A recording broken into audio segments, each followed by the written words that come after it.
Good morning, good afternoon, good evening. Why am I up early? Actually, I've been up since like 10 o'clock.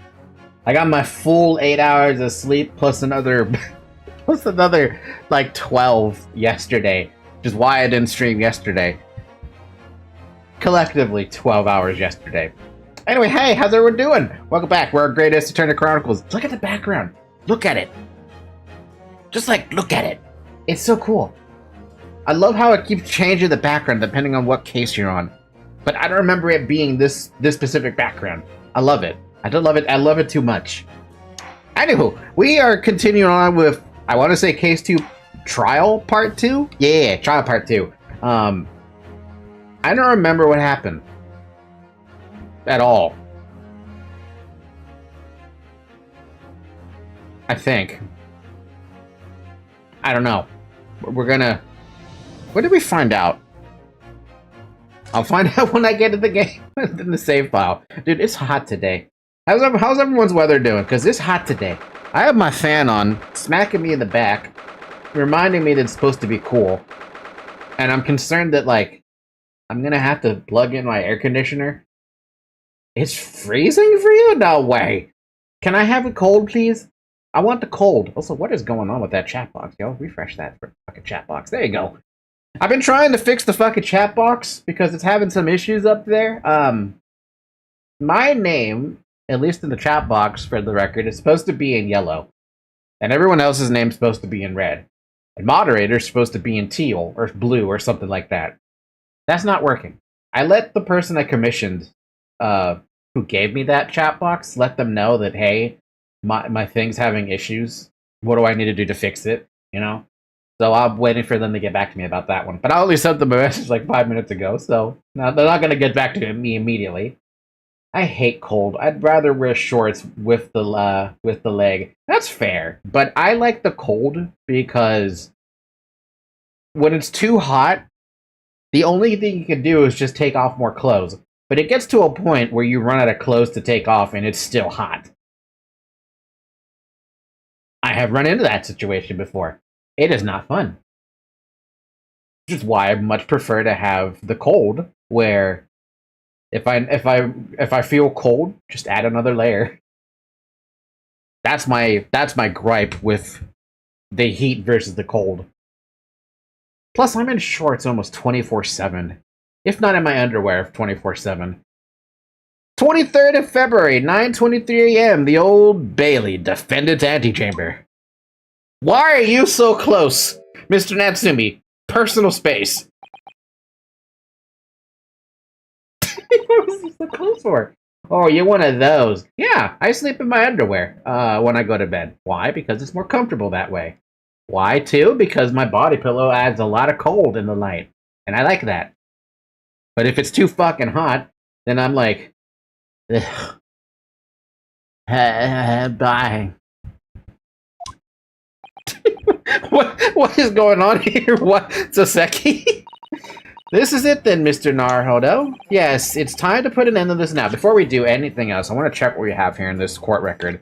We got our secondhand book receipt. We haven't had to use that in a while. We got the nearby street map, which is really just for... I have no idea what's the point of this, aside from just telling us where Mr. Natsumi lives. The body pillow make me sleep deeper. Isn't it nice? I told you it was gonna be nice. Look, I said my body pillow was Zoe approved, right? If it's Zoe approved, you know your cat's gonna love it, and you will love it too. Because it's so comfy. You can even make it more firm or less firm. I know I am not sponsored by the guys, but if you ever need to buy a Dakimakura for anyone who's watching, Dakimakura.com. They offer some good body pillows. And I say this I have one from them. Don't get it from something like Walmart or Hobby Heart or some secondhand location. Dakimakura.com. It lets you pick the firmness of the pillow or the softness of the pillow. And they even give you extra filling. So if you need to take filling out of the pillow for any particular reason, you can. If you need to add more filling to the pillow, you can. I'm going to promote it. I'm not sponsored by them. I wish I was, but I'm going to recommend them. Zoe has fallen asleep on top of my body pillow more often than not. Sometimes I wonder if she would just prefer if that was her bed. Oh my god, she's... Oh, you're so cute. You're so cute. Stop being so cute.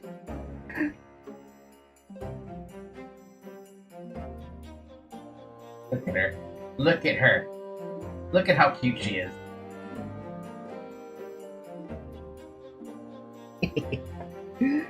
Okay.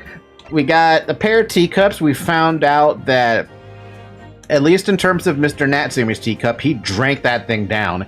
But, what is it? Shamspear used the other teacup as, to make coins to steal gas from whatever the name of the company is. The bar soap is where he makes these coins with that little thing he's got right there. It's a 3-pence penny or something. We haven't found anything about the envelope yet, even though I feel like we saw where the other part of the envelope... Well, no, it was with, this envelope was part of Mrs. Green's... The girl who was stabbed in the back on one of the other cases. We found out where the other piece of the envelope went. We got a photographic print of the crime scene, which really didn't have anything to happen in. We got the medical report from Scotland Yard about the poison. We have the gas meter. We found out that Mr. Shamspear has been stealing gas through a little hole at the bottom by putting in frozen coins into the thing.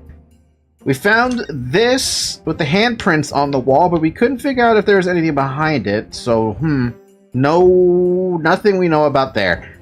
And there was nothing apparently behind the painting. We have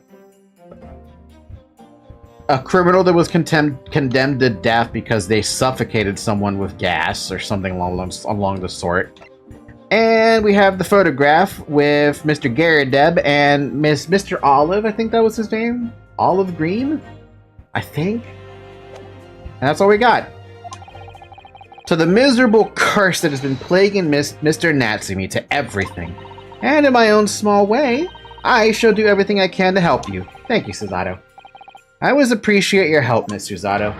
Suffering so sucky, selfishly sidelined. Good morning to you too, Mr. Natsumi. Good morning! Good morning, locum student Mr. Naruhodo Esquire! Listen to you two, chatting away happily if the main player of today's trial isn't here. Why would you do that? Why? Oh dear. I didn't mean to cause offense, Mr. Natsumi. I thought perhaps that's because you had your eyes shut so tightly that you were meditating, finding inner calm. Yeah, it seemed wrong to disturb you. I was waiting!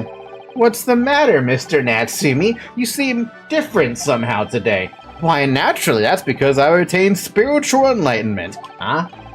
The path of literature, you see, is a journey to discover one's own death. Oh, that's very dark. Or such like. That's the sort of morning conversation I was hoping for. That's why I had my eyes shut. I missed the signs, I'm afraid. Somehow. You'll have to forgive me. And you mustn't talk of your path leading to death, Mr. Natsumi. That was just an example! God.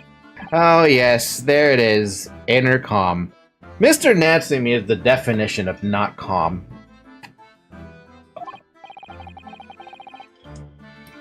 You barely came to see me at all yesterday. I was sure you'd abandon me and return to our beautiful long-lost homeland. We've not even been in Great Britain a week yet. You gotta feel bad for Suzato and Ryu. It hasn't even been a week yet. Yes, well, anyway. I intend to set everything straight in court today. I'm determined to uncover the truth. I've actually reached an important decision myself. Ow? What sort of decision? I shall fill you in after the trial. Alright. It would seem Mr. Sholmes isn't coming today after all. It's a very clever message, I think. My dear fellows, you must win this battle on your own merits. Are you sure about that? It's a very clear message, I think, that he's overslept again. The great detective, my arch-nemesis. Long may he stay away, if you ask me. Defendant and your legal representative, the trial is about to begin. Make your way to the courtroom immediately. Are we sure Mr. Sholmes isn't one of the guards again? Today, once again, we face the Reaper. And when the Reaper stands for the prosecution, the defendant's fate is sealed. But I don't believe in that legend any more than I believe in Soseki-san's curse. Truth is hidden here somewhere, and I won't let it escape me. I have to keep believing in my client and keep fighting to the very end, that's all. I gotta stop doing Soseki-san's voice because it's gonna kill my throat. 23rd of February, 9:40 a.m. The Old Bailey Courtroom.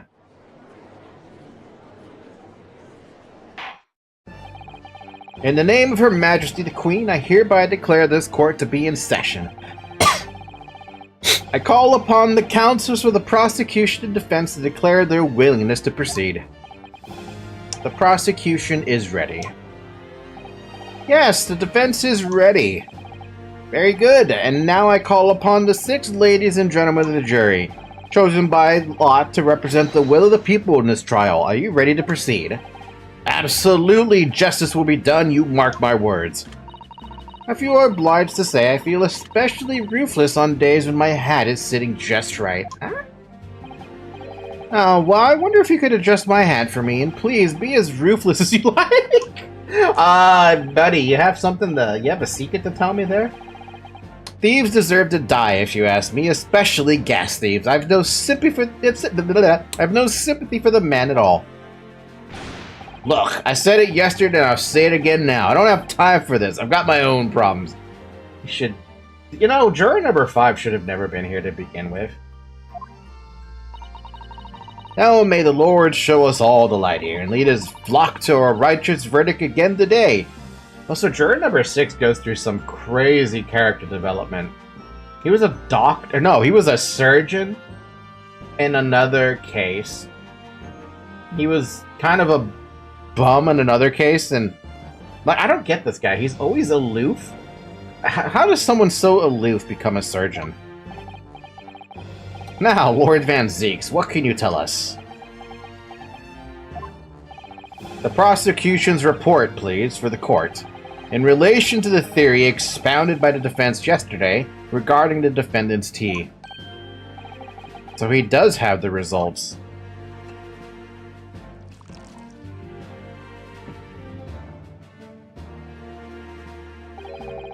Before the prosecution delivers the black news about the black tea belonging to the blackguard in the dock. Wow. Pray allow me a moment to savor a liquid of a more sanguine hue. In fact, I'll defer to the good detective for the report. Here's to you, Inspector. Yes, sir. Thank you, sir. As indicated by the defense, we found a bar of soap just outside the victim's window in the snow. There was indeed a frozen, reddish liquid in a little depression on the top of it. Yes, that's the tea. That's what Mr. Natsumi brought with him that night. Well, the brains at the yard analyzing, yes, you're right, it was tea. And there wasn't a trace of strychnine or the other toxic substance in it. Let's go. That's the best part. There's no way that Mr. Natsumi poisoned Shamspear with that now. Hey, DNG, how you doing? You ever play Ace Attorney before? How's the weather for you, by the way? Because over here today, it's fucking hot. No poison at all. In other words, the tea that the defendant brought with him to the victim's room is innocent. It's in the clear. What a revelation! Finally! As I suspected. This makes it quite clear. The defendant, Mr. Soseki Natsumi, is blamed. What? My learned friend is jumping to conclusions again. A typical Nipponese redaction. Nani? Yes, it's true. No poison was found in the few drops of liquid recovered from the soap on the window ledge. But, what logic is that? Would you take a drop from the Thames and conclude that the water in the ocean isn't salty? What? Zeke, that is such a stupid comparison. The reason the ocean is salty is not because of one fucking river. There's so many more gears to that. My word, the water in the ocean is extremely salty, Counsel. Exactly. Unfit for drinking, just as the victim's tea was on the night in question, as the court has already heard. He is still hanging on to this. It's 52 degrees over here. Is that Celsius or Fahrenheit? Bitter was the precise word from the lips of Mr. William Shamspear. Sweater weather, my favorite. Whom the prosecution now calls back to the stand. What is this man doing? What is he trying to prove here? Celsius? Bruh. That's too hot. That is far too hot. You dare call that sweater weather?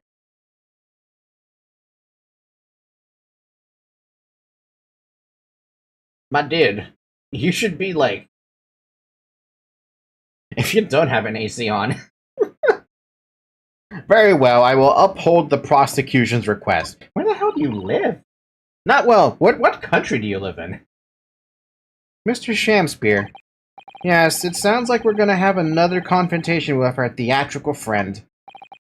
Bailiff, show Mr. Shamspear to the stand. Oh, so Van Zeeks is doubling down on this stupid poison situation that Mr. Natsumi has. Add. Any weather is sweater weather? Maybe if you try hard enough. Or maybe if you're like one of those people who likes to go jogging in a sweater. Which I have seen. And I think they're crazy. Because there's a certain limit to working out and exercise. And I don't think you want to be one of those people who goes for dehydration in order to look more cut. Okay, I'm not that crazy. Mr. William Shamspear, the victim of this despicable crime.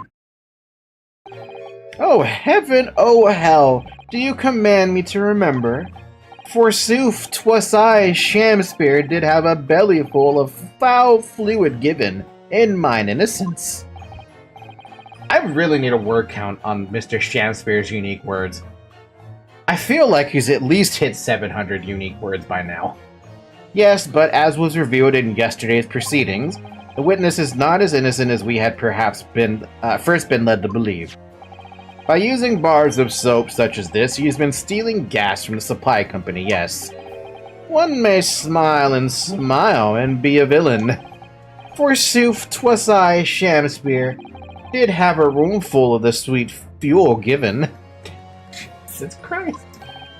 That's right, fellow jurors, don't forget, this man is a rotten thief. I haven't forgotten. Kept all of that about the ice coins a tidy secret, didn't you? You should have owned up sooner. Arrest him, I say. Arrest him at once and let him feel the sting in my tail. Oh, indeed, by dint of vile and cowardly means have I plotted to further my own ends, I confess. Thou wouldst not pardon my sins, of that I am sure. If you acknowledge your wrongdoing, what exactly are you doing here? Cowards die many times before their deaths. You know what? I like that line. And for a coward such as I, death be well deserved. But would it that a still greater crime passeth unpunished? For lo, the hairy-faced gentleman of farther east than Verona did contrive to poison me. Objection. God. But there was no poison in the tea found in your room. The police have attested to that. What the defense would assert as an inconsistency will quickly be cleared up by the witness's testimony. How? Unless you're gonna bring up the fucking bottle all of a sudden, somehow. You got nothing. Is that not so, Mr. Shamspear? Wait, no, it's in Fahrenheit. For some reason, it's not. It was set so that it's 12 degrees Celsius. Okay, that's substantially much colder than. Substantially much colder. That's like a 70-degree difference when you compare it to Fahrenheit. Well, then you should be in your shorts, relaxing in your room, with maybe like a tiny heater if you really need it.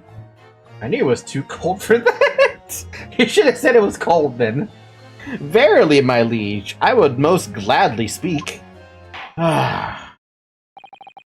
Very well, let the witness testify to explain this inconsistency. Tell the court why it is that that poison apparently entered your body, though none was found in the tea. This might be an easy Part 2 trial then, if they're gonna keep trying to force the tea narrative. The tea inconsistency. The Japanese man did come to my chamber with tea brewed in a pot. 'Twas in my cup alone that the wicked miscreant secretly poured his wicked poison. Oh, he's going that route. Whilst feigning distraction in our debate, ne'er did a drop of his own drink pass his lips. When he departed by and by, I did use the tea that remained in his cup to make my coins of ice. Thus, 'tis no surprise that poison be not found in the tea I did pour into the molds of soap. I already saw the contradiction. The poison was slipped into the cup after the tea had been poured. The normal way for poison to be administered, in my experience. Quite. Otherwise, it would be disastrous if the poisoner were to mix up the cups, for instance. But no poison bottle was found at the scene. Because, quite simply, the Nipponese took the bottle back to his own room. Okay, give me the evidence then. The absence of a vessel containing the poison only becomes problematic when considering suicide. Ugh, I knew that. By now, it should be perfectly clear. A bar or two of cheap soap is wholly insufficient to wash the deep stains of guilt from the accused's hands. Sirs, madams, 'tis true that I, Shamspear, be a common thief of gas. But, listen here, ladies and gentlemen.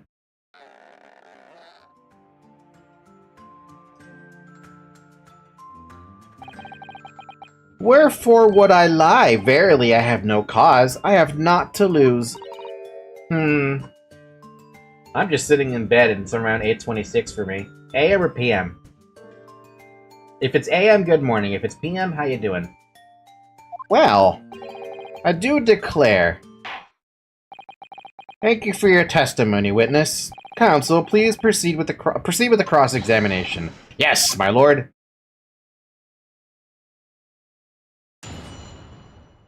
PM. D&D, I'm curious about something. I actually have a couple questions to throw your way, but also anyone in chat can answer these questions as well. Do you have a favorite game from the Game Boy Advance era? Start with that question. And what is it? The Japanese man did come to my chamber, Tiber in the pot, 'twas in my cup alone, the miscreant poured his wicked poison. A feigning distraction or dissipate, ne'er did a drop of his own drink pass his lips. Problem with that, look at this cup. Mr. Natsume's cup is this one. It's the one that he just gobbled down. I have a strange inkling that I don't even have to press a damn thing to get this pass by. I'm still gonna save cheese it, but there is no way you can't tell me that's it. That is such an easy fucking one to pick up. A Link's Awakening? Oh man, Link's Awakening is a good one. Never had a game? What? You never had a Game Boy? I'm surprised. Well, Bombs, since you never had a Game Boy, what was the, like, did you ever have a handheld system then? You claim that Mr. Natsume didn't drink a drop of tea on the night in question. But that's impossible. How? Chop logic? What is this, ye clad fiend? Only a PSP? I never had a PSP. I had a Game Boy Color. I had a blue Game Boy Color. Ha! Yeah, I remember playing A Link's Awakening, as well as the as soon as I got the Game Boy Color, I went into the color dungeon. Oh man, I was so happy going in there. But no, my favorite game from the GBA era is definitely going to stay Golden Sun. I don't think there's anything that I would consider to be the more memorable and great game for me. What tunic did you pick? I think I picked the one that gave me more defense. I think it was blue. But that was me back then prioritizing defense over attack. So, the two key teacups from the scene, one used by the victim and the other by the defendant, have a clear difference between them. One that represents incontrovertible proof. Incontrovertible? What difference? Look at the insides of the cups. Just here, there's a clearly visible ring. Yes, a tea ring. Commonplace enough. Indeed, such stains occur all too readily when one leaves tea in a cup for a while. And yet, Mr. Natsume's cup has no such ring. Good lord, you're right! It's completely clean. That was such an easy... That was the easiest objection I've ever had. What was your other question? The other question is, what's your favorite anime? This also is a question I can throw at chat. What is your all favorite anime? Whatever it is, recommend it to me. Are we still doing anime watch-alongs? At some point, I really gotta get out my ass and actually finish the JoJo watch-alongs.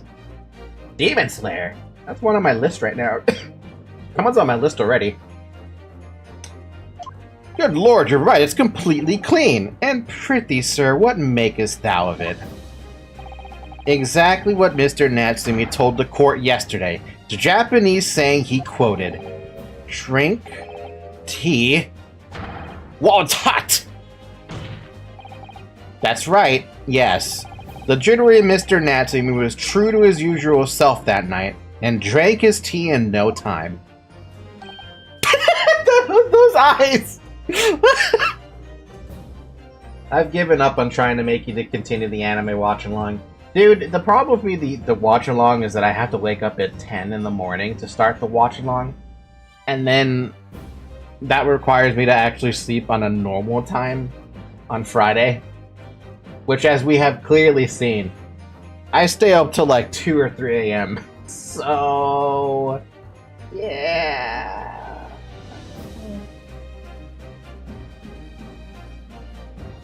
Though nothing stops me from having a watch-along that's off-stream.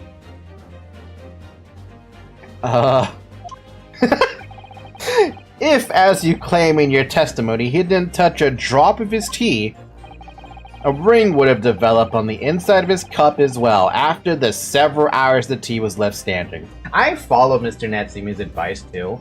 Drink it while it's hot. I definitely drink tea when it's still hot. But,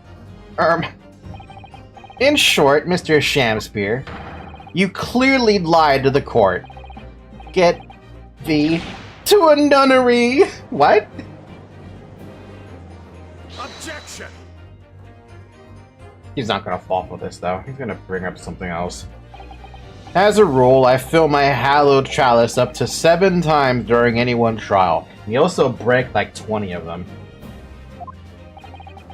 You might want to keep that information to yourself. Yet on occasion, tedium distracts me and I pour more times than I intended until the bottle is dry. Your drinking habits are fascinating but irrelevant. On the contrary, they illustrate the fickleness of human memory. To William Shamspear. Yes, my liege? Though you previously stated that you made the coins of ice from the leftover tea in the accused's cup, could it be that you were perhaps mistaken? Eh? Could it be that, yes, perhaps there was some tea remaining in the small teapot left at the scene?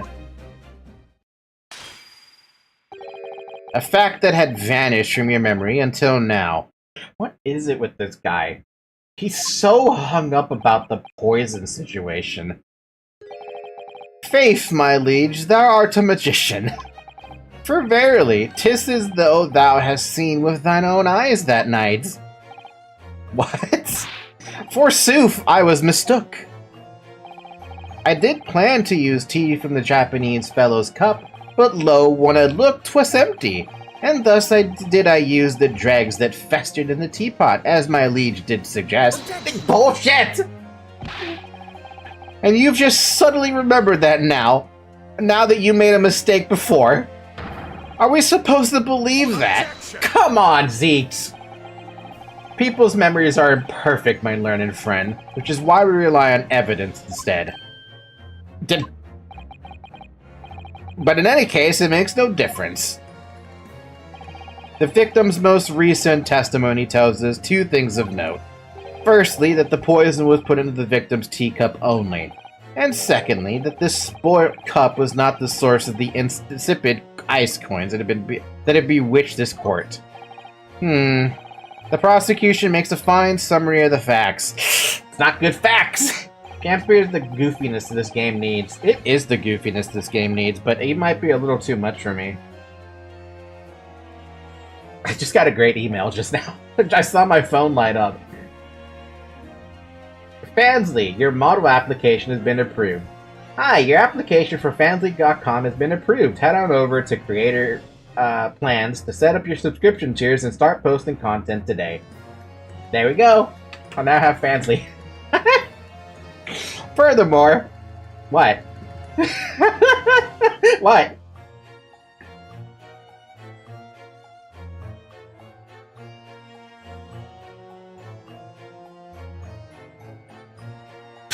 Sus? It's not sus. It's perfectly fine. Furthermore, that testimony remains valid and in full support of the established facts. In other words... Now, finally, you take off your fucking coat. The inconsistency claimed by the defense simply does not exist. God's sake, man. No! What is this? What does this mean, then? I do declare it means there's no issue with the gas thief's testimony. Apart from the bit about thieving gas, obviously. My lords, ladies, and gentlemen of the jury, I do solemnly swear, after I did dine at Grubb's Grubbery Alehouse that night, naught did pass my lips but the black tea given me by the Japanese, whose back be stooped as low as death. Damn. What's your favorite video game company? Oh, damn. Favorite?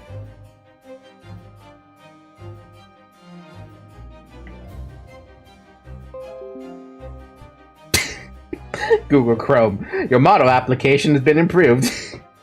Why did my phone go off first before Chrome did? I'm gonna have to look at my Steam profile for that one.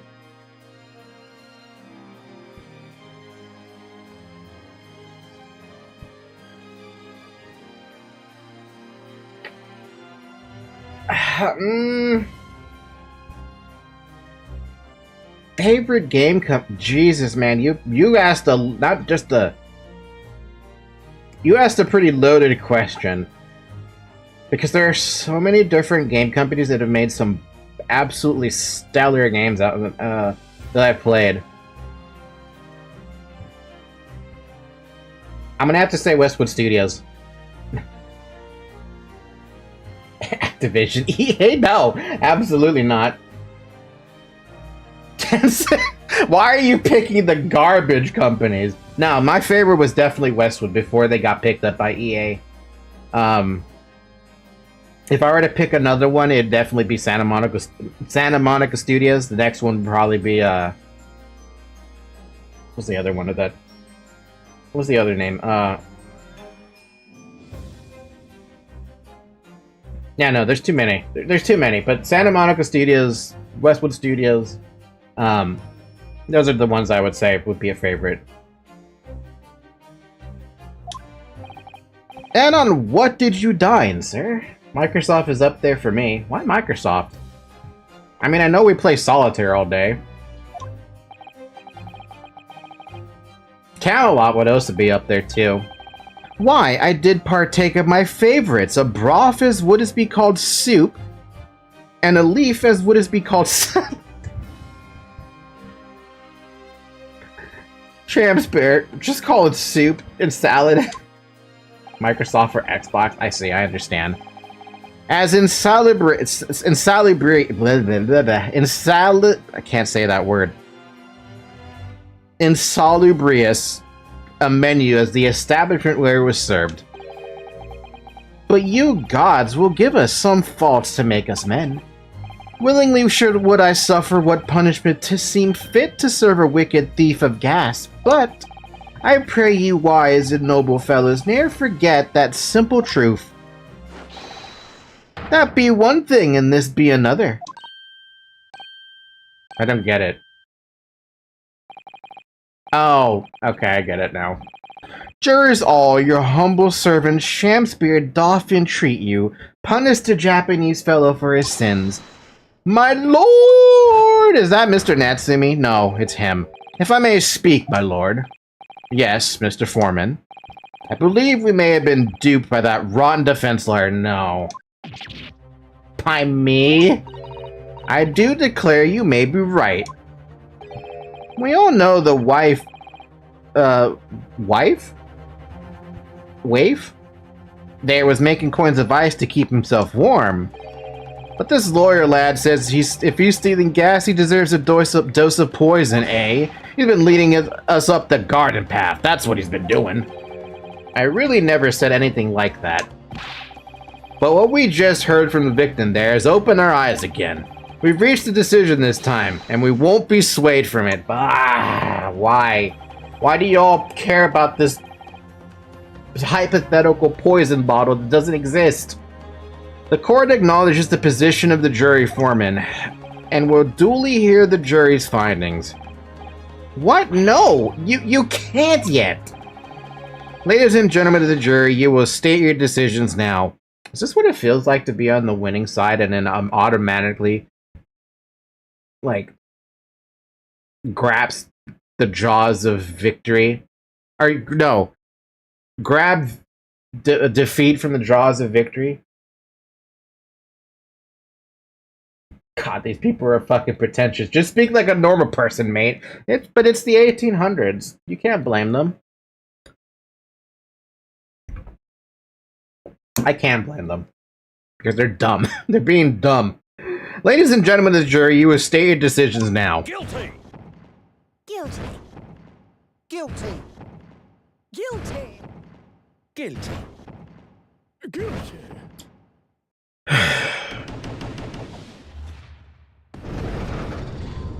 All y'all care about is a hypothetical poison bottle that doesn't exist.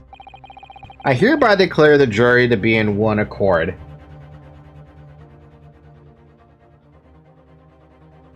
God damn it. My mom just texted me asking me, do I want Mexican food or do I want Burger King? I'm gonna have to say I want... Oh, those sound so... Both of them sound so good right now.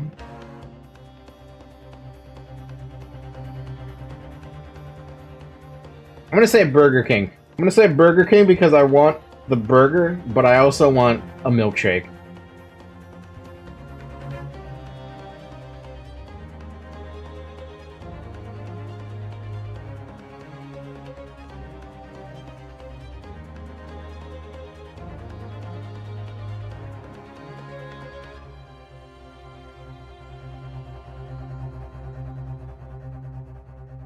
Why you?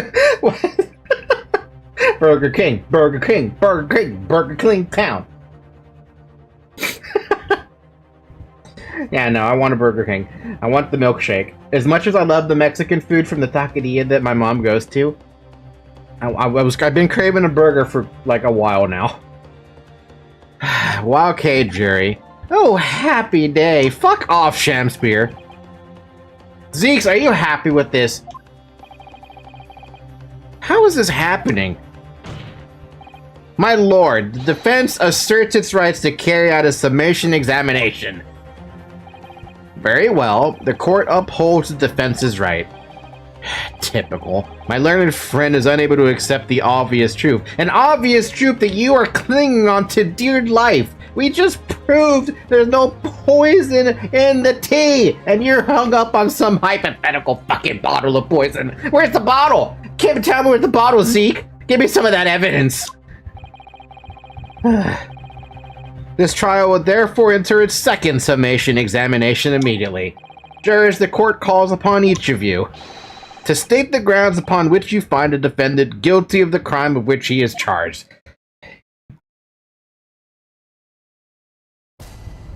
Y'all are dicks! I'm a man of logic, me, and having considered all the evidence, the defendant must logically be guilty. Okay. I do agree that gas is far too expensive. I can quite understand why the man wanted to avoid paying. I know exactly who to put you up against. The stuff explodes and it can poison you. It's absolutely lethal, gas is. Gas doesn't come for free. It costs a fortune to deliver it around the city and maintain the pipes. Truth be told, the tea my wife serves up for me is a little sketchy at times.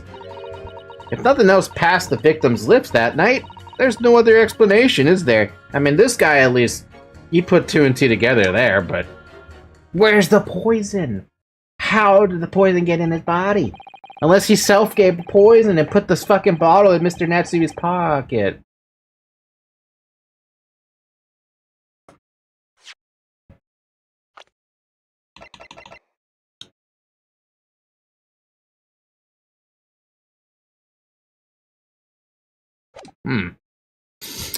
I do feel that perhaps personal opinion about gas and its supply has influenced decisions somewhat. But never mind. No, you really should mind. The truth is, our counter-argument wasn't as unassailable as we'd hoped. Mr. Shamspear was poisoned, there can be no doubt of that. Then how are we supposed to turn this around? I think we need to establish the method by which Mr. Shamspear was actually poisoned. Our only hope is to demonstrate that to the court incontrovertibly. I need to learn how to pronounce that fucking word.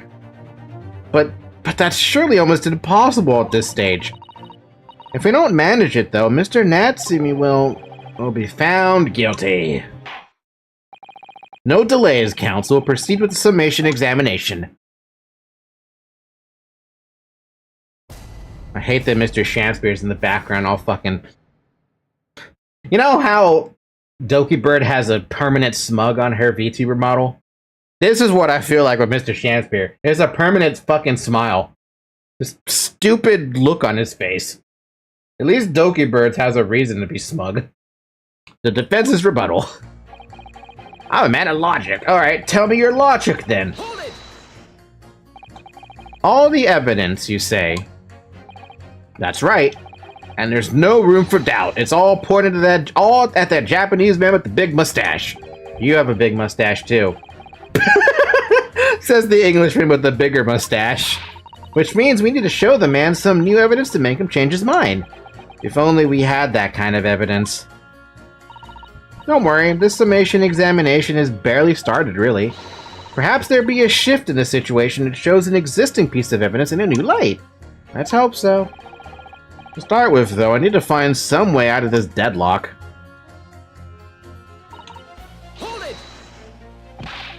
This isn't the time or place to be discussing the price of gas, madam.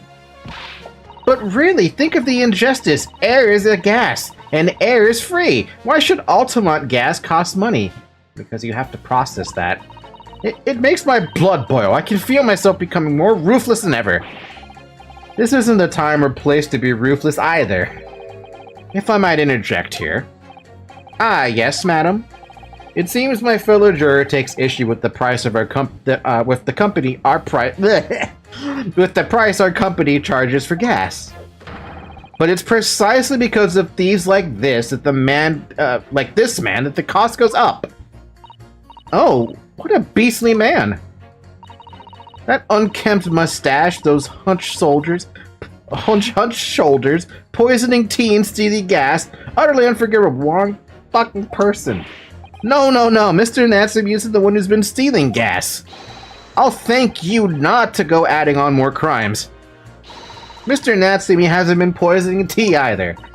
Well, anyway, I've quite made up my mind. It's as made up as the prices of gas. God.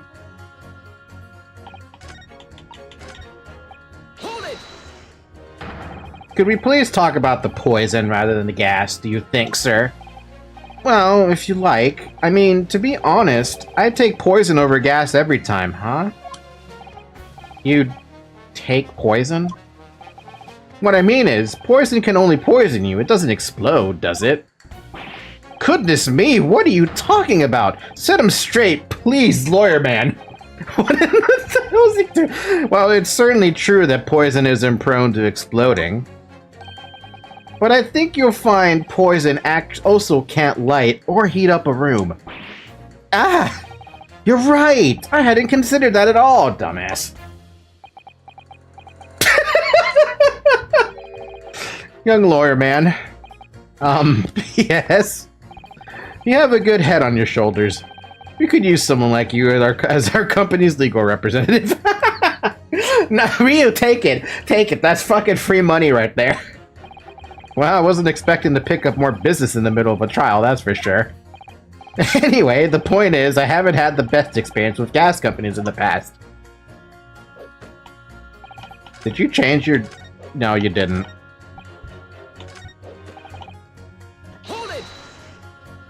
I don't even need to press Altamont. She knows what she's talking about. Can we please refrain from all this talk of gas?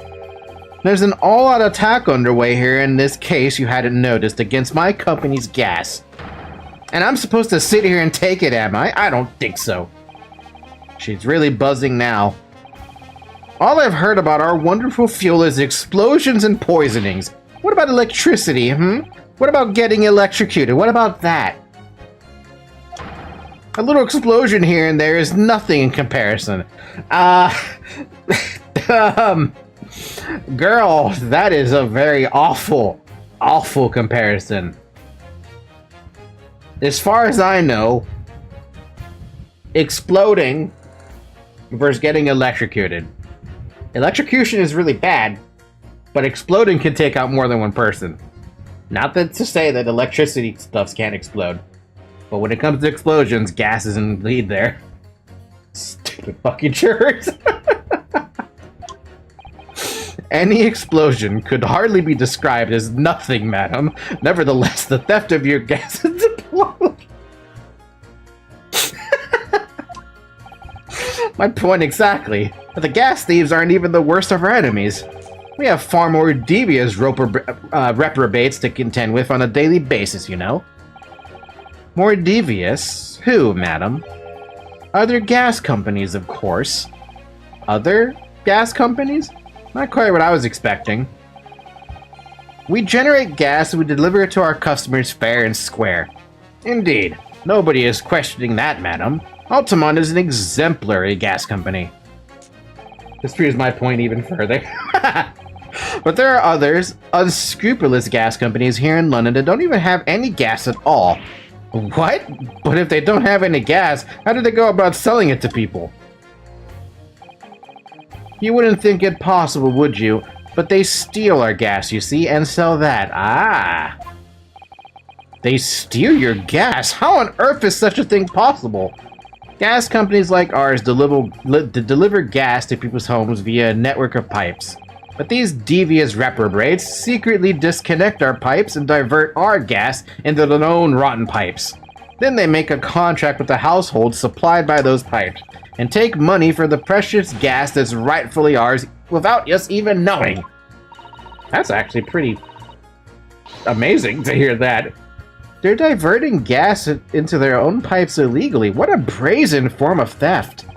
When we visit customers' houses to collect the money from their meters, we always have to check whether or not one of these devious companies has been up to its tricks. Oh? What do you have to say about this? I don't know what it is, but I think she likes bees. Just a thought. Oh no, I definitely saw the bee comparison much earlier, but I didn't really put it together until I keep seeing her umbrella. Kind of looks like a bee. Do you have something to say about that, juror number 3? Oh golly, you mean me? I'm terribly sorry. I was just thinking to myself. I really did catch him off guard there. Thinking about what the lady next to you was saying, correct? Well, yes. I just got a little riled about it recently, you see? Go on. So I forgot something. I'm just gonna wake up my cat up. I forgot to take medication. That's my bad. Well, better late now than never, at the very least.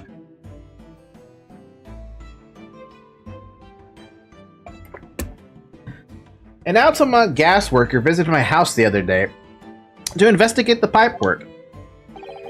We need to ask you for your cooperation where we carry out a secret check of your property, sir, the fellow said. So I let him in, and do you know what he did? I'm, afraid I have no idea. Please tell us. He proceeded to take one of my lights off the wall.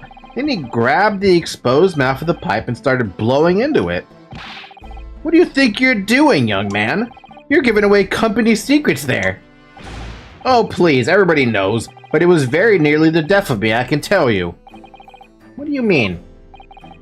I'll explain if you don't mind.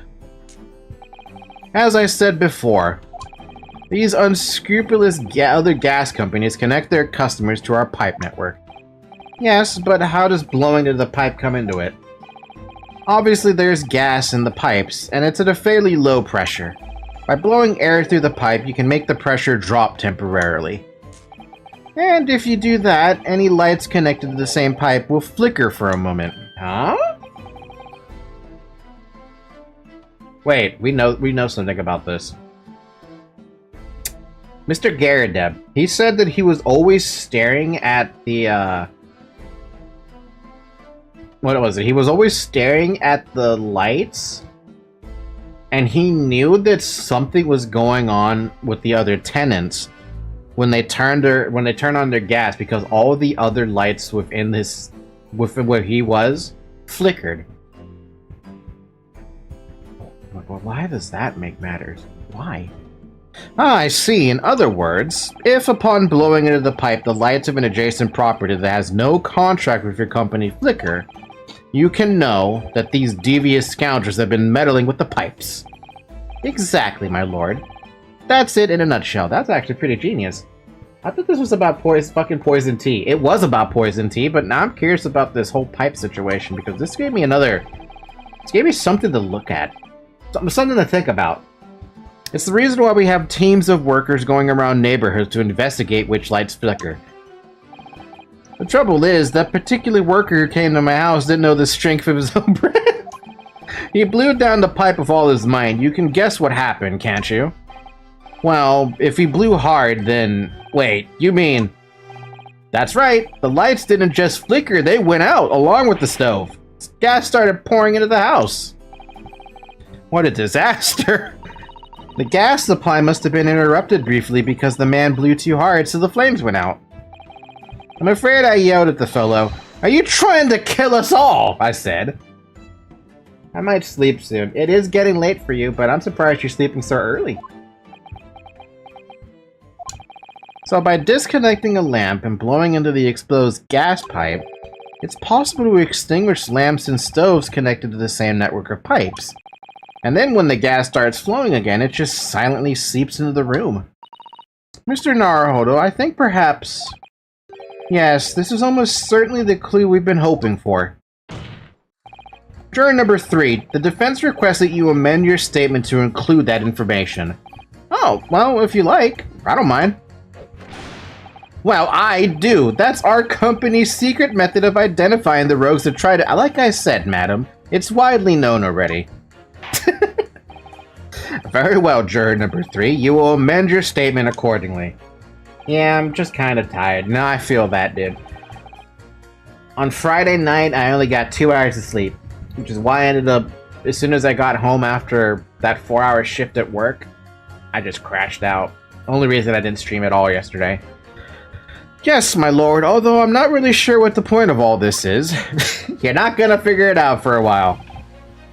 Blow too hard into a gas pipe and you extinguish everything in the house, and then you're in real trouble. Hold it! Stayed up until 5 in the morning.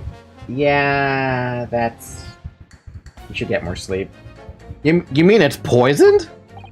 That's right. It's happened a tidy few times now. This is most troubling indeed. It's always days like this one when I don't get any wages. I get in at tea time, see? And I see you're doing it, my wife. She gets that devilish look on her face, and she slips some white powder into my cup. You sure it's not sugar? And you drink it anyway? I was brought up proper, I was. If someone gives you a cuppa, you drink it. And what happened to you? What did it taste like? It was god-awful, believe you me. Salty as hell. Oh. You just get salt in your... Who puts salt in tea?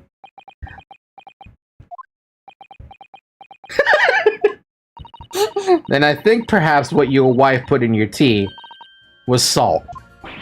No! So, she doesn't even care enough to poison me properly? Hey! Oh, unbelievable.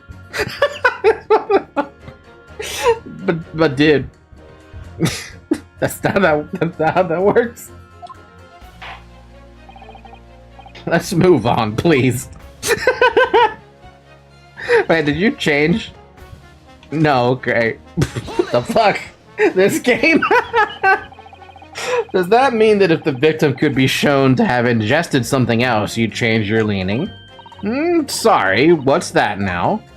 Oh, I was just saying, if the victim did actually eat or drink something else on the night... What's the matter with you? Sorry? I said, if nothing else passed the victim's lips that night, there's no other explanation, is there? Haven't you been listening to me at all? I feel there's an English expression about a pot and a kettle that's appropriate here. Compared to the other jurors who don't even appear to have anything to say about the case at all, it would seem that this elderly gentleman has been listening to the proceedings far more intently. That's interesting. I thought he was aloof. This guy is paying attention. I suppose the trouble is, he has selective hearing? Exactly, but still, this juror may well be the key to the breakthrough that we so desperately need. This is hopeless. There's no way for me to appeal to these people. I do think that the only way we shall overcome this difficult situation is by exposing the way in Mr. Shamsu was really poisoned. We have to prove that it happened some other way and not via Mr. Natsumi's tea. Yes, I know. The trouble is, I have absolutely no idea how it did happen. It's such a weird, set of events, though. Mr. Naruhodo, I wonder if perhaps there's something you might have forgotten. Oh, like what? It's important to watch everyone involved and pursue people if they react to something someone else says. If you'd like me to remind you exactly what I mean, I'd be more than happy to, of course. Once again, Soseki-san's fate is entirely in my hands here. I'll probably owe it to my client to hear any advice my assistant may be offer, so perhaps I ought to let Susato-san remind me. And again, I don't need it. Actually, I don't think there's any need. It's vital that we start trying to change these jurors' minds as soon as possible. Of course, I'm sure you're right. But if you decide you would like your memory refreshed, you need only ask, Mr. Naruhodo. I want to press this. I want to hear what he has to say. Something else. When you say extinguish everything in the house, do you mean even on different floors? Oh yes, all floors are connected to the same pipe after all. That's true of every building, because gas supply contracts are issued for whole properties. Makes sense. Well, I had no idea that it was possible to extinguish gas appliances simply by blowing down the pipe. It's not something we like to publicize, to be honest, but we have to carry out these investigations, as I'm sure you can appreciate. Indeed, it has been mentioned on more than one occasion in the papers, even. I'm the only one that has a cat that constantly makes sounds like a baby babbling. My cat makes sounds like merp or like monkey sounds sometimes. She meows a lot at me when I'm home or something. Like right. I don't know if she'll meow today, but off stream she does. Is that so? It's been mentioned to me too, very recently. An incident involving the gas stove going on inexplicably, almost leading to someone's death. Mr. Naruhodo, I think perhaps, yes, it's finally starting to fall into place. The secret link that joins all of these strange occurrences. I need to finish her press, because I didn't finish all of it. I got stopped by when I pursued.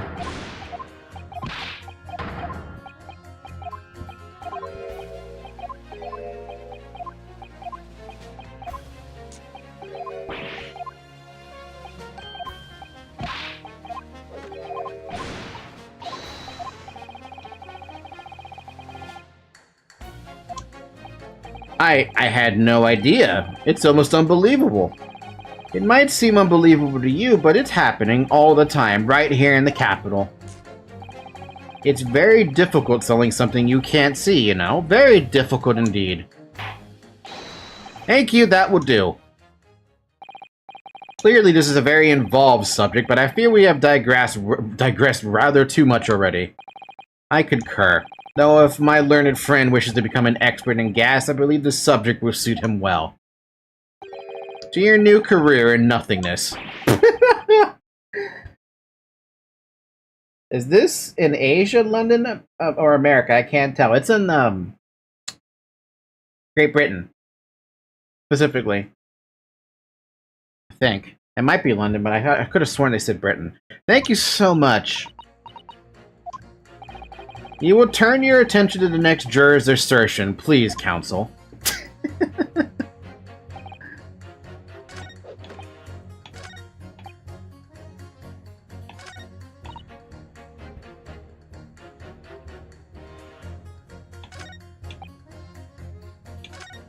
Did I go through this one? I think I did.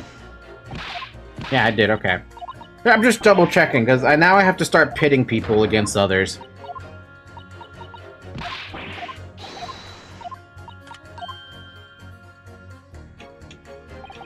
Alright, let's start a review.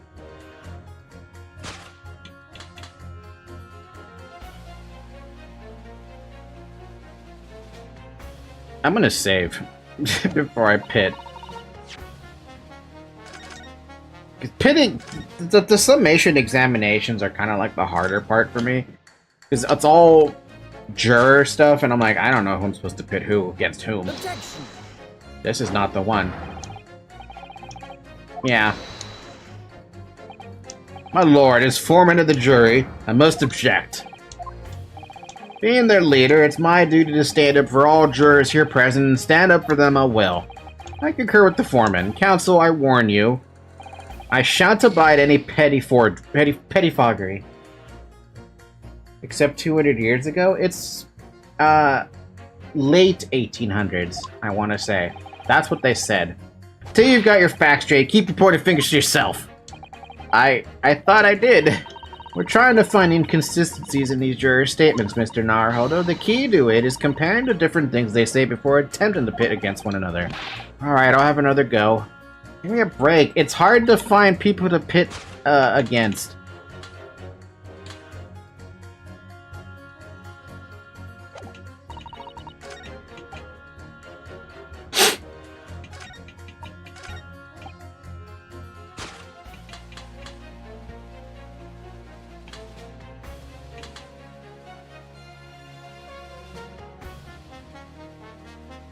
This is a far stretch, at least in terms of who to pit who against. Objection. But it is the right choice. Those two statements clearly contradict each other. Good gracious! To whose statements do you refer, counsel?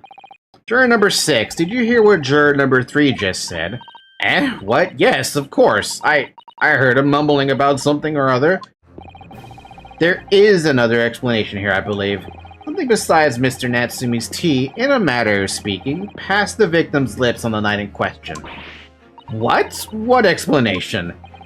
I wonder, did the police check the mouth of the gas pipe feeding the wall light at the scene to see if there are any traces of poison there? Oh my god. So that's what... Oh, that is... Oh, that's good. I didn't even put 2 and 2 together with that one. Of course there was nothing behind the painting, because the painting wasn't the focus of these prints. The focus of this print is so the guy could get up to the fucking pipes. Oh, that's so good. To see if there are any traces of poison there. I was curious to see what your floundering would result in this time, but the mouth of a gas pipe. Scotland Yard have enough to do without exploring such irrelevance. What a piece of work is a man. What are you trying to say, Mr. Shamspeare? What speakest thou, prithee? Is it not strange and strange? That is what I say to thee, sir. I thought I'd been quite clear, but let me put it another way. The stitch line could have been on the mouth of the gas pipe that feeds the wall lamp in your room. And that is how the poison came to enter your body. Good lord! Are they tasty then, gas pipes? Is that what he's saying? Or is the gentleman suggesting that the poor man was so desperately hungry he tried to fill his belly with gas? Perhaps no actress would perform a kiss scene with him, For shame, madam, speaking thy fancy. I assure you I'm not such a buffoon that I have to kiss pipes.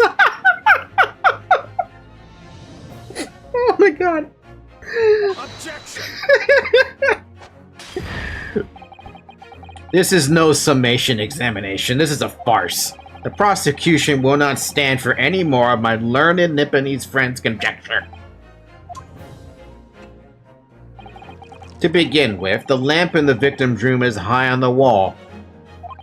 In order to have placed his lips on the pipe that feeds it, he would have to be a contortionist. These are empty assertions. Do another one. There is no possible proof that the man did as you say. Objection. It's true, I have no proof that Mr. Shamspeare put his lips to the pipe. However, I can say with some certainty that on multiple occasions, Mr. Shamspeare has been doing something in front of the lamp on his wall. And I have evidence to prove it. Alright, you've got our attention, lad. I'd like to see how you can be so sure of yourself. So would I. Let's see this evidence then. Now that I've got the jury's ear, I need to make this opportunity count. This is the proof that time and time again Mr. Shamspeare stood in front of his gas lamp. Here you go. What the? These are... wait, what are they called? Yes, skin prints that were found on this at the scene. Skin prints, counsel. I've never heard of such things. The Justice Ministry is currently assessing whether or not to permit fingerprints as evidence in court, however. My lord, this is an exciting new forensic technique developed by the great detective Mr. Herlock Sholmes. It reveals all the places that Mr. Shamspeare touched in his room. I've never seen anything like it. I mean, that's black magic, isn't it? How does this staff just unbend? I'm telling you, that staff has got to be straight from RuneScape. It's got to be. Well, if anyone could invent something like this, it's the great Sholmes fellow, that's for sure. I agree. This month's edition of Engineering Thumbs was quite fascinating. We found skin prints in many places that you would expect. On the table, on the costumes. However, Mr. Shamspeare also appears to have been touching some very unexpected places in his room. For example, here, around the hanging picture there, indeed, multiple handprints appear to be visible. Well, I wonder, could he have been appreciating the artwork, perhaps? At first, my colleagues and I thought the same.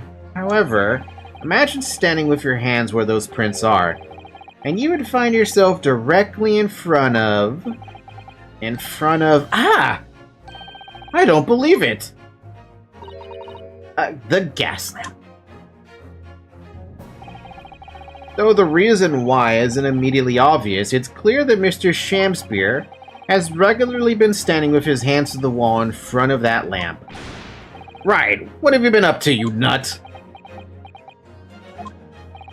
I'd asked the court to recall juror number 4's earlier statement. Me? What did I say? You said that blowing into a gas pipe would make the lights in the entire building flicker. And now, if you recall juror number 3's statement... What, me now? When the gas worker who visited his home blew with too much force into the pipe, it caused all the lights in the gas stove to go out, and the gas to start leaking into the rooms. What is this case even about, mate? At first it was poison tea, then stealing gas, then drinking fucking gas. It's about murder. Unfortunately, the dude who is still alive did not get murdered. But... you remember how I mentioned I don't really know the plot of this game? I still don't know what the full plot of this game is. Obviously, that incident was an accident. However, the simple fact is... if Mr. Shamspeare were to have blown hard into the gas pipe here in his room, he could have extinguished every other light and gas stove in the building at will. Crikey! Are you suggesting that the man purposefully caused the gas to... Objection!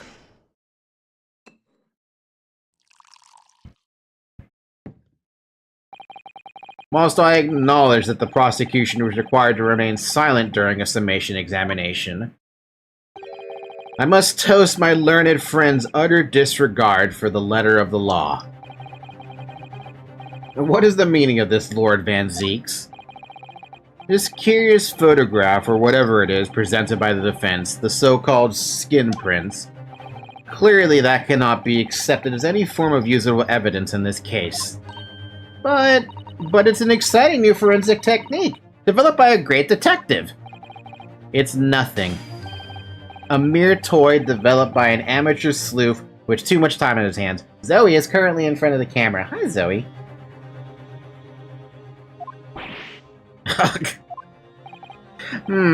Certainly, even research of this nature by the esteemed Mr. Sholmes cannot be recognized by the court as former evidence. How many times has this happened now?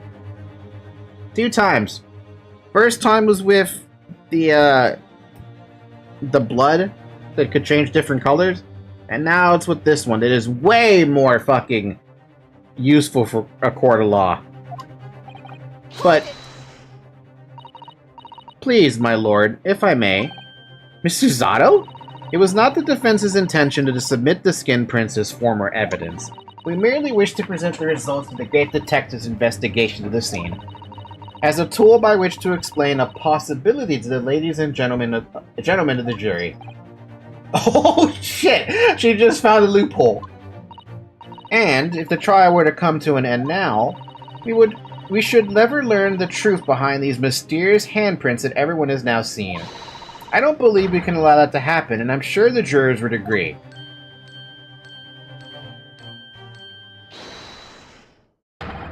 You're right! Whether those strange handprints are a significant clue or not, it's down to us to decide. Juror number 3!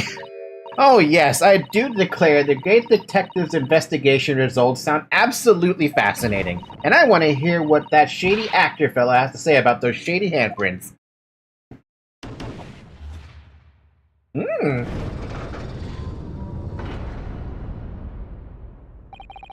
What's the matter with you two? That was foolhardy. Well, I did say it, didn't I? And I don't like to break a promise. No, wait! You heard his lordship. It's not fair dinkum evidence. We're currently at a draw. Oh, well done, Mr. Naruhodo. If just one more juror changes his or her mind, Mr. Natsumi's trial will have to continue. Thank you, Mrs. Zato, but I couldn't have done it without you. Oh no, it was you who identified the clue after all. This is very much your success. That fucking pose! These sweating bullets! Why, Mr. Shakespeare? You seem to be losing your composure. Just one more juror, Mr. Naruhodo. You can do it. Very well. Continue, counsel. Who the hell am I gonna... Okay, so this is interesting. What am I supposed to... What? I'm a man of logic, and having considered all the evidence, the defendant must logically guilty. Okay. Gas doesn't come for free. It costs a fortune to deliver it around the city to maintain the pipes. Okay. Truth be told, the tea my wife serves up for me is a little sketchy at times. Okay. I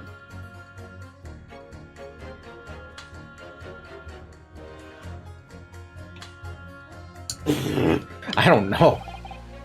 I don't know. I'm gonna press these 3 real quick. All the evidence, you say? Oh. That's right, and there's no room for doubt. It's all pointing to that Japanese man with the big mustache. I can't skip through this one, so... What's your favorite fizzy pop? Never had fizzy pop. The defense just demonstrated another possible explanation for the events on the night in question. What do you make of that? What, your so-called skin prints? It's an exciting new forensic investigation technique developed by the great detective himself. How many times have you said that, Sato? The numerous handprints on the wall are clearly out of the ordinary. And if Mr. Shakespeare had indeed put his mouth to the gas pipe on the night in question, it can't be denied that there's a possibility that's where the poison was. Well, yes, I won't deny that it's playing on my mind. But as the prosecution rightly says, we should pay no heed to unacceptable forms of evidence. And besides, yes, even if the fellow has been up to some mischief with the gas pipe dozens of times before, doesn't mean he got up to the same shenanigans on the night in question, does it? Oh. If you can't make your case better than that, I'm afraid I can't change my stance. You do make a very valid point, sir. What? That's true. Perhaps I was a little hasty. Oh, god damn it. Or as America calls it, soda. If we're gonna pick a favorite soda, it'd probably be Fanta. Fanta Orange. Look, you've got your chance here, haven't you? So it's time to prove your theory. If you and your Japanese cohorts can, that is. Just leave our nationality out of this, please. Mr. Naruhodo, if we can't substantiate our position, I'm afraid the jurors that changed their minds before may very well change them back. What can I do? Is there any more proof I can give here? Can I show that Mr. Shamspeare really did blow down the gas pipeline in question? Yeah, actually, I have supporting evidence. I have a... Ooh, yeah, I can't prove it. No, I can prove it. I can't present evidence, though, but I have supporting testimony. No, in truth, I don't have evidence to support my theory. However, there is a witness testimony that substantiates it. What's that? Testimony? This is incredible. Whose testimony? Yes, it's all connected. Everything is linked. A person whose testimony revealed details about the gas in the Garadeb residence that night. Namely, Mr. Garadeb. Well, Mr. Foreman, does that convince you? Ooh, I don't think he was listening. That's not the right choice? What do you mean that's not the right choice? That's like the only guy who can talk, like... Was Mr. Garadeb in the case? No, he never was. He didn't testify. Wait, whoa.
No, I don't have evidence for that.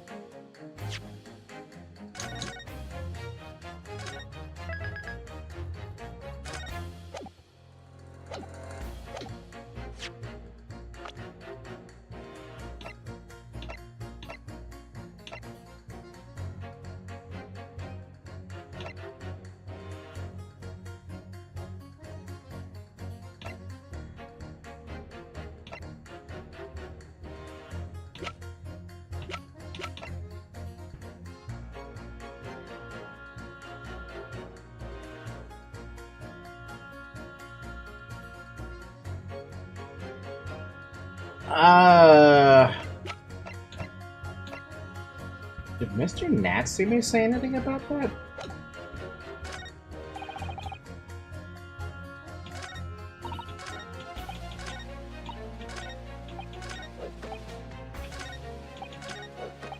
Hold it!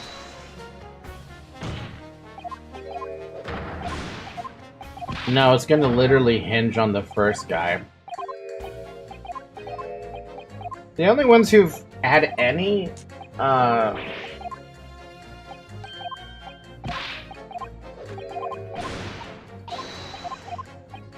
Hold on, can I use her as a... No, I can't. So, wait, no, I can. There's two choices I have then, but really the first choice is gonna be Altamont. Mr. Garrett didn't say anything about this because he was never a witness, or he never testified anything.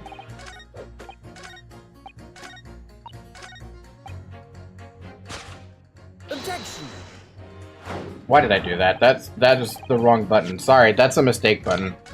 I pushed Y instead of the some other button. I meant to press press, not Y. Press, that's the button. Jesus fucking Christ.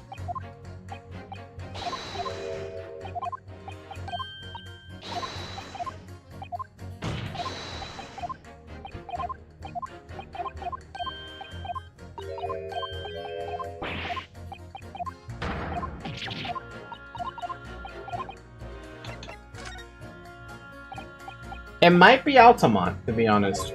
There's like no other one I can pick. A person whose testimony reviewed details about the gas in the Gyarados as, if it's not her, then it's him, but I don't remember him mentioning anything about seeing anything about the gas. Take that! For God's sakes. Okay. I'm running out of lives here.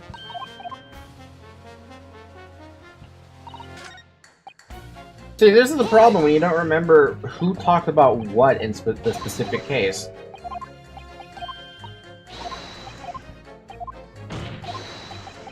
The bigger problem of having a week in between of not remembering shit.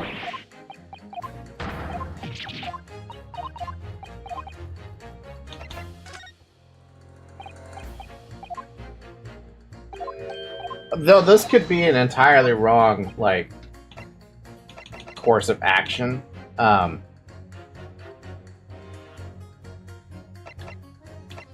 Is it really him? It is him. Why? Obviously, I'm talking about the defendant, Mr. Soseki Natsumi himself. The defendant? At the very beginning of the proceedings here in court yesterday, Mr. Natsumi said that at the very fucking beginning. You know how long ago that happened? Like, let me look at this, like, really quick. YouTube Studio. Content. Live.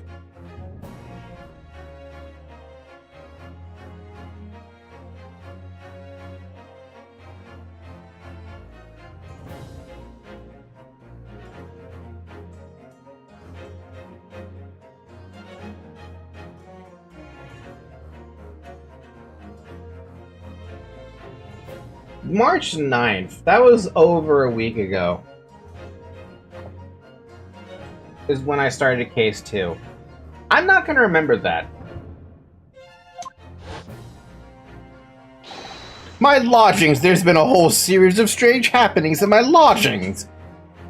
Even on that fateful night it happened. When I returned from Mr. Shamspeare's room, I lit my gas stove and climbed into bed, but before long, the stove went out. And somebody tried to kill me. On the night in question, the gas in the defendant's room went out. So I asked the court, was that a mere coincidence or not? Good golly!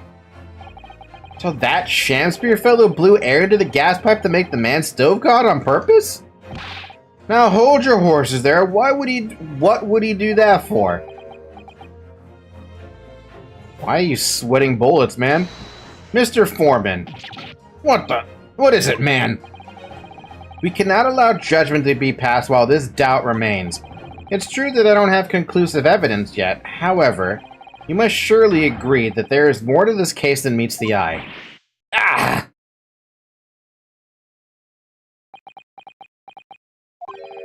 Fair enough.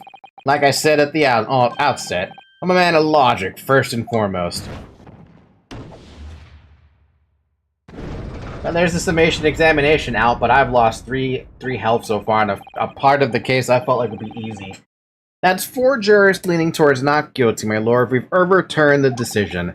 Therefore, the defense calls for the trial to continue. As the defense has rightfully indicated, the summation examination is concluded with a majority of jurors altering their decisions.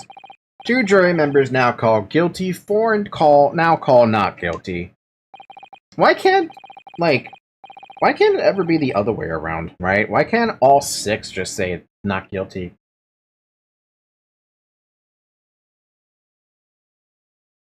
Would Van Zeeks have to do a summation examination too, or something, in that case? Therefore, the jury's opinion is conflicted, and in accordance with the law of this land, I hereby order the continuation of this trial. Mr. William Shamspeare. My lord, how can thy humble Shamspeare serve thee? What say you in response to the various revelations made during the summation examination? So God mend me, I do solemnly swear, I recall aught of either the lamp or the pipe. But your handprints have made a tidy mess all over the wall there. How do you explain that, eh? I am done with this. The dignity of this great courtroom has been sullied enough already. Juror number 5. Whoa, me?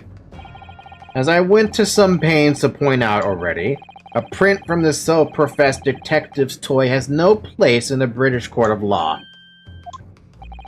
As such, whether or not this man did indeed stand before the gas lamp of his hands against the wall remains at this time unestablished conjecture.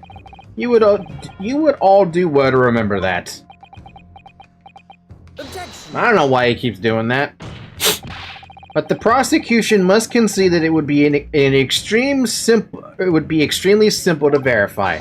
Just order the mouth of the gas pipe feeding that lamp in Mr. Shamspeare's room to be examined. There are traces of poison there. What appears to be extremely simple is my Nipponese friend's mind. You will recall that in order to check for the presence of poison in the tea, some remnants of tea were required. Yes. Therefore, it shouldn't be beyond your wit to imagine even if poison were to have been spread on the pipe, it would have completely evaporated by now, making any analysis impossible. It's not wrong. I didn't think of that. Right, Mo, I'm gonna head to bed. Alright, good night, Mr. D&D. You sleep well, sir. In any case, counsel, I fail to see what could possibly have motivated the man to do as you describe. Why on earth would this fellow have wanted to blow air into the gas pipework where he lived? There's only one possibility that I can think of, and that is to use the leaking gas to commit murder. That's exactly the same thought I was thinking. Order! Order! Counsel! Precisely whose life do you propose this man was plotting to end? The answer couldn't be simpler now that we've unraveled the mystery this far. Mr. Shamspeare wanted to end the life of Mr. Natsumi. That's literally the only choice. If a gas lamp were to go out, it would be noticed immediately, of course. But a gas stove, on the other hand, could be silently extinguished by the killer without anyone noticing. I live around those parts myself, so I know what it's like. I can tell you, trying to sleep without the stove lit is pretty much suicide. You'd freeze to death in no time.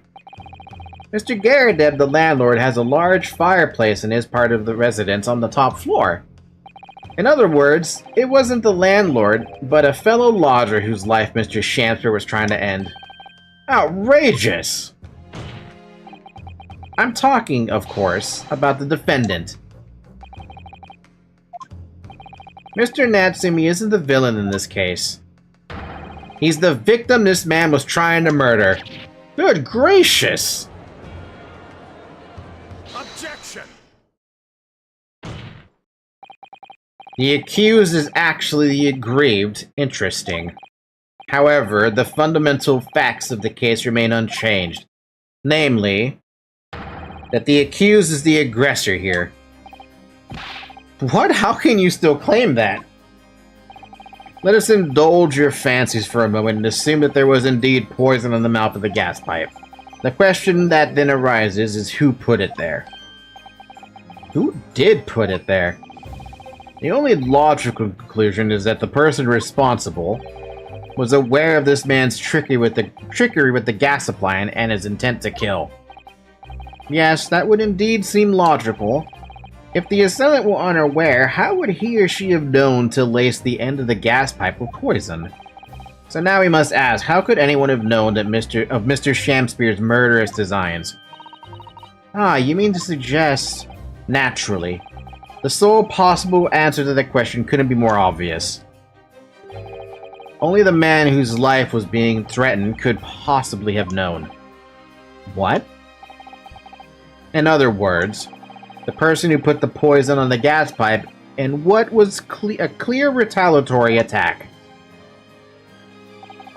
can only have been the accused, Mr. Soseki Natsumi.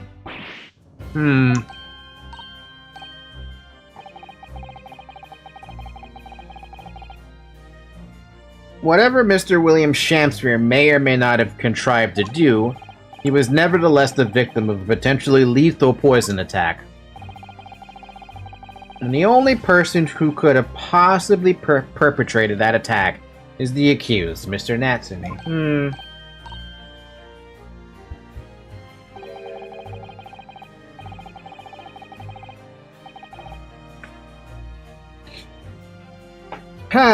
That's interesting. I feel like there's only one answer to that. We have a piece of evidence that might be able to say something about that, but that requires the testimony of Mr. Garrett in place of this, because there's no other way.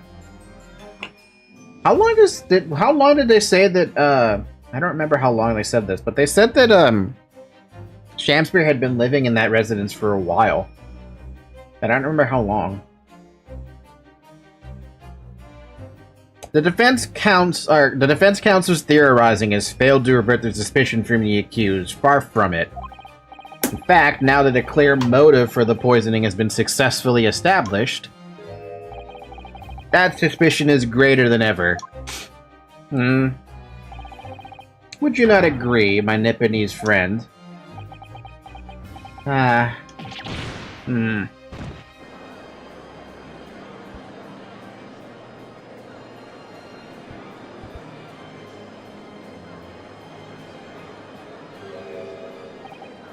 How did he manage to turn that around on me so rapidly?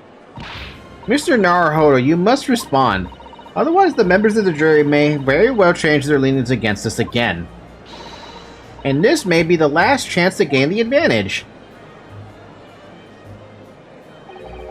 What advantage? Well, it would seem that somebody put poison in the gas pipe in Mr. Shakespeare's room, so we must name that person now and absolve Mr. Natsumi of guilt. You mean, name the true culprit?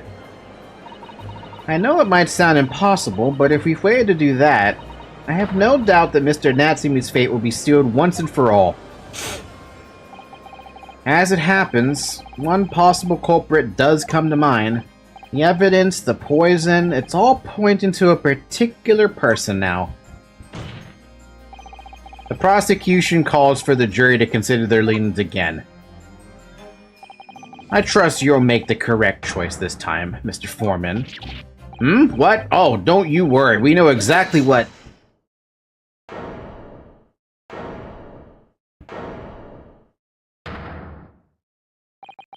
There is one other person who I believe could have been involved in all of this. The true culprit of this crime. The true culprit?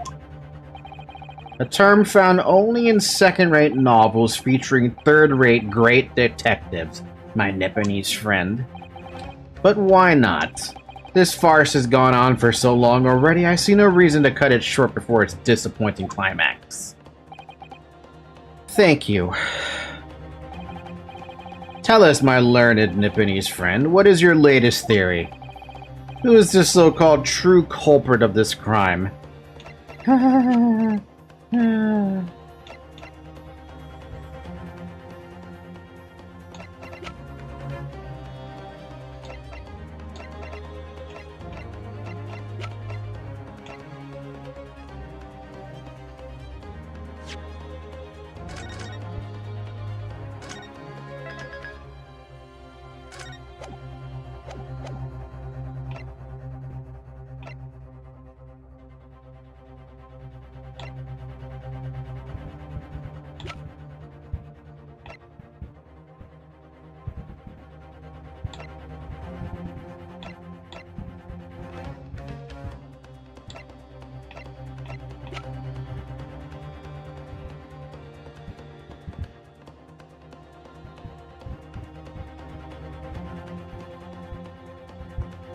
Gonna be honest with you, I don't have...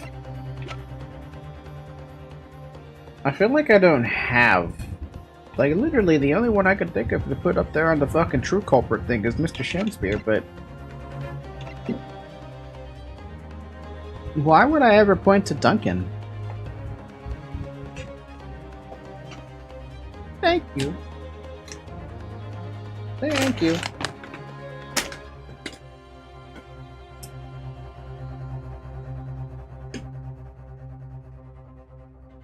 I guess I could use Duncan, but like, is that even close to right? Take that!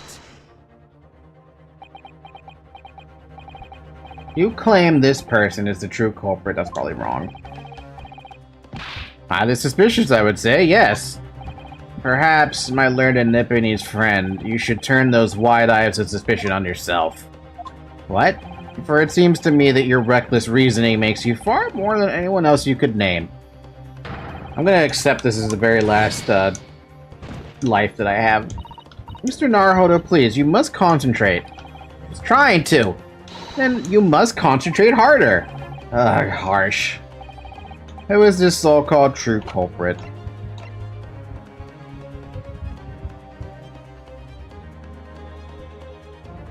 Sorry, my cat is currently in front of me and I can't see the screen. Meterman? Okay, I died. I will accept my death and just load my game then. I don't know who to pick! It can't be Mr. Garrett, that's foolish. Fine, I'll name him. God. Who is it? Who is it? I don't know who to point the finger to. Plus it's you. Wait, I'm sorry, what? The name of the person responsible for the poison that afflicted Mr. Shakespeare is, I believe, Miss Olive Green. How? What logic? Where? Miss Olive Green? Miss Olive Green. I do feel as though I've heard that name in the recent past, Council, but I don't recall where. Miss Olive Green. The woman from 6 days ago? Yeah, no, how the fuck? The victim in the recent case of stabbing on Briar Road, an incident for which Mr. Natsumi was arrested, I hasten to add. Oh, of course, yes, Miss Green. She was left comatose for some 3 days, I believe, but I hear she regained consciousness 2 days ago. And I hardly need remind the court that Mr. Shakespeare's poisoning took place 3 days ago. Given that the woman was lying comatose on a hospital bed at the time, she appears to have a rather fine alibi. True, on the night that the incident occurred, Miss Green was in the hospital, unconscious. So on the face of it, it would seem that she couldn't possibly be responsible, but still. My colleagues and I visited Miss Green in the hospital yesterday. We found her to be in the possession of a bottle of poison. Good gracious, she had poison? And there is another fact that links Miss Green to this case as well. That's just pushing it, dude. Defense requested she be brought to the witness stand in order to explain the details to the court. Tell me, Mr. Shakespeare. My lord, pray, what be thy bidding? Are you acquainted with Miss Green? No, never heard of her. Judging by the look on Mr. Shakespeare's face, I think perhaps he genuinely doesn't know her, at least not by name. As the voice of Her Majesty's prosecution here, I adhere to my word. We will see my learned Nipponese friend's farce through to its conclusion. I appreciate that, though you got me confused here, Ryu. The prosecution requests a short recess, my lord, in order to subpoena the witness and bring her here. Yes, Miss Olive Green. Indeed, my lord. 1 hour should be sufficient. 1 hour? Damn. Very well, I grant the request. Excellent, I hope. The defense has made a most extraordinary accusation, I must say. But at the present time, I fear the prosecution's argument remains largely uncontested. Accordingly, I'm afraid the defendant and his culpability remain the sole subject of this court's attention. Thank you, counsels. We reconvene in 1 hour. Court is adjourned. What the fuck? Where is this case going? You got me confused there, yo. That is extra confusing with the side order of French fries. Miss Green? I can't see it. I literally can't see it. How are you gonna be like... How are you gonna choose Miss Green for this? Like...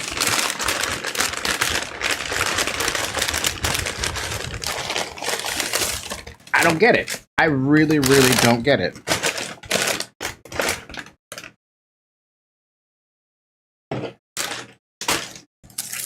But hey, if that's what we're going, if that's the route we're taking, that's one hell of a fucking route.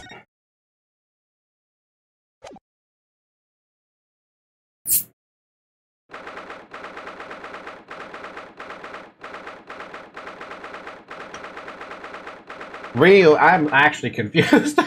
You do mean confusion. Joyful, jubilant jumping jacks. Oh, Mr. Natsumi. I'm so pleased for you. Locum student Mr. Naruhodo Esquire, and non-locum judicial assistant Miss Mikotobo Esquires. Now, finally, at long last there could be proof. Proof that I'm innocent and proof that my tea is innocent. Ah, good morning, my dear fellows. Good morning, Mr. Sholmes. Ah, Hardlock Sholmes. May you drink my tepid tea and fall forever silent. Didn't you just say your tea is not poisonous? Also, I have my food here, so I am going to indulge in said food. Because I'm hungry!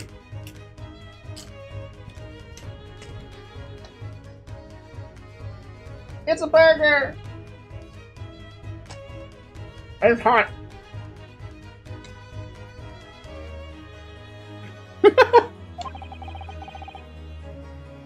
I thought the tea was innocent.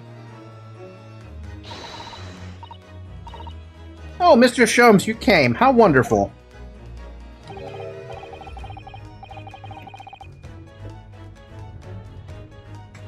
Please, save your derision. I know what you're all thinking. That you fell asleep on us?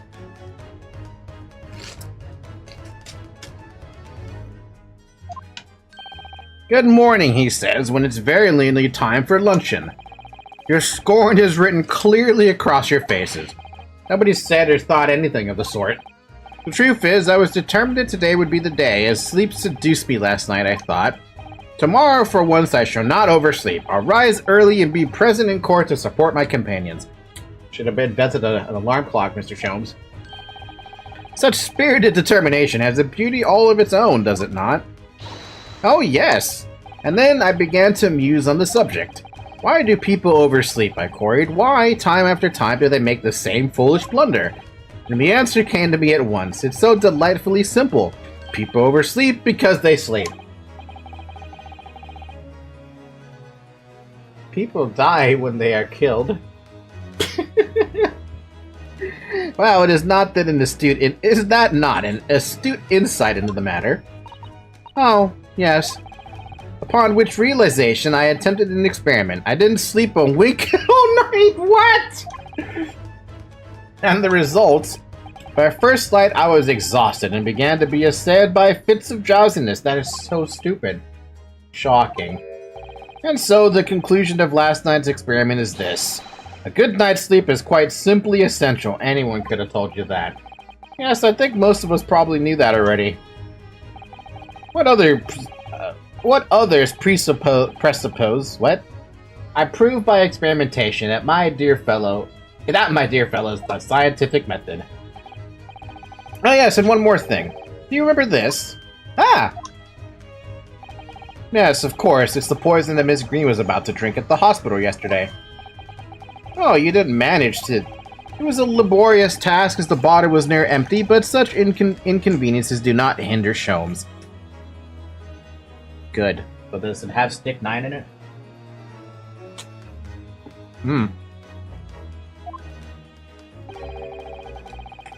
It does, okay. I managed to confirm that it contains Stitch 9. Stitch 9? So I was right. Perhaps, though, of course, such circumstantial evidence doesn't prove Miss Green's guilt.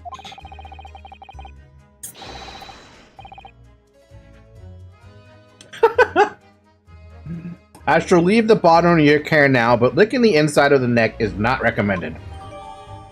A bottle found in the possession of Miss Green with traces of slow-acting poison, Stitch 9 inside.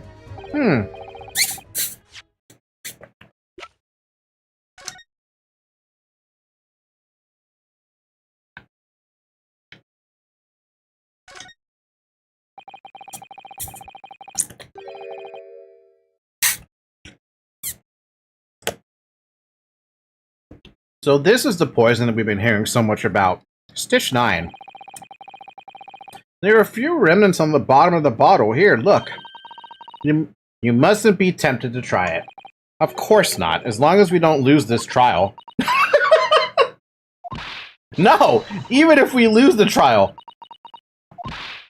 No! We mustn't lose the trial in the first place, Mr. Naruto! Make your mind up, Suzato-san.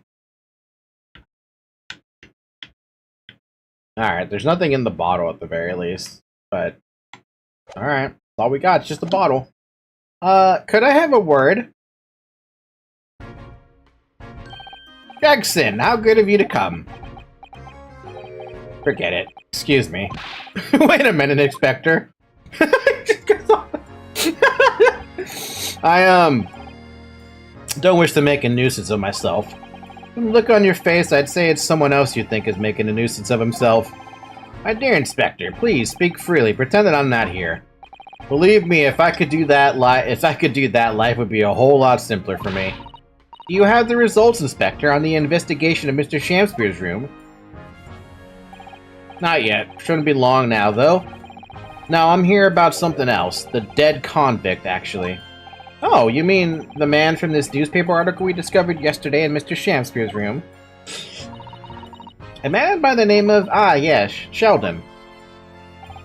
Went through the archives at the yard and dug out the fellow's file. There's something in there that, well, it caught my eye. Something caught your eye? What, Inspector, what? I've copied out the relevant parts for you so you can read it for yourself. Thank you.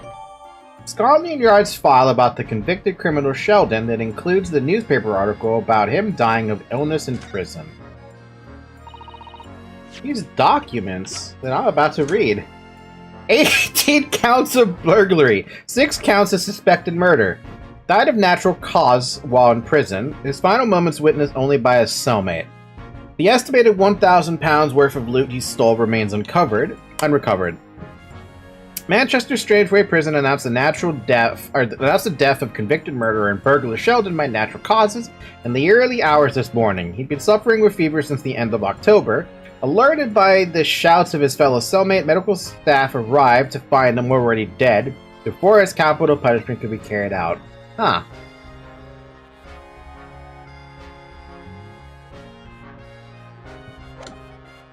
That doesn't tell me much, does it? That really doesn't tell me anything.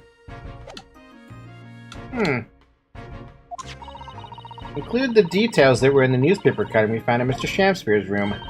I'll rearrange everything in the court record so we don't have duplicate information. Thank you, Suzato. Why are you giving us a copy of this important file, though? Well, you're the ones who turned up the clue in the first place, aren't you? I'm just making sure things get handled in the proper fashion. Speaking of clues, whatever happened to that chest? Oh, Scotland Yard's workings are so wonderful. Indeed, my dear fellows, and the Inspector here is a shining diamond in its crown. A shining diamond. In the rough, maybe. Look, I just don't want to be beholden to a lawyer, that's all. Thanks, Mr. Gregson. Counsel for the defense and the defendant. It's already been an hour? Court proceedings are about to resume. Make your way to the courtroom at once. That's a short-ass hour. I shall leave you then. I'll be listening with the interest in With interest from the public gallery, not nodding off at all. Certainly not. Thank you, Mr. Sholmes.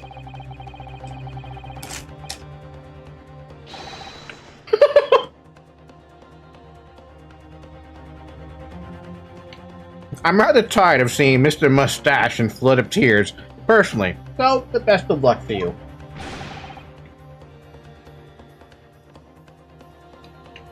Yes, what's up?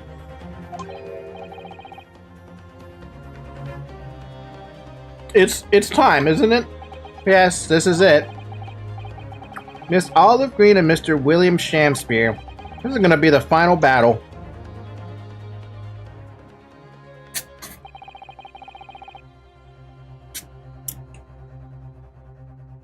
I won't really have saved Soseki-san until I expose the whole truth of everything that's been going on. But it's all coming to a head now. You can do it, Ryu Nasuki. You have to.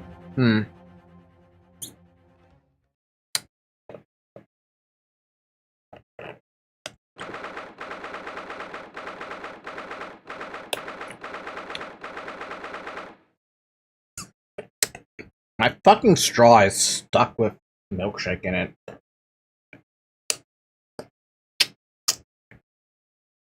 Come on.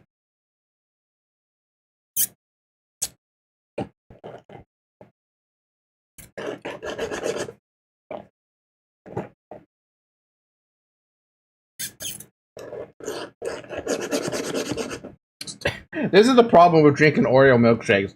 You get the Oreos stuck in your fucking straw.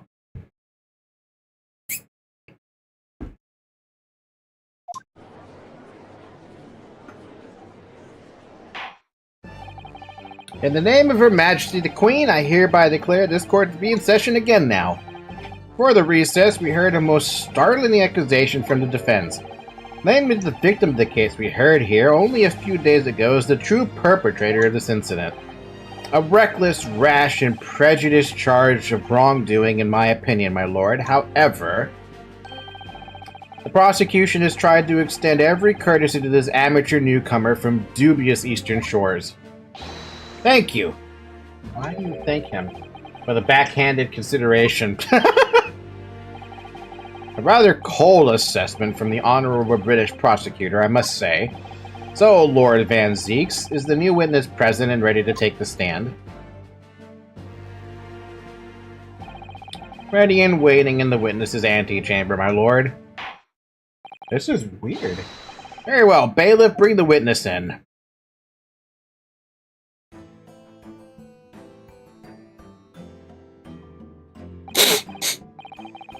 Witnesses, state your names and occupations for the court, please. William Shamspeare, my liege. For mine occupation, I can say only that I be a tragic victim to be pitied. Currently unemployed, in other words. I'm Olive Green. I'm a fledgling artist. Well, no. Not a fledgling, really. A hopeless failure is too weak-spirited to admit she has no talent, I suppose. Also currently unemployed, in other words. What a coterie. Mr. Shamspeare, my lord, I am thy humble servant. I'm afraid that you are no longer merely the victim in this affair. A possibility has been raised that you are in fact the assailant and intent on taking the life of your fellow lodger. The part you have played this whole business will be thoroughly scrutinized, I assure you. I would for naught else, my lord. And Miss Green. Yes? You are aware of the reason you have been summoned to this courtroom today, I presume.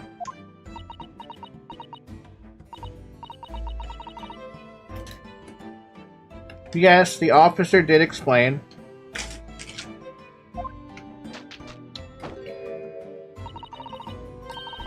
He said I poisoned this ridiculous buffoon.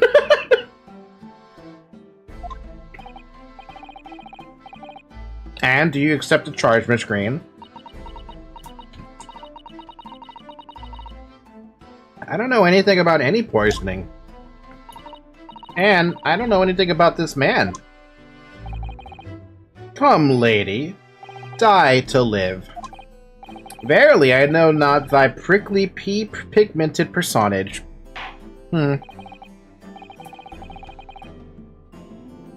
Very well, let us proceed with the matter at hand. That being to ascertain whether or not Miss Green has any involvement in this affair. It's all very strange indeed. Why would you suspect me? I barely ever go to the East End anyway. It so happens that I passed by that neighborhood 6 days ago, that's all. And on that night that this man was poisoned, I was still in the hospital fighting for my life. Yes, having been unfortunately caught up in the incident on the street outside of the Garrett household, where you were stabbed! And that incident, an incident that rendered you unconscious for some 3 days.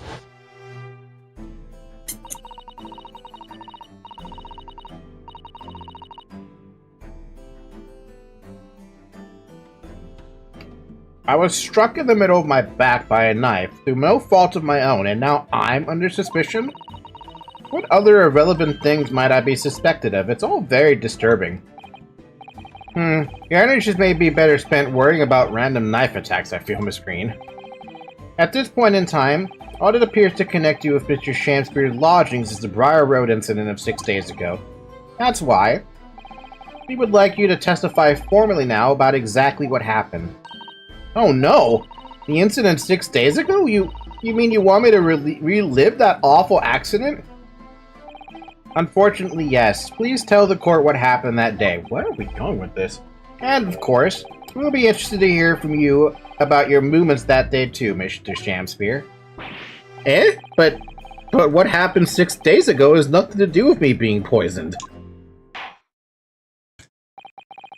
Let us proceed, then. The witness will present their formal testimony to the court.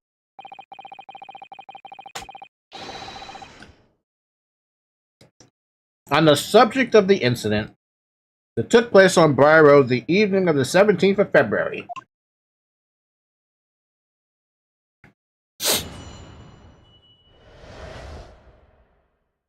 The evening of 17th February.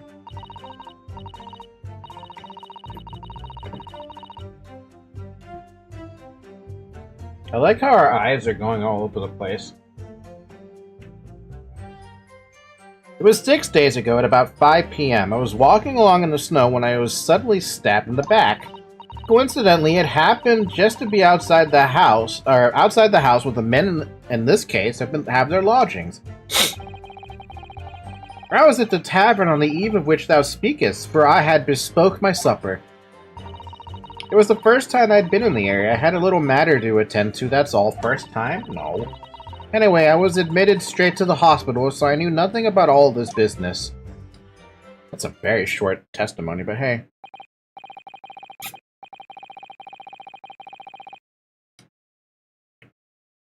Yes, a second incident inside a week at what I believe to be aptly described as the haunted lodgings.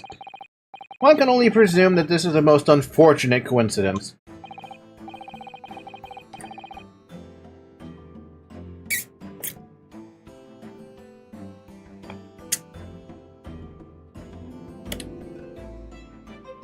Meanwhile, you say you were not in your room, Mr. Shamspeare.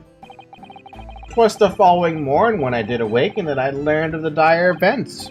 Mary, what a commotion did the officers of law make on the floor above mine! When Soseki-san was arrested on suspicion of attempted murder. As suspected, there is nothing connecting these two witnesses but happenstance. It's true, it does seem as though they're unrelated at first glance, but I'm not so sure. There's something lurking in the shadows here, I feel certain of it. And this is my one and only chance to expose it. My dude, I don't know where we're going with this one. I have an idea of where it should go, but how it should go? Fuck if I know. Counsel, you may cross-examine these two witnesses if you wish. Yes, my lord. If you wish.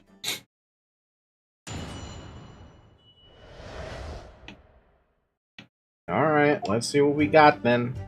Ah, I got my lives back. Hold it! As you wish. As you wish. I'm well acquainted with the case. I'm sorry you had to go through that. It was awful. I still can't believe I was unconscious for so long. And I woke up to find that the case had been solved and the culprit arrested.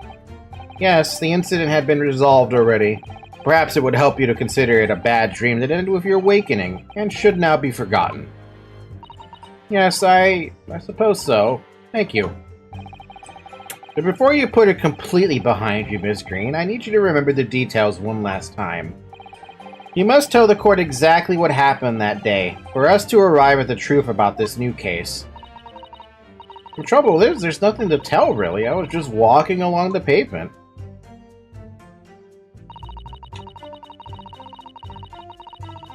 Hold it!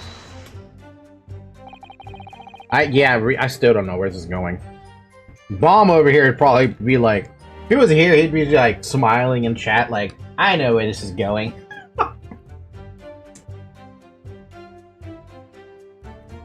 What were you doing on that day, though? What do you mean?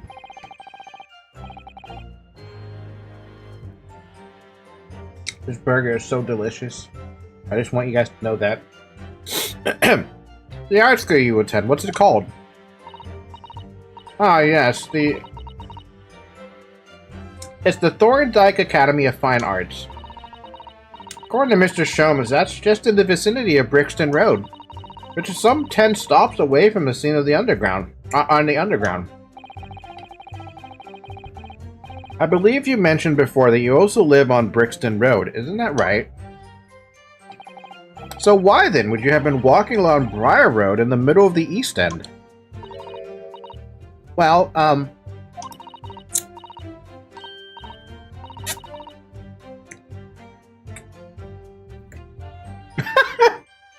it was foggy as hell, girl, during that day. It's because, oh yes, of course, I thought it might make a nice picture. The witness is a student of art. City-dwelling artists can't all paint grand urban vistas. That's right. I happen to like the crumbling look of that part of town. Perhaps quaint would have been a less grating term. The point is, she's definitely hiding something. Yes, it seems she's not going to be forthcoming with the truth.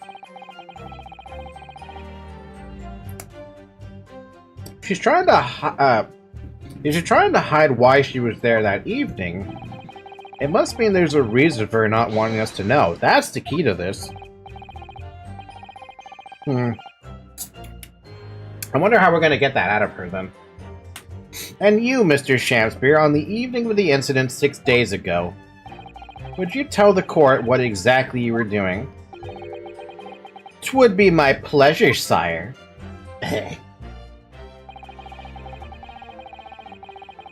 Hold it!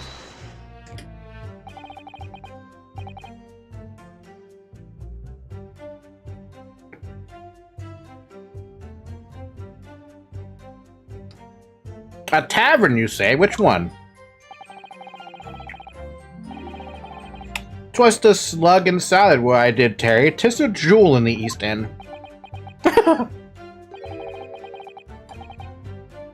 And a little unexpected, I feel.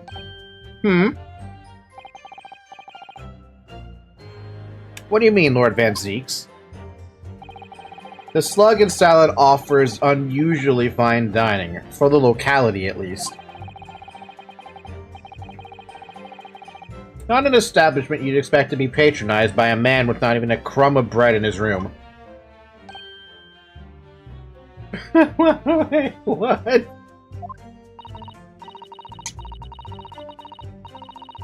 It's true, the menu lists premium crusts of bread and glasses of water in different levels of cloudiness. What the fuck?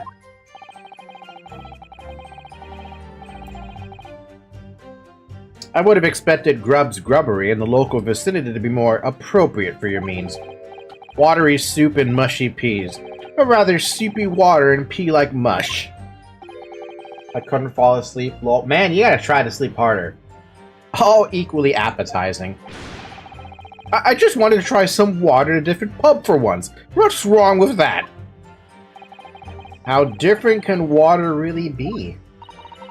Or perhaps there's a more plausible explanation. A specific reason why he had to go to that particular establishment. Agreed. The fact that on that day of all days he dined at a place he wouldn't normally, it does stand out.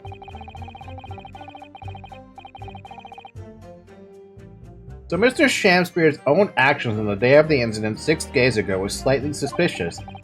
I wonder if we have some evidence that can explain these actions. Do I?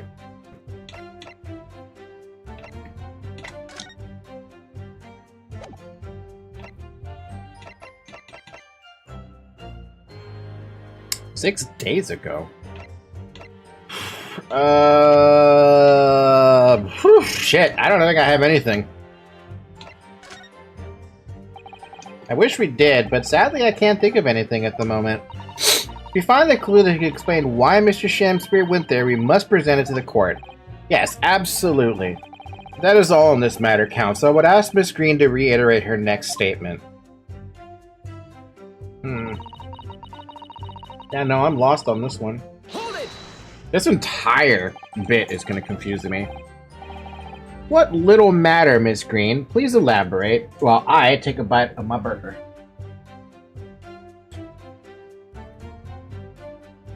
Ah!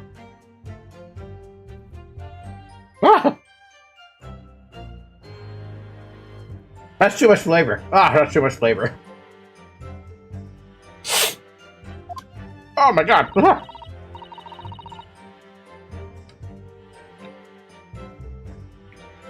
Oh man, okay. Ah!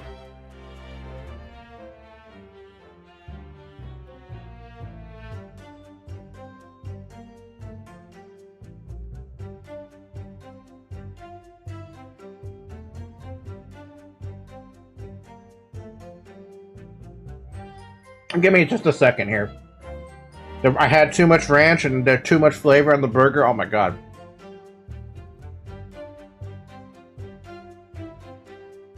You guys ever eat something that just has too much flavor and you feel like you're ascending and you're about to meet God? That's what I felt like just now.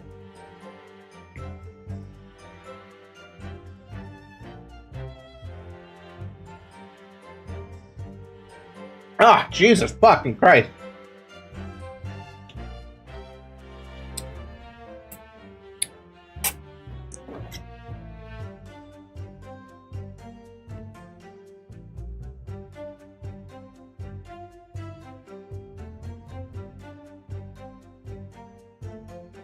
Okay, god damn. It was nothing, really. It's not worth mentioning. If you remember, you mentioned it to us yesterday at the hospital. Ah. It was related to the card you were holding. Miss Green! What was that? She clearly just hit something behind her back. From memory, I believe the card contained a note that read, I have information regarding the death of Duncan Ross. But what does that matter? This has nothing to do with Duncan. Ah, so there is a link. But why? Mr. Shamspear, do you have something to share with the court? To be or not to be? That is the question. Ah, pray forgive me, the great bard's words springeth from within me with ne'er a thought. Don't tell me, because you're possessed by Shakespeare's spirit, right? Hearing Miss Green's words a moment ago seemed to make you think of something. Something of relevance, perhaps? Well... Nay, sire, 'twas nothing at all. Presumably you know the name, though, Mr. Duncan Ross, I mean. After all, you were both lodgers in the same house. I would it were so, but sadly nay. Lodging be a lonely occupation, sire. My lodging fellows be rarely known to me. So you haven't heard of him, even though he passed away in the room just the one floor above yours? Miss Green. Me, my lord? Have I done something wrong? The card that was mentioned before, containing the note, do you have it upon your person? Hey, it's the letter. I do, yes, but I don't need it anymore. In fact, I should throw it away, really. Before you dispose of it, the court will take it as evidence, please. A note in an envelope that seems to have been ripped open rather roughly. It contains instructions to meet with someone who claims to have information about Duncan Ross. Of course, that's what links Mr. Shamsbury and Miss Green. Can I read that? The envelope has been ripped open rather carelessly, hasn't it? Miss Green strikes me as the type to open correspondence more neatly than that. Ah, what is it? The way the envelope is torn, I'm almost sure I've seen that exact same shape somewhere else. Okay, Dora the Explorer. We have it, though. Oh, you don't mean... Were you thinking of this piece of evidence, Mr. Naruhodo? Exactly, that's it. Try to match them up. It's a perfect match! This torn-off end of the envelope clearly belongs to this card. And we even have to update the evidence for that? The envelope fits perfectly with a torn-off piece found at the scene of the crime. It fits perfectly with the envelope in Miss Green's possession. We found that in Mr. Shamspeare's room. So we can't do anything else with this, huh? Alright, fair enough. It's Duncan Ross! Now, continue with your testimony, please, Miss Green.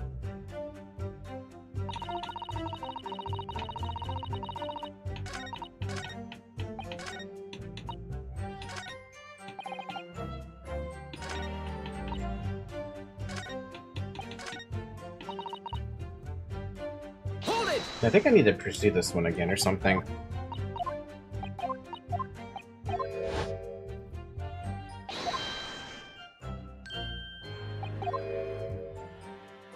Wait, no, but this isn't the right one. It's another one. Sorry. I'm following the wrong one.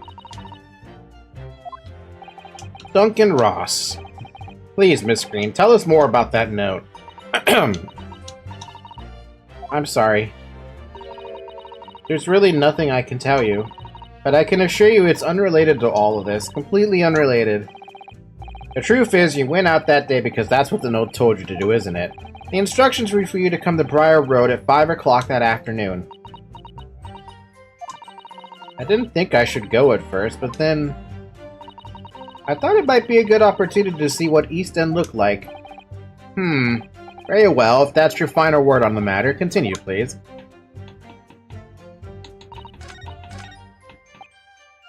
Hold it! Was it this one?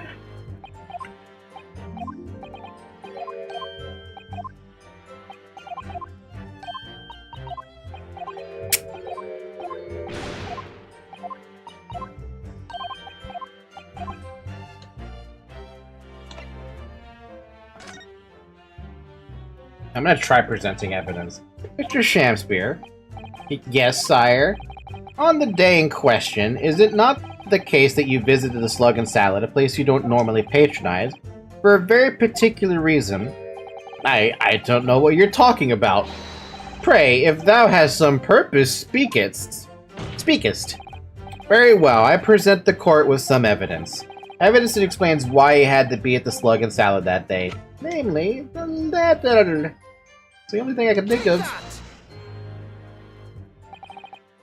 I believe this card reveals the answer. Good lord, Miss Green's card, you mean?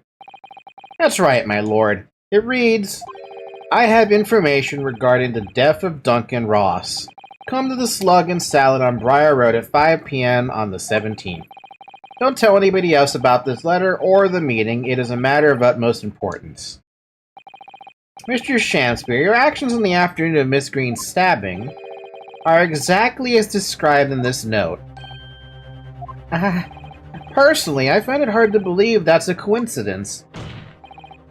Don't you, Mr. Shamspeare? Well? Excuse me, can I say something? Yes, Miss Green? That card was delivered to me. It doesn't have anything to do with this odd man, does it? Well, you would think so, yes, but it's hard to believe it's merely... My lord, may I? May you what, Miss Green? I'd like to make something very clear about that card. Very well, then. You may amend your testimony to include details about the particular note. This note was delivered to me at my address. It has nothing to do with the odd man next to me, huh? I think you said that you received it the day before the incident, didn't you? Yes, that's right. There appears to be no indication of the sender's name or address on the envelope. It was in my letterbox, and that's all I know, I'm afraid. I have no idea who sent it. I have information regarding the death of Duncan Ross. Who is this Duncan Ross, please?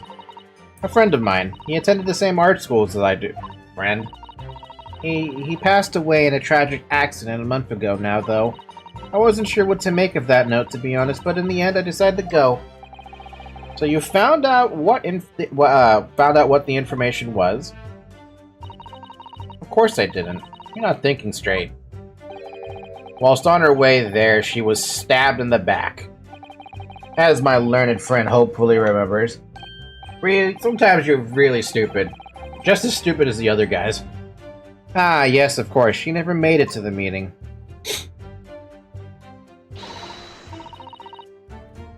Oh, Mr. Naruhodo, you pursued Mr. Shamspear wonderfully there.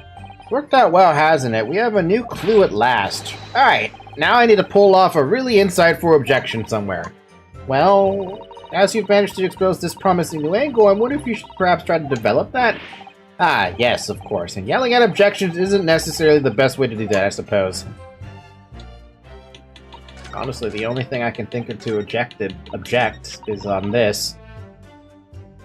Because it does have something to do with, Mr. Shamspoop. Objection! Mr. Shamspoop.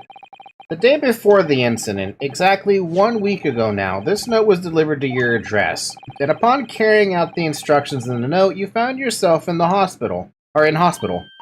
Yes, I did. It's terrible. Everything that's happened to me. Yes, it is terrible. If it's all true, that is. What do you mean? Miss Green, have a look at this, please. It's the torn-off end of an envelope. Oh, is it? And it so happens that it fits together perfectly with the envelope of the note you received. But where did you find that? In Mr. Shamspear's room. Eh? In my room? Miss, that's a woman! Oh, so hi. How you doing, Alex? Oh, so yes, it's a woman. Hi, woman. Mr. Shamspear, do you perhaps remember this note from somewhere? Well, your actions that afternoon followed the instructions in the note to the letter. Come to the Slug and Salad on Briar Road at 5 p.m. on the 17th. And so that's exactly where you went.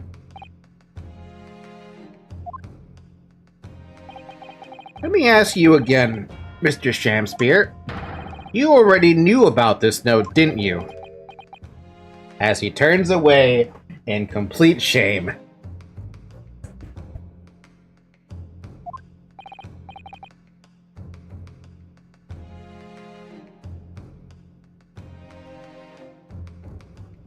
And you, Miss Green. Man. Oh, what did I do? Hi, I won't be talking too much this stream. Sorry to say I'll be using you as background noise while I finish my notes. Sorry. Are you sure that I'm good background noise for that? I appreciate it, though.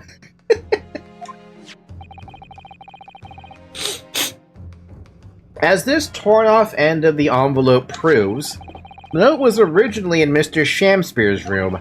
So how is it that it came to be in your possession? I don't have the first idea. I'm just a fledgling artist after all. Wait a minute. Wait, no, that wouldn't be right. That's too much of a stretch, even for my imagination. There's only one explanation. Well, I'll try the music, but that just made me stomp uncontrollably.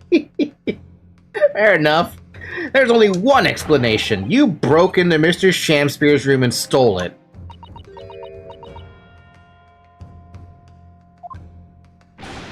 You did what? Sorry, thou has what? You broke, thou were in my room? Wait, what is going on here? Mr. Shamspear is losing all character. What on earth do you want with me?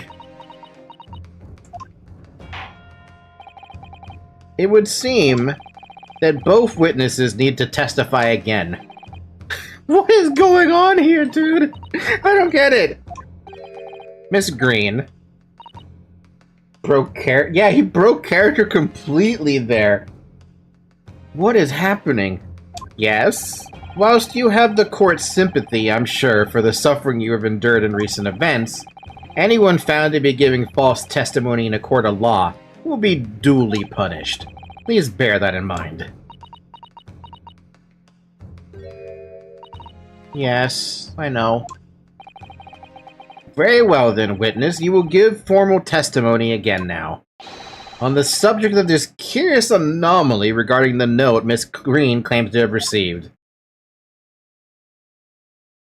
Where are we going with? Why do I get the feeling these two have worked together or something, and they actually needed to kill Duncan? I do remember now, 'twas a week ago, peradventure, that note was delivered unto me. On the day writ therein, I did tarry a long hour at the Slug and Salad, yet nobody came. Nobody came. Thereafter, on the evening I shared the company of the Japanese fellow, I did see the note had vanished. I don't know what you mean. You think I snuck into this man's room, do you? Why would I?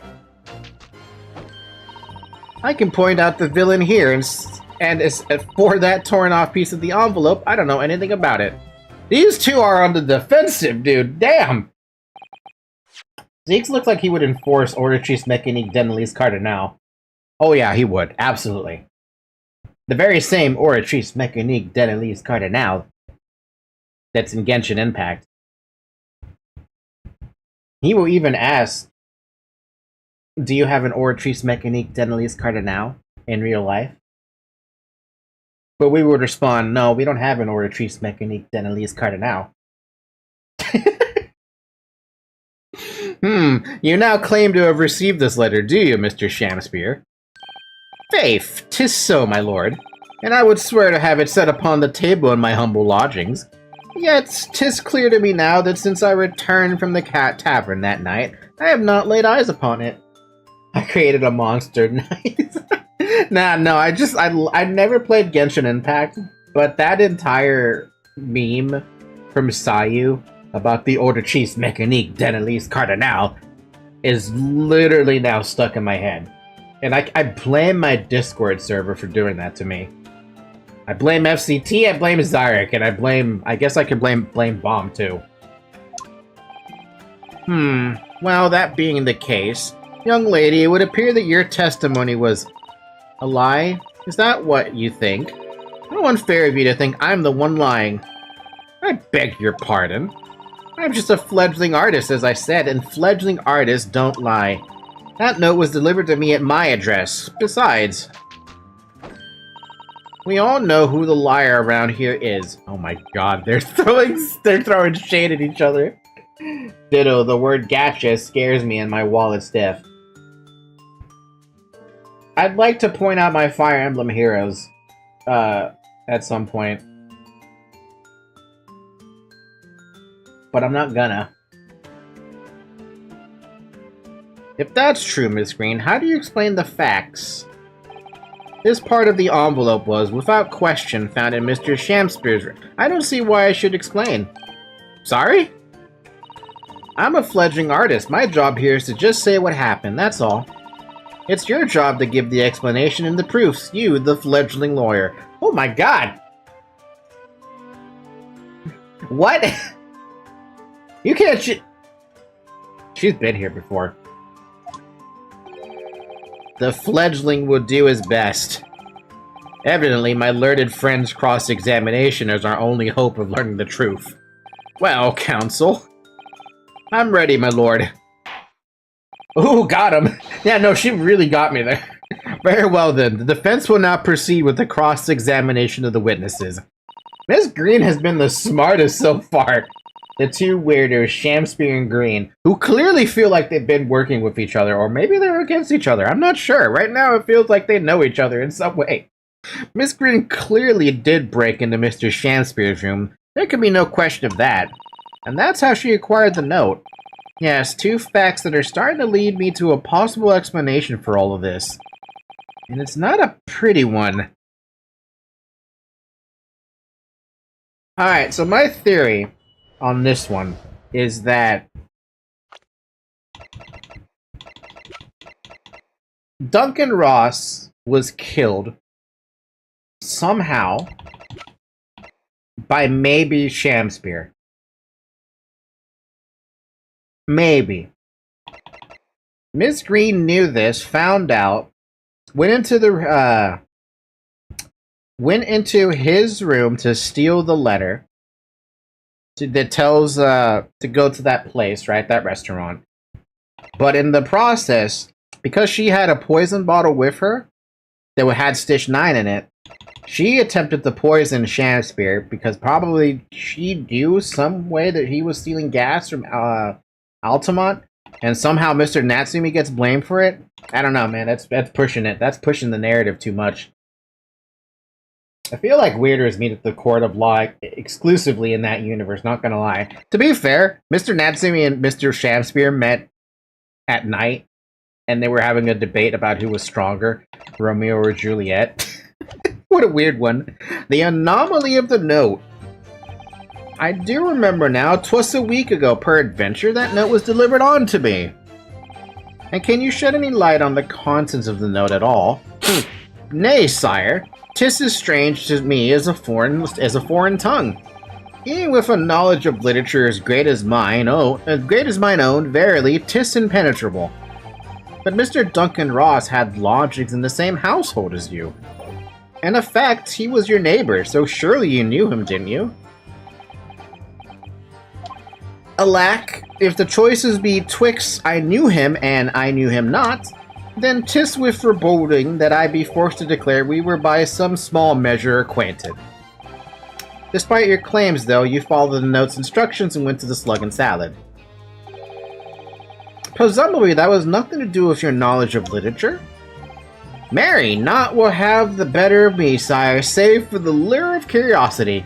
I can't read his text anymore. You must have a high IQ sounding argument, FFS. I mean, if you think about it, no, even if you give it, like, the most minor amount of thought, who is stronger, Romeo or Juliet? It is easily Juliet, because she's the last one who killed herself in the story. Right?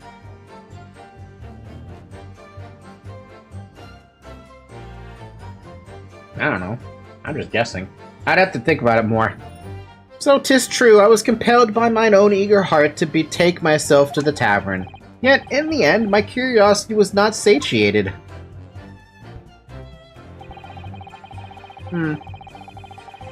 She can bent press Romeo like he was wet paper. What? So even after waiting for an hour, nobody appeared. Well, yes, sire. 'Tis as thou sayest. Really? You paused for a moment before you answered. In truth, when thou asked whether nobody appeared, I did suddenly recall. Really, do you mean to tell the court that somebody did appear after all? I was not alone that night at the Slug and Salad, my lord. No, 'tis returning to me now. I did treat my lips to almost clear water, and mine innards to a premium crust of bread. And all around me danced a great many companions. What do you mean? Flies, sire. Flies. Oh my god. Good lord. In the name of Beelzebub, what were they? Fairies, perchance, from a midsummer night's dream, come to taunt me. I think they were just flies. I can't help thinking that the flies ought to choose something more wholesome to buzz around. Is that wrong of me? No, it's not. Flies, though, you can't call that company. I mean, I don't want to say that because people might think that's company, but... When exactly did you notice it had gone missing? Such idle thoughts ne'er occupy my mind. I am busy with greater ideas. In other words, you didn't notice. Several days passed between your outing to the tavern and Mr. Natsumi's visit to your room. Yes, it would appear that the note disappeared sometime in that interval. Such idle thoughts ne'er occupy my mind. I am busied with greater ideas. And yet, during that time, Miss Green was comatose in the hospital, was she not? Clearly, then, she could not have been stealing things from Mr. Shamspeare's room. Yes. Yes, of course. Huh? What's that about? It's all some sort of misunderstanding, isn't it, Mr. Prosecutor, sir? You have so far failed to give a satisfactory explanation as to how you came by the note. I am not here to advocate for your defense, madam. I won't tolerate inconsistencies in your story. You would do well to remember that. Oh, dearie me. What's Lord Van Zeek's getting at? Rie and Suzuki definitely an ancestor of Phoenix, for real, for real. But which one is smarter? Ryu or Phoenix? Hold it! It seems that this note was actually delivered to Mr. Shamspeare about 1 week ago. Oh, does it? But for some reason it ended up in your possession. I can't think of any way that could have happened except for you breaking into Mr. Shamspeare's lodging. But for what reason would the witness have done that? Yeah, that's the question, isn't it? I won't deny that Miss Green's possession of the note would appear to defy logic. However, until and unless her involvement in this case can be proven in some other way, any further pursuit of this note is meaningless. Miss Green could only have come to be in possession of this note by stealing it from Mr. Shamspeare's room. And yet, there's no obvious reason why she would have done such a thing. What if there were some other reason she broke into his lodgings, though? Yes, we should pursue that idea, Mr. Naruhodo. We're close now, I can feel it. We're so close to a breakthrough, but are we, though?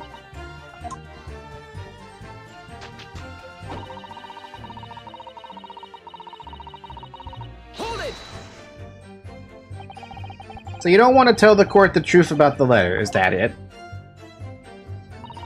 I'm a fledgling artist, remember? Artists are nearly always introverted characters. Wow! Capcom literally calling out the entire art industry with that line.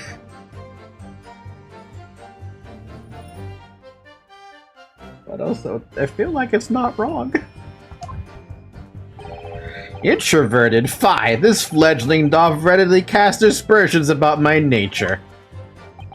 Yet I am an angel, a seraph, birds do harmonize with my song, the wind doth frolic on my wing. Oh pity, wherefore dost thou accuse one so pure of heart, ample woman? First of all, rude.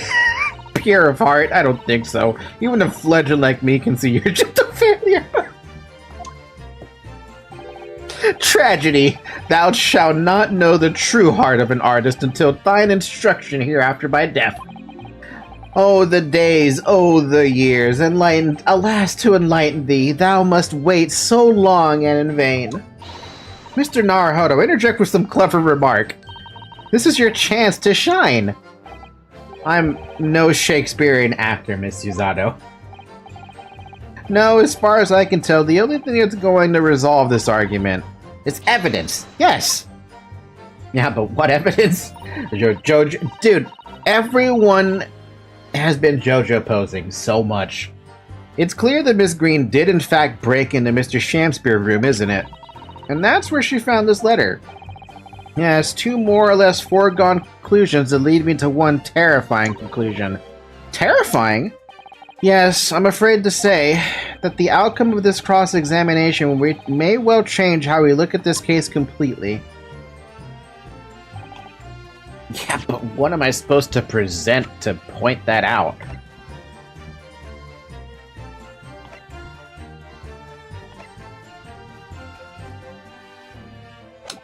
That one, I guess?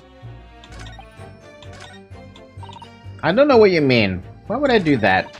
Point out the villain here. It is for the torn off piece of envelope. I don't know anything about it. Why would you sneak into the room? Because that. Nope. Okay. Hi, Bomb. How you doing? Upside down smiley face.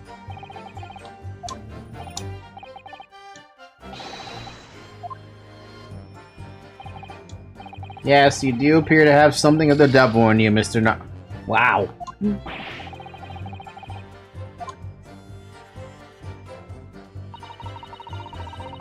I can't put emojis in the OBS chat version of this this thing.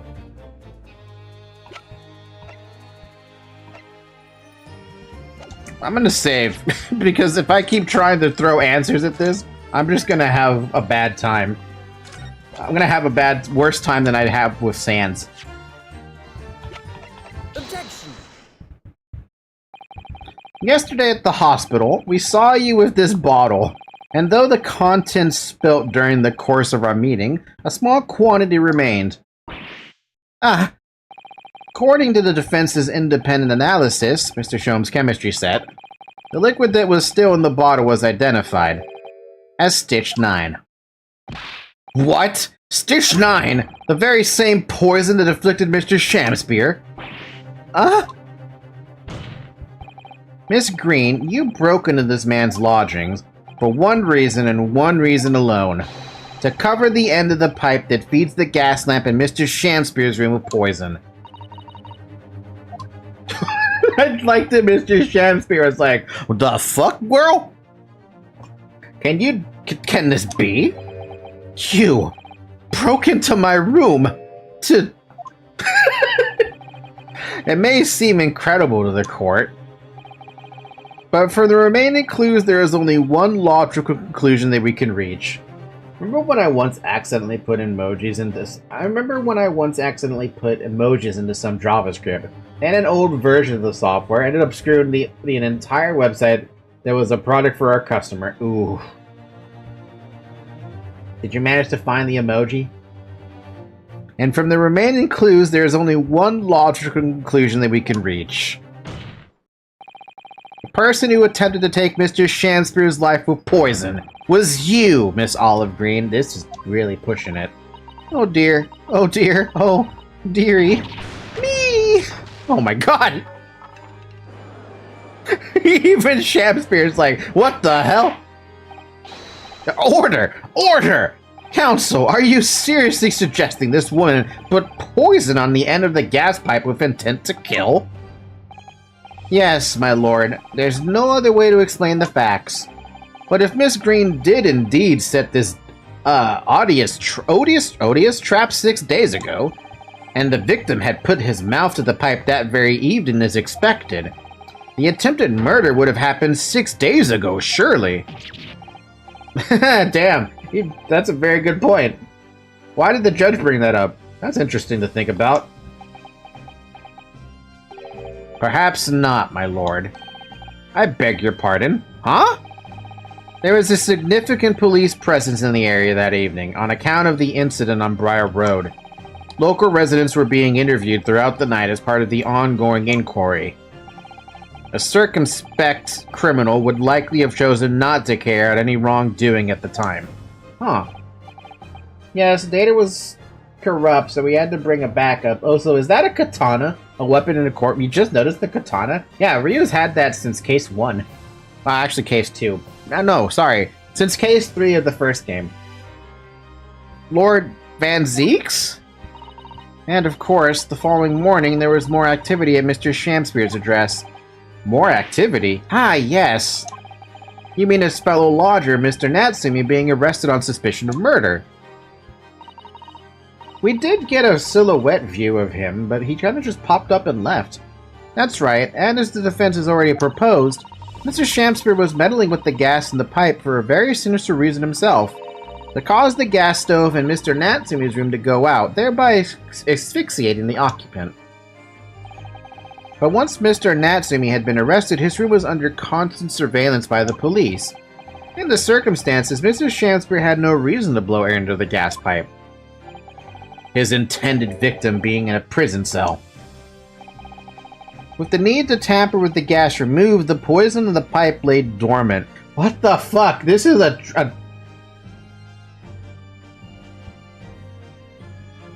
Mr. Natsim was attempted to be murdered by Mr. Shamspear, but Mr. Shamspear was attempted to be murdered by Miss Olive Green. But Miss Olive Green is trying to kill Mr. Shamspear because Mr. Shamspear did murder Duncan with the gas pipe thing? Ooh, wow, okay. That man, what? And then, 3 days ago now, the situation changed again. Right, Mr. Natsim's trial, which took place here at the Old Bailey, came to an end. The trial in which the man stood accused of stabbing Miss Green in the back, but was duly acquitted. That resulted in Mr. Natsumi returning to his lodgings for the first time in 2 days. And that very night, his gas stove mysteriously went out and Mr. Shamspear was mysteriously poisoned.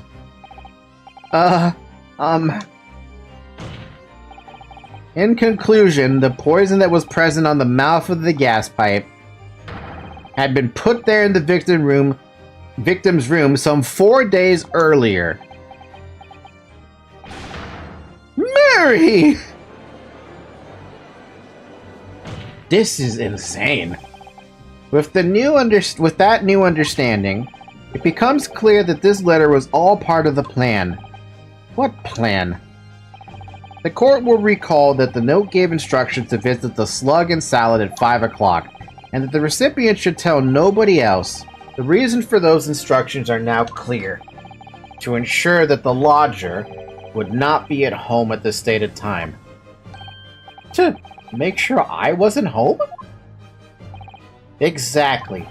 While you were out, Miss Green could safely slip into your room, knowing that she wouldn't be disturbed. You mean to say that letter was written by Miss Green, yes, and in order to cover her tracks, she took it away with her when she left. Just after she smeared poison over the mouth of the gas pipe in your room. Holy crap. Order! Order! What do you have to say for yourself, witness? Just who are you? Why did you try to kill me? Miss Green's motive should be obvious. It's all tied up with someone whose name we've heard several times already during the course of this trial. So, that's what's behind all this. You will share your apparent understanding with the court, please, counsel. Which person is behind this woman's motive for the attack on the victim's life? And the one I have here. Duncan Ross. That's right. Before the defendant, Mr. Natsumi, took up residence in the lodgings at Mr. Garrideb's, somebody else was renting the room. Mr. Duncan Ross. I knew I'd heard the name somewhere else. It's all over the papers a month ago, when the man died in strange circumstances at the haunted lodgings. That does ring a vague... Ah, of course, yes. I remember now. A young man they claim was strangled by the convict's curse or some such. Sadly, my lord, it wasn't a curse of any kind, nor was it an accident. The man died as a result of Mr. Shamspear blowing into the gas pipe and causing gas to leak into the room. It was murder, plain and simple. Yep, okay, so it does link like that.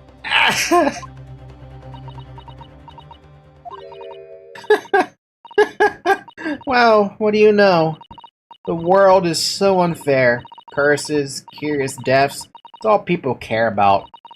If it's an interesting story they want to know, it doesn't cross their minds that real people are involved. And once they're bored, just 1 month later, once the story's lost its appeal, everyone's forgotten him. You mean Duncan was... Mr. Ross was Miss Green's fiancé. Fiancé? You may not have known until now who Miss Green really is, Mr. Shamspear. But she's known exactly who you are all along. Because you're her sworn enemy, the murderer who took the life of the man she was to marry. Miss Green, it is not the case that in order to exact revenge on Mr. Shamspear, you smeared poison over the end of the gas pipe. You're gonna admit it?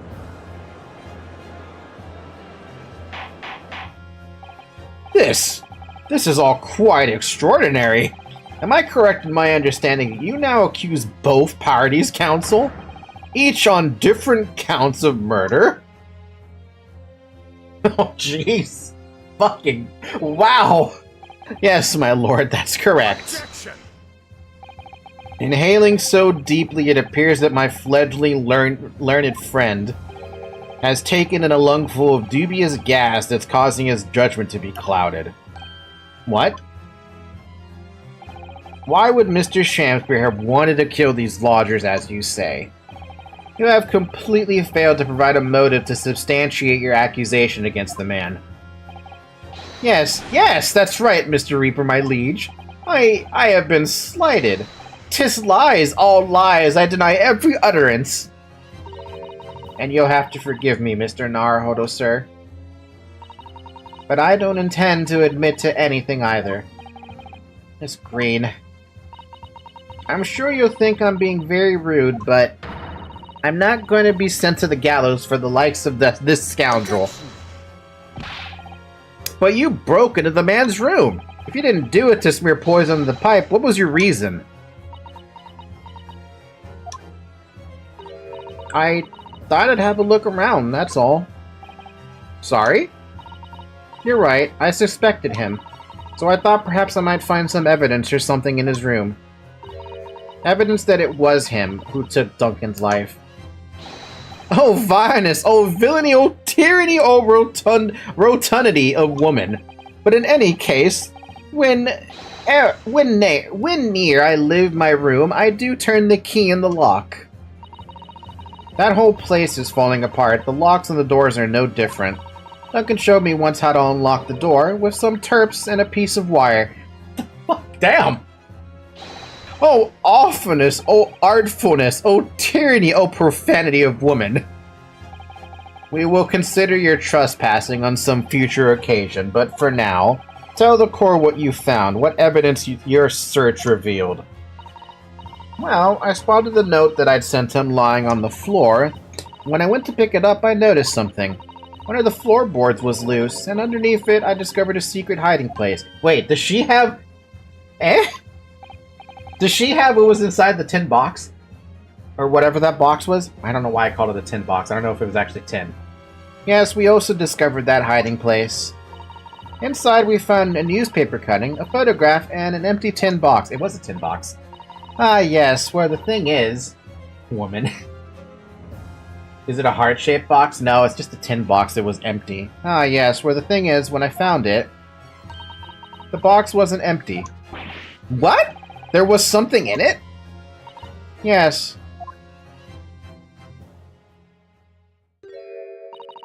This rather nice key. Huh?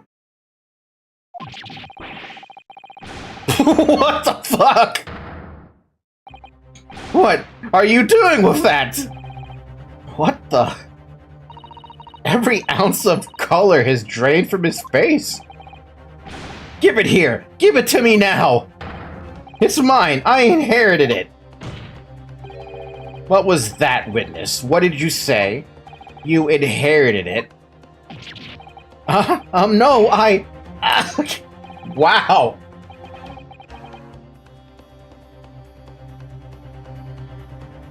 I didn't get the reference, I'm sorry. What's all this about? He inherited that key? It was obviously important to you since you'd gone to such lengths to hide it, so I took it.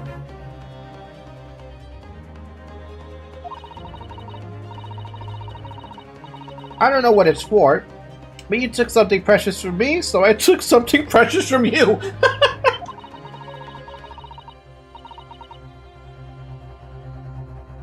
We could fit in a nevermind now.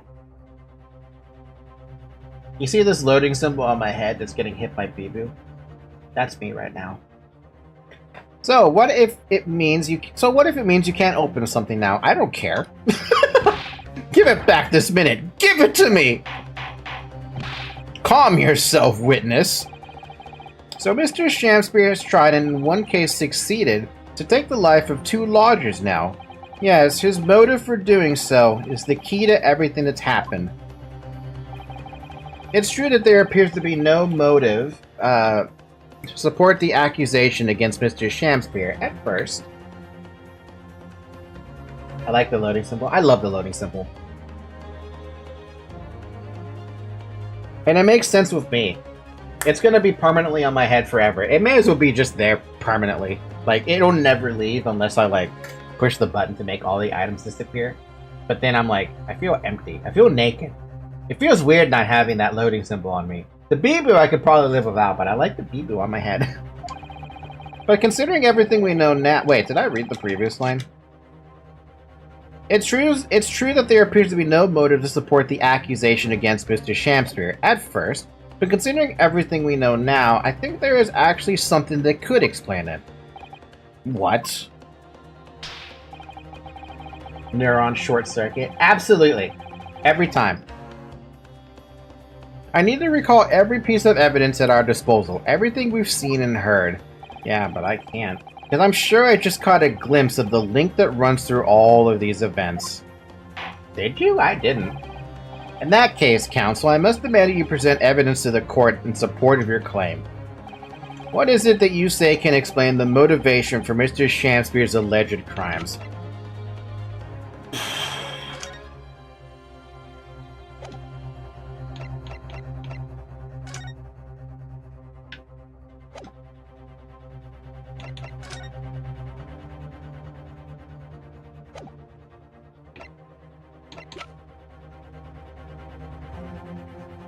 The only thing I can think of is the key to this capital offenders file. That's stretching it at this point, but I'm gonna go for it. That's an official police report, is it not?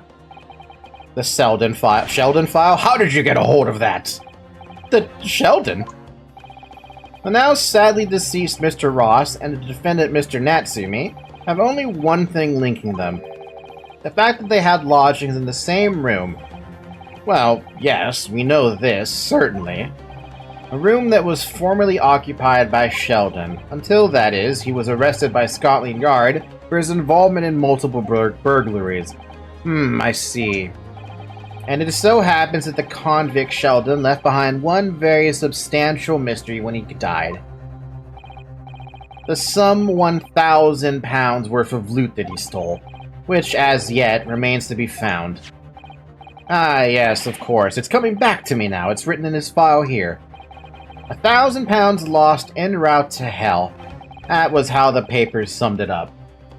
Scotland forever. Scotland! I need to buy a kilt. And it seems that one particular fellow inmate was with the convict in his final moments. Not hard to imagine Sheldon entrusting that inmate with his most closely guarded secret. The location to the stolen loot, and perhaps a key to unlock whatever container the valuables were in. Wait, there's no way. Oh, you mean this key is... Mr. Shamspeare, it was you, wasn't it? You were at the capital offender's side when he died, were you not? Well, what are you talking about? 'Tis a false charge, I tell you, a false charge! The name of the inmate who was with Sheldon at his death isn't noted in this file, but a simple telegram to the prison where he died would quickly tell us how false the charge really is. But even if it's true, why would the man be so intent on killing every subsequent occupant of the convict's lodgings? Because probably the loot's there somewhere. There's only one explanation for that, my lord. It was in that very room that Sheldon hid his loot.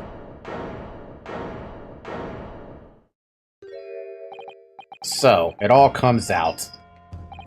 Yes, and having established that, all of Mr. Shamspeare's subsequent actions start to make perfect sense. When he was let out of prison following Sheldon's death, he made immediately for Mr. Garadib's lodgings in hope of renting Sheldon's old room. However, the retired army man was unable to offer him the accommodation of his choice. Because Sheldon's old room had already been let to somebody else, Mr. Duncan Ross. Yep, which is why Mr. Shamspeare subsequently devised his gas-based plot to kill the occupant of the room. And when he was successful, he presumably intended to inquire about switching into the newly vacant room. However, a certain jittery someone had beaten him to it. Mr. Soseki Natsumi, the defendant of this case, no less. What kind of last name is Zeke's? I don't know, it kind of sounds German to me. So you decided to use the ploy with the gas again, didn't you, Mr. Shamspear? This time to oust Mr. Natsumi. All for one simple and avaricious reason. To get your hands on the 1,000 pounds of loot left behind by the dead convict. You...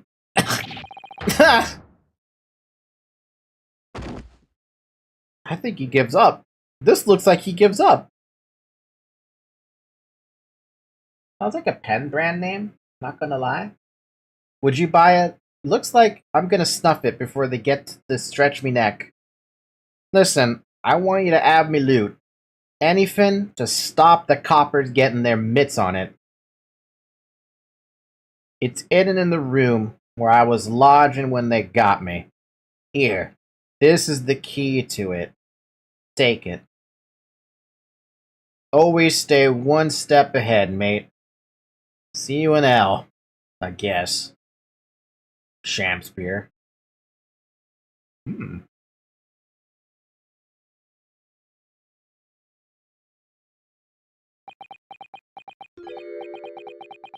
It's mine. What the heck? He dropped his entire persona. What did you just say? It's mine. That loot is mine. What the fuck? Mr. Shamspear? It's all lies. I don't accept any of it. Why should I?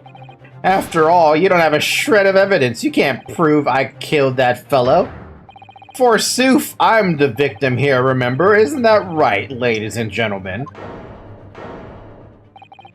If I don't admit to it, there's nothing you can do. You can't arrest me, for the time being anyway. Verily, you can't arrest the victim, can you? Isn't that right, ladies and gentlemen? Holy shit, he has lost it.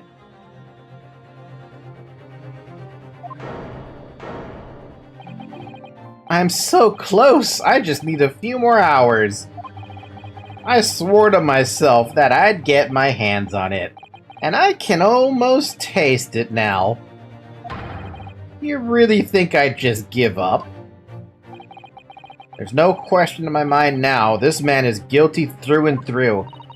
But he seems so utterly intoxicated by the idea of that loot. I'm afraid that however hard you press him, he'll never admit to what he's done, Mr. Naruhodo. There is a way. Pardon? There's one way I can finish him. No! He's already committed the most heinous crimes to get his hands on that loot. Which means all we need to do is find it first. A fine plan, were it not for the fact that the police thoroughly searched the room following the death of Mr. Ross. If it's there at all, it must be very well hidden indeed. Without conclusive evidence, I certainly cannot rule. If only there was somewhere we could find the convicts' loot quickly. There is a way, actually. Who the fuck risked their freedom for a mere 1K? Well, think about it. It's 1,000 pounds, but in the late 1800s. How much does that translate to in today's money? Let's go with like 1890. 1890, 1,000 pounds to today. Value of 1890 British pounds. In today's money, that'd be worth 16,103.82 pounds today.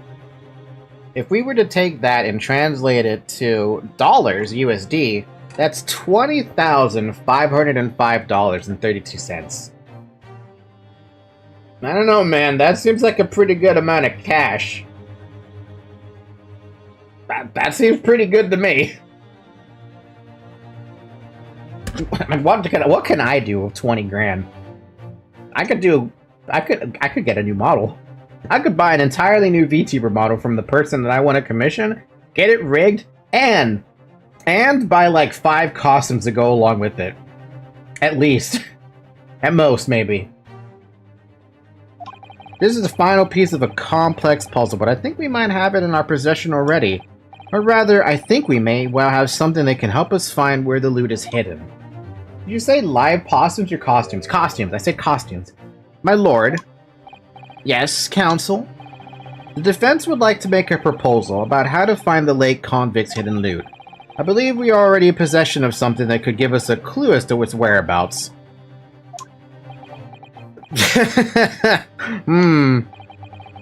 It's our last chance, so it has to be worth a gamble. Besides, we've used the same technique once already, and it definitely paid off then. Yeah, that is the amount of eStore brings per month, not gonna lie. Invest in possum coin now, Falky? Never. Invest in cow coin. Very well then, counsel. Let the court hear your idea. What do you propose we can use in order to locate the hiding place of the deceased convict's haul? Well, only one thing I can think of. Literally this. Take that! If I'm not mistaken, those are Mr. Shamspeare's handprints on the wall of his lodgings. That's right, my lord. Exposed as a result of the defense's independent investigation of the scene. Based on a wonderful new discovery in the field of forensic science by the great detective Mr. Sholmes. The great detective? Is that some kind of joke? You really think I'm going to be daunted by a man with such a ridiculous title? I should think the great bard ought to recognize such a title when he hears one, Mr. Shamspeare. Where did you get up there, Sholmes? How did you get up there? Perhaps we should compete for the honor of most ridiculous title. Ah, 'tis Herlock Sholmes himself. What are you doing here, great detective? Your usual haunts are the filthy back streets of the capital, are they not? British man jump scare. Nobody expects the Spanish Inquisition. Or in this case, nobody expects Mr. Herlock Sholmes to pop up all of a sudden on the witness stand. Ah, Mr. Reaper, it's been too long, and I see your complexion has worsened since last we met. Mr. Sholmes? He does know Lord Van Zeeks then. Well enough to say something like that in any case. Mr. Sholmes, though you may be heralded as a great detective by the population at large, that does not give you the right to come and go in my courtroom as you see fit.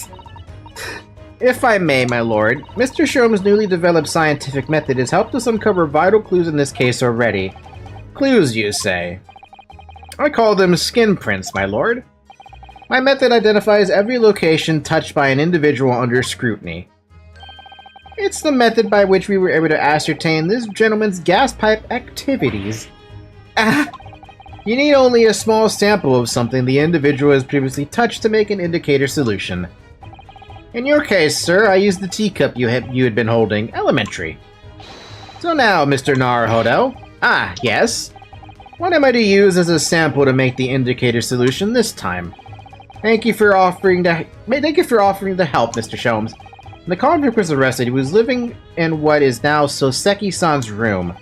We need a sample to help locate Sheldon's loot that's hidden in his old room. What form will the sample take? Huh. Okay, evidence-wise. Armband? No. Book receipt? No. Street map? No. The teacups? No. The soap? No. The letter? Absolutely not. Crime scene photograph? No. The medical report? No. The gas meter?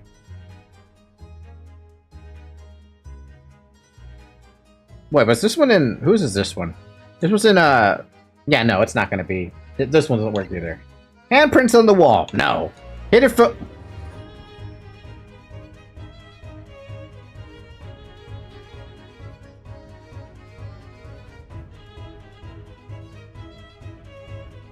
Maybe? Bottle of poison? No. The file? No. The card? No. People? Susato? No. Iris? No. Herlock Sholmes? No. Miss Olive Green? No. Well, maybe. The key? Maybe. The key is probably something that would be like... Because we don't have the key as evidence, but we have a person. Mr. Natsubi? No. Tobias? No. Shamspear? No. Garadeb? No. Zeeks? No. Meterman? No. Altamont? No. Duncan? Obviously we can't get Duncan's prince because that'd be stupid. So literally there's only two options. There's Miss Olive Green if we can get the key, right? But she's been touching the key, that's the problem. The other one is the hidden photograph that was found in Mr. Shamspear's room, but we don't know who took that photo. So, among the choices, the better choice is probably... It's probably the key. So let's start with a person. Present a person.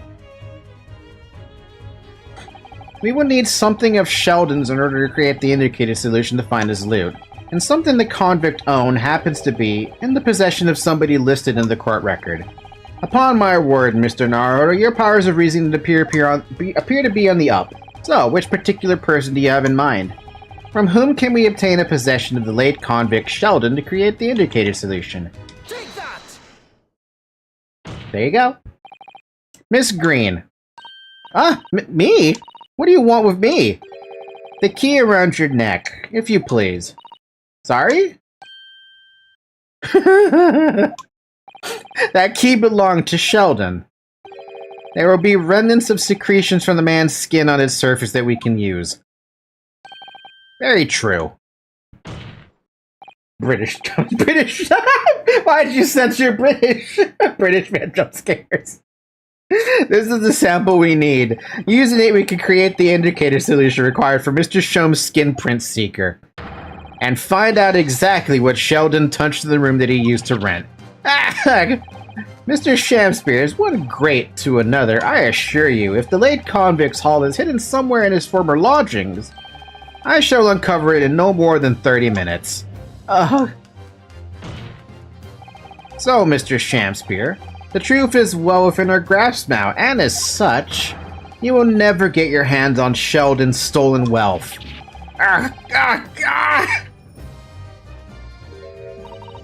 In that case, I'll gladly let Mr. Sholmes have this key. No! Give the key to me! The detective shan't have it! Because the word can trigger people just like French? What the fuck? How? To shield us from the information, the real name is like a Lovecraftian text. Read it in full and you go insane. See, I've always wanted to read the full Lovecraftian text and for realness, but obviously it's fiction.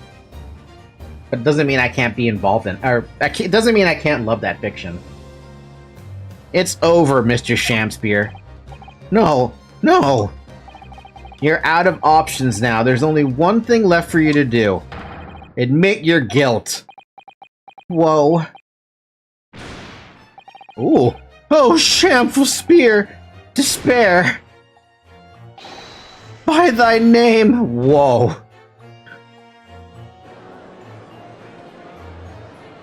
Holy crap.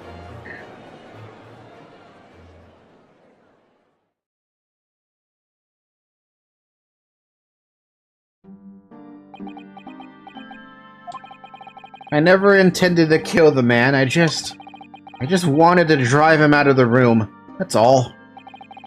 So you'd have time to find the convict's haul of stolen goods? Yet after you'd killed the young man, you still didn't move into the room. I asked the landlord, of course. I pleaded with him, but he refused. Why? I was 3 months behind with the rent, for one thing. Mr. Garadib has had a lot to put up with. And he had the gas repair work done immediately afterwards, putting the room out of action for a while. And then, this Japanese man swooped in at just the right moment to sign the new lease. Poor Mr. Natsumi, what unfortunate timing, no kidding. Huh? Average Brit say? I can't even read what that says.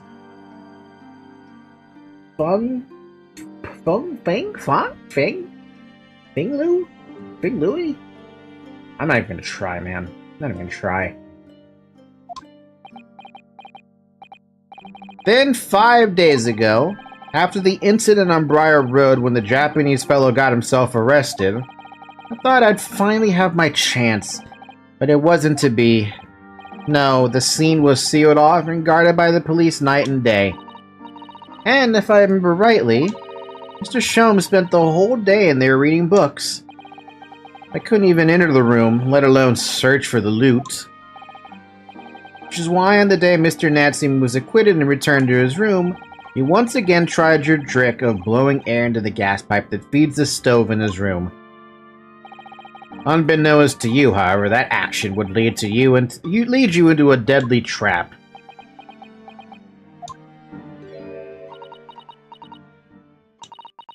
William Shakespeare.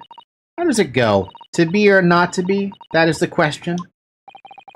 From Shakespeare's Hamlet, Act 3, Scene 1. Well, let me tell you, in your case, it's not to be. That is the answer. You deserve to die for what you've done to help Jesus. In his home of Relif, the dead Cthulhu dwells. It's like top of the morning to you on the Isles. Top of the morning to you, laddie. Miss Olive Green wishes for your death. Have a great day. I just noticed Miss Olive Green is standing on a box. I just realized that. She's too short to well, you are still guilty of attempted murder, though. At first, I really didn't think it was a terrible accident. I'll never forget our conversation the night before Duncan died. The gas supply in my new laundries are a complete disaster, you know, Olive. The gas supply? Yes, the stove always seems to go out in the middle of the night for some reason. That's no joke. They say it's the convict's curse. Oh, Duncan, please, don't stay there. I don't care how cheap it is. Alright, then if that's important to you, I'll start looking for a new place. There are spare rooms at my house. Why don't you leave that horrible room tonight? No, I'd better not. We said we'd wait until we graduated before we told our parents, remember? Oh. But that was the last time we ever spoke. That very night he fell victim to the gas. If only I'd known it was going to happen, I'd insisted he left that horrible room that instant. But instead, all I've been left with is bitter regret. I stopped going to school, but something kept drawing me back to the house on Briar Road.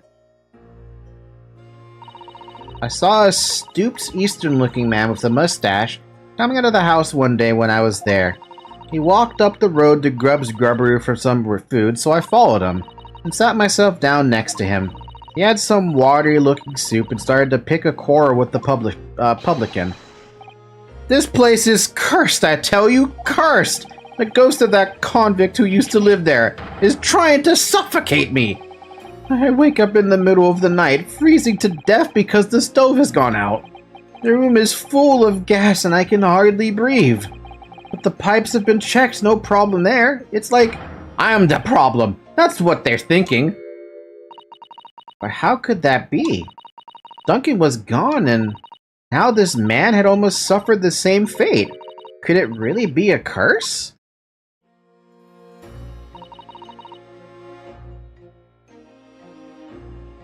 Jesus, the gas is insidious. It is absorbed into your bloodstream instead of oxygen, so your entire body suffocates. What? That's what bloody happens?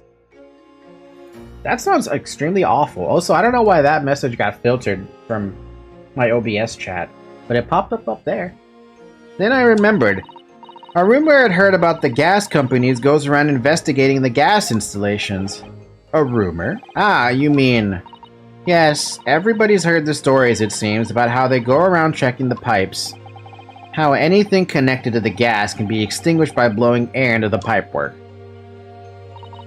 That's when it started. A little flicker of doubt in the back of my mind that just wouldn't go away. Is it really an accident, though? Once I'd had the idea, it wouldn't leave me alone. It plagued me day and night. So I bought this at one of the black markets in the East End. Black market? I'd never been, I just heard people talk about them. And you really can buy anything you can think of there. In some ways, being able to get my hands on this so easily made me even more determined. I had to find out one way or another. Was Duncan's death an accident, or was it murder? And your chosen method for establishing the truth was simple, but highly effective. Smear poison onto the gas pipe you suspected the man of tampering with, and wait. If Mr. Shamspeare was innocent, nothing would come of what you'd done. But if he was guilty, he would pay for his crimes dearly. Jesus, dude. I found out the name of the man I suspected, William Shamspeare, and then I wrote him this little note. I have information regarding the death of Duncan Ross. Come to the Slug and Salad on Briar Road at 5 p.m. on the 17th. Don't tell anybody else about this letter or the meeting. It is a matter of utmost importance.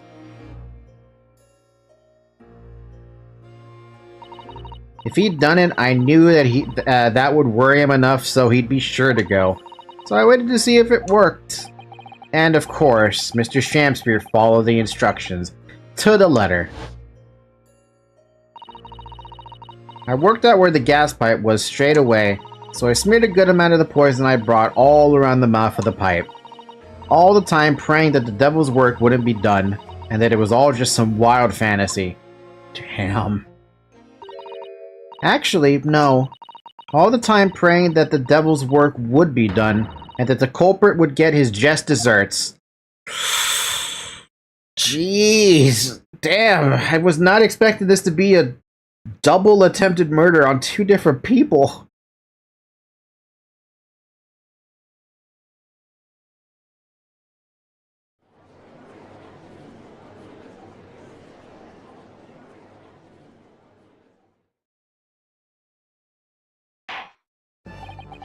"3 days ago, when you were first stood in the dock before me, this whole affair seemed relatively straightforward. Yes, my lord. I certainly never imagined the depths of depravity we should subsequently find lurking behind the scenes." What kind of mod idea did you get there in your head, Mr. D&D? "It has been a long road, my Nipponese friend." "Oh, yes. And one I certainly didn't envisage walking with you." I don't know if that was a compliment or an insult. "Nevertheless, together we have reached the light at the end of the tunnel, as it were. Miss Green." "Yes, my lord?" "You will henceforth be stripped of your freedom, as punishment for the attempted murder of Mr. William Shamspeare." "Yes, I know." "And you, Mr. Shamspeare, you will be tried for the murder of Mr. Duncan Ross in cold blood, and the subsequent attempted murder of Mr. Soseki Natsumi here present."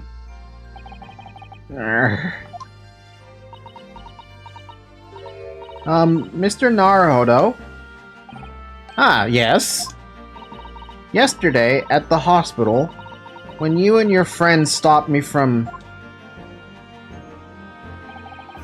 ending your life by drinking what was left in the poison bottle, I wasn't myself. I can't even really remember what was going through my mind. To be or not to be, I suppose. That's a question that's so hard to answer, it seems." Ugh. "Well, personally, I'm glad of your being here, Miss Green." "Oh, and I'd like to believe that it's a blessing Mr. Shamspeare didn't die when he ingested the poison. For your sake, at the very least."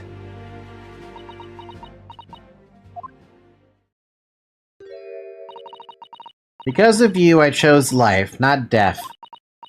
And now you've made the truth come out at last. Really, I can't thank you enough." "Oh, Miss Green." I hate when everyone gets all emotional like that, because then it affects me. I already feel the tears in my eyes forming. Get out of there. Frisk is Sans, Mr. Understand? Yeah, his name is Ryunosuke Naruhodo. I don't know what Ryunosuke means, but Naruhodo, we definitely know what that means.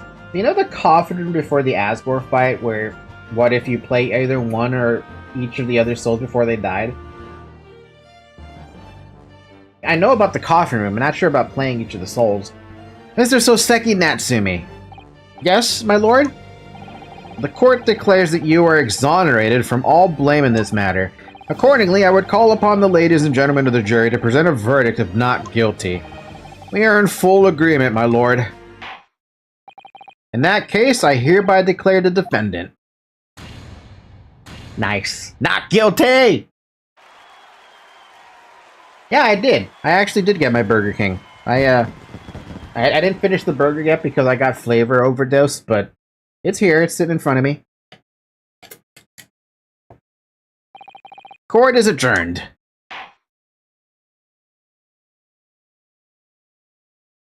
Yeah, my emotional part of the brain must be dead because it says, shut the fuck up and stop crying. I just accept that the tears will flow down eventually, at all times. The Old Bailey, defendant's antechamber. Oh, yes. Yes, at last. Divine justice duly done. Divine justice? My dear fellow, if there were any divine justice in this world, you would shave that mustache. No, this has nothing to do with my mustache.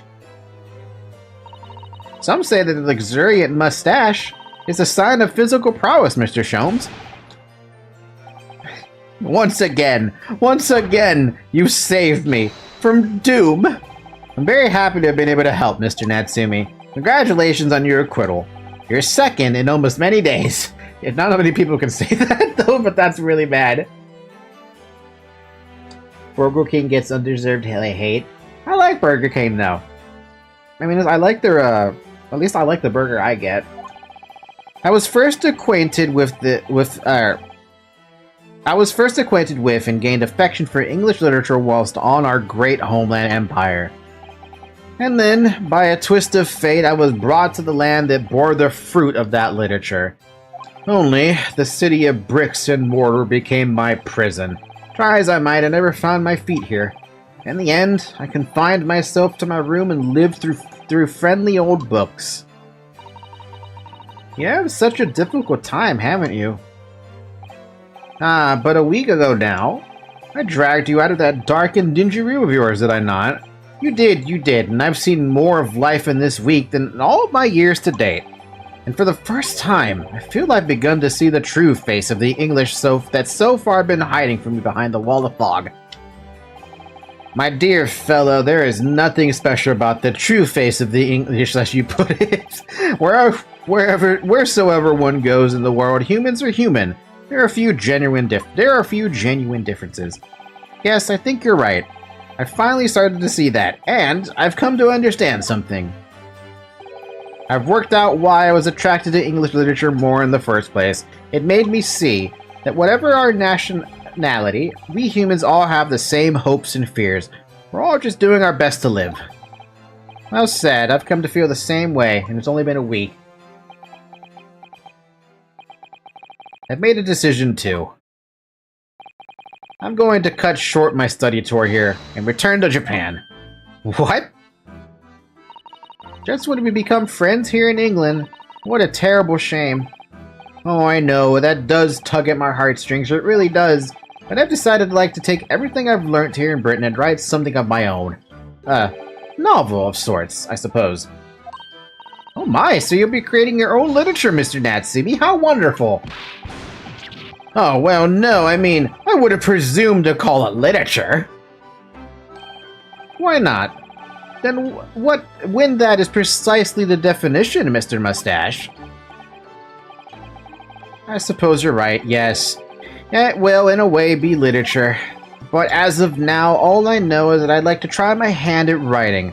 I have no delusions of grandeur. Literature can show with scary accuracy how people struggled with exact same mental problems that we do today. Oh yeah, absolutely. But have I read such literature? Probably not. I, for one, would love to read your work. Well, all things considered, it may be for the best. After all, you have once again emerged victorious from a battle with the Reaper. Ah, that's very true. And there is no salvation for a person in the dock when the Reaper is the prosecutor. The desire to return post-haste to the perceived safety of your homeland is one I quite understand. My goodness, yes! Faced with such a terrifying prospect, nobody would consider that cowardly, I'm quite sure. Y'all are making Mr. Natsumi, like, terrified for his life. Suffering of young Verder, aka an incel, gets depressed after his only friend cuts all connections with him and marries someone else. Huh? But that's not why I'm leaving, I mean it! Objection. He just gets that objection. And that was the case we found ourselves embroiled in 6 months ago now. Soseki-san did indeed return to Japan and submitted a report about both cases to the government. It was on reading that report that Professor Mikotoba was prompted to visit the scholar. And barely any time later, Susato-san was given the news that she must return to Japan as well. Yeah, but we didn't really find out anything in that case as to why. On the back of a telegram stating falsely that her father had fallen gravely ill. The only possible explanation that comes to mind is what happened after the trial on the following day. The day that we uncovered the loot hidden by the now deceased convict in his former lodgings. Did they uncover the loot?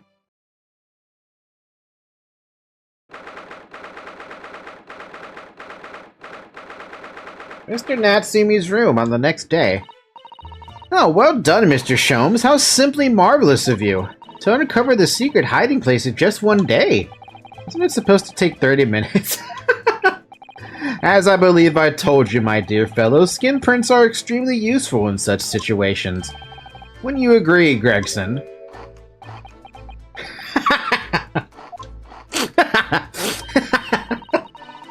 Gregsy's been happily munching in agreement this whole time, you know, Hurley. Happily? I think perhaps humorously might be closer to the truth. That Mr. Sholmes can see the pores on her skin. Maybe? I mean, he probably has a device for that. So, it transpires the man fashioned a hiding place in the ceiling? And what's in it? What exactly is the loot?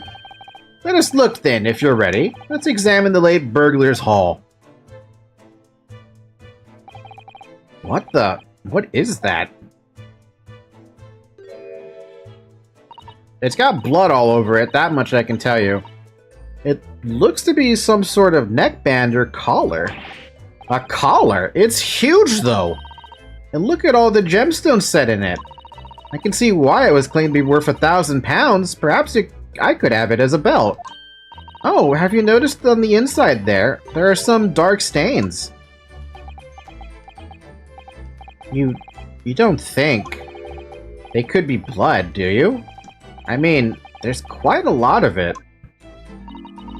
On second thoughts, perhaps I won't have it as a belt. Then, of course, there's this emblem here. A large letter B and a small crown. What does this signify, do you think, Gregson? Oh, I hadn't noticed that. I feel as though I've seen that emblem somewhere before, you know? Where could it have been? That's enough of that, I think. What? What's the matter with Mr. Sholmes? He just turned serious mode. All the color is drained from his face. Well, Inspector, I believe you ought to be taking this, oughtn't you? It could be valuable evidence, after all. It must be kept safely under lock and key. Yes. Get your grubby hands off that, you lot, and hand it over, now!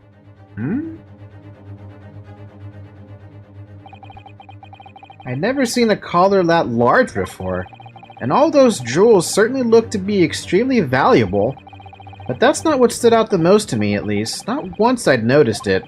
Those dark marks on the inside of the collar, those stains, could they really have been blood?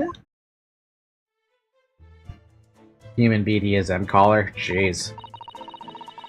But the guy who stole it, or hid it, said it was loot that was worth £1,000, so what's the idea then?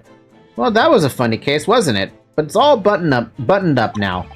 And you look very pleased, Iris. I am, because I was starting to wonder what I could use as the basis of this month's story in the magazine. But this case would be perfect. It's been so fascinating. Talking about the latest installment of the Adventures of Herlock Sholmes, I presume? The Mystery of the Knife in the Mist, and the Mustache Man in the Convict's Curse, perhaps. I could make it a two-part story. Oh, I can't wait. A word, please, Iris. Yes, what is it, Hurley? I'm sorry, but you can't write about this case. It's out of the question. What? Why not? It's a great case! Then I shall have to insist that you limit yourself to the first of your two titles. The second must never be written. Is that clear? This is very out of character for Sholmes. Yes.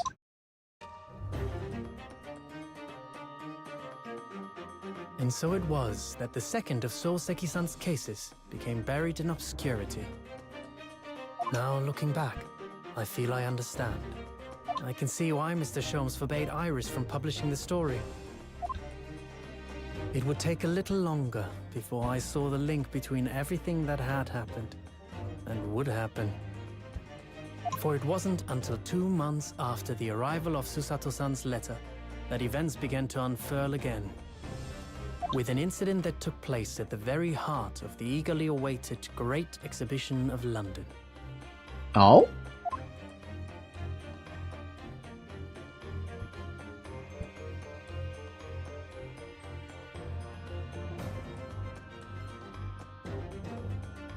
So this was a setup case then. Holy crap, voice acting in the Ace Attorney game. Yeah, they actually have voice acted in this game. Imagine if the entire game was voice acted. I would have loved that. Chapter 3, The Return of the Great Departed Soul. Okay. Japanese British voice.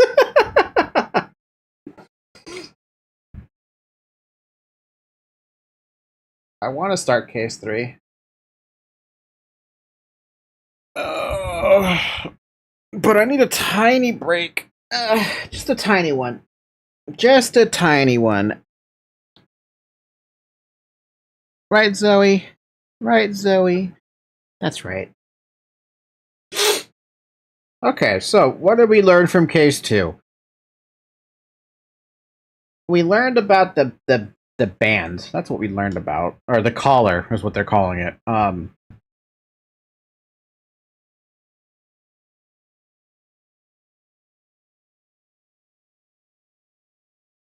Oh, you got a license for that accent, Ryun? A cow plushie size break. A cow plushie size break, yeah. Alright, take a bathroom break, people. I will start case 3 when I get back from the bathroom, fill up on water again. Jesus, my back is sweating from how hot my room is. Maybe I should set my AC up or something. Actually, hold on, I should really open my window. Anyway, regardless, be right back.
Alright, I have returned with water that has ice in it, and I've opened my window a bit more to get more cool air in there. Because it's hot, man. It's really hot. Whew. Crit, the cow is gone. Post Nirvana's song text. She eyes me like a Pisces when I'm weak. I've been locked inside your heart-shaped box for weeks. Hey, wait, I got a new complaint. Forever in debt to your priceless advice. Have some nice, refreshing H2O? Yes, I do. Yes, I do. It's one of these big old bottles that has ice in it that's already melted, actually. But cold water, at least. Bro, the Omega Flyer fight needs a seizure warning. Wait, are you kidding? Ugh, I feel like it doesn't need one. Anyway, we're gonna start episode 3. I would love more of a little tiny break, but it's fine. Bam, bam, bam, bam, bam, bam, bam, bam, bam, bam, bam, bam, bam, bam, bam, bam, bam, bam, bam.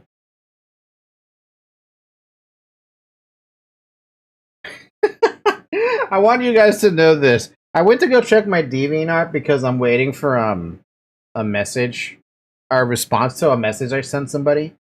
And the first thing I see is a pop-up is a thing about start selling on DeviantArt now. And I'm thinking to myself, okay, that sounds like a great thing, but are you trying to take sales from VGen? Because it's not gonna work. DeviantArt, you've fallen far too, like, you are beyond crap at this point. By the way, I forgot to ask, how's everyone's like how's the stream? How's the stream doing in terms of quality? Because are you guys able to see this in 1080p? Or are you stuck at 720p? Kind of curious about that.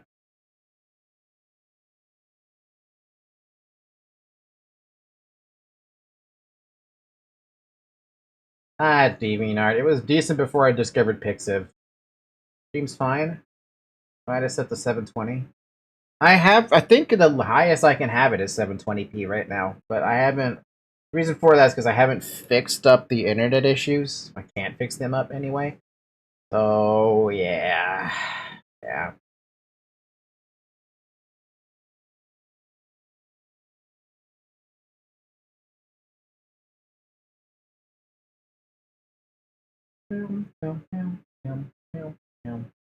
My quality says Crips 1080p 60 FPS. Really? Huh. I wonder why then. So I have the bitrate set to 3000, right? So I feel like it shouldn't be allowed to have 1080p, but I mean, I'm not gonna understand. I don't know the inner workings of how YouTube does its thing with regards to bitrate and stuff like that.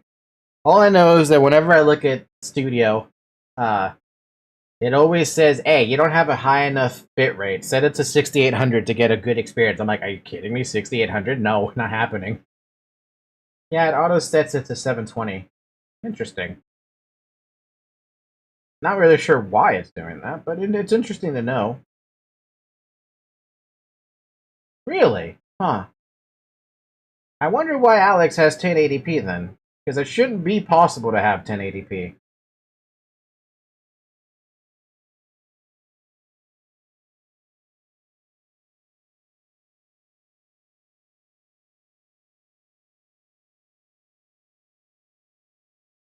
Well, I just put it to 1080p. Oh, so you can change it to 1080p. Okay, never mind then.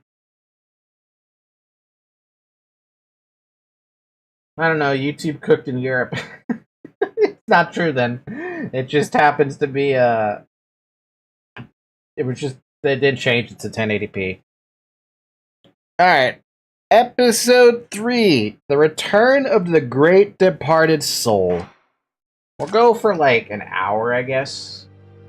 Or hour and 12 minutes is how much I go for. So we'll probably get through the investigation phase, phase 1. The grand end of the century great exhibition of London.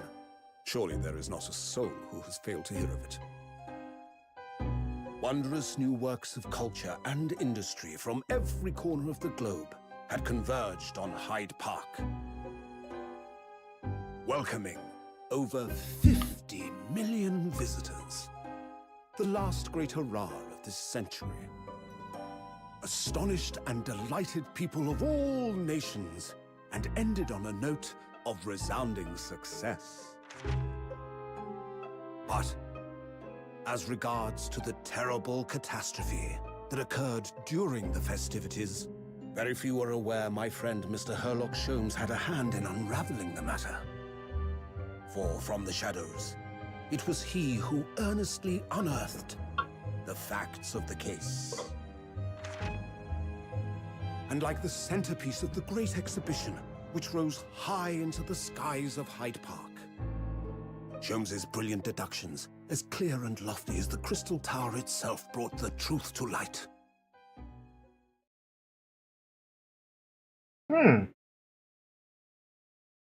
Herlock Sholmes. We're here at the showground of the Great Exhibition, which is absolutely packed with people. The weather is unusually fine, and we're about to witness a most extraordinary scientific experiment. Ladies and gentlemen, the 20th century will see steam engines and electrical power dominate the world. Horse-drawn carts will give way to the motor car. Ships will sprout wings and take to the skies. And today, we showcase even more advanced technology. A glimpse into the future. A world first. A demonstration of my super high voltage instantaneous kinesis machine! What in the world?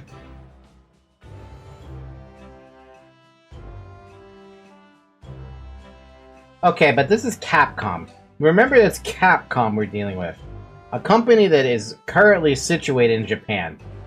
Their laws with regarding copyright are extremely different.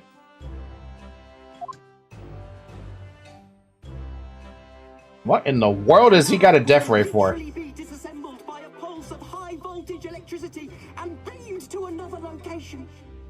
Whereupon his body will be reassembled by a series of complex calculations exactly as it was before.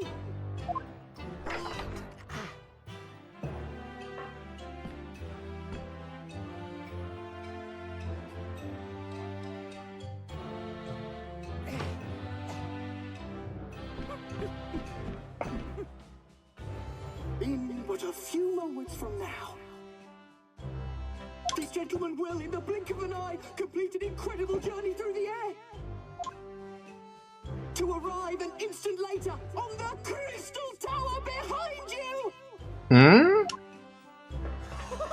This one! Yes, yes, yes! Woo!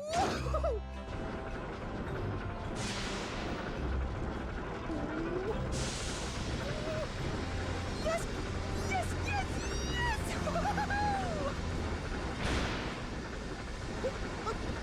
No, please, that's not what I wanted! Well, that didn't go to plan.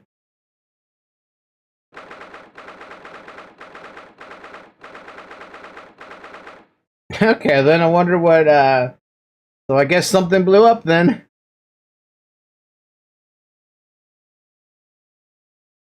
Ah, Perry the Platypus, say hello to my I don't give a frickinator. Alright, what happened? Let us find out what happened, somehow. Bruno? Bruno, are you listening? Oh, sorry, what was that, Iris? What's the matter with you? You've been miles away all morning. Did you like what I cooked for breakfast? No, that's not it at all. What were we talking about again? Today's paper, it's full of news about the Great Exhibition again. Wait, are you not allowed to, use the Eiffel Tower as a name in a game or something? Did they actually call it the Crystal Tower back then? Ah yes, the Great Exhibition. I'd like to go sometime. Why, I've never once heard this shit called the Eiffel Tower. They've only ever referred to it as the Crystal Tower. You're really not your usual self today. You seem very down. Don't you agree, Hurley?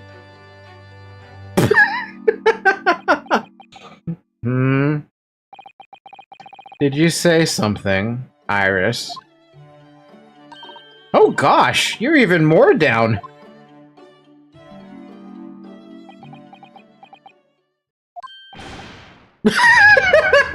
When did you arrive, Mr. Naruhodo? I've been here for about a half hour already. We had breakfast together. What the fuck? Why didn't you mention it before? I, thought you might have known I was here. You know, because breakfast? Iris is quite right. You're clearly lacking in vim. So much so that I didn't notice your presence. What the fuck? The little girl's precious. She reminds me of my niece. Must protect. Paternity instinct active. Do you feel the same way when you see Kobo? Thanks. Of course, I could deduce the reason perfectly well with some simple observations. What? Let's see. Yes, for example, your tousled hair this morning with all its unruly spikes. Clearly, it can be deduced, therefore, that... let me stop you there, Mr. Sholmes, because I think I can see where this is going. My hair always looks like this. It always has. Ever since we first met, in fact. Oh, really? How interesting. It just doesn't look like a haircut as such, I suppose. Thanks again. The animation looks like a shitty fighting game. That's because it's Mr. Sholmes. Are you surprised? It crossed my mind recently. It's been 6 months now. 6 months? Since I was forbidden from working in court. So I've been wondering how much longer I'm going to be banned. Oh, well that would explain why you seem rather glum. Don't you agree, Hurley?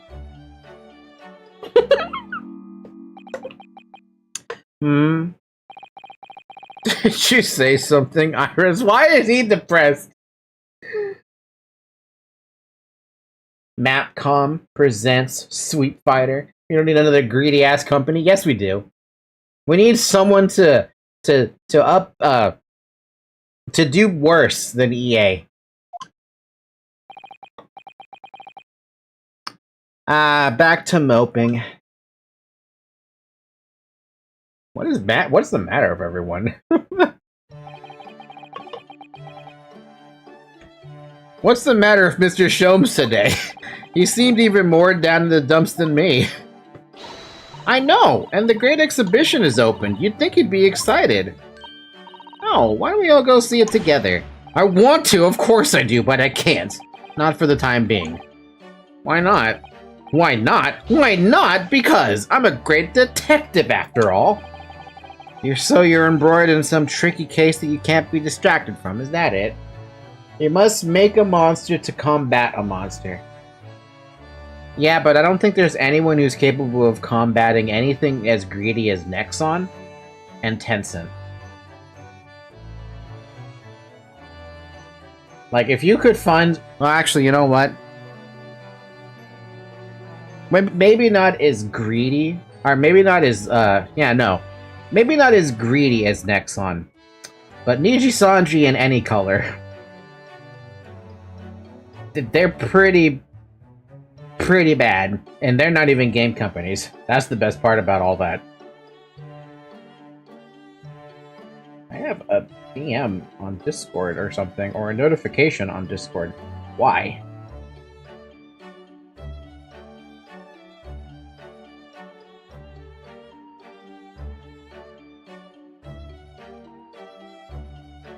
Blue, what are you doing? What are you doing to my DMs?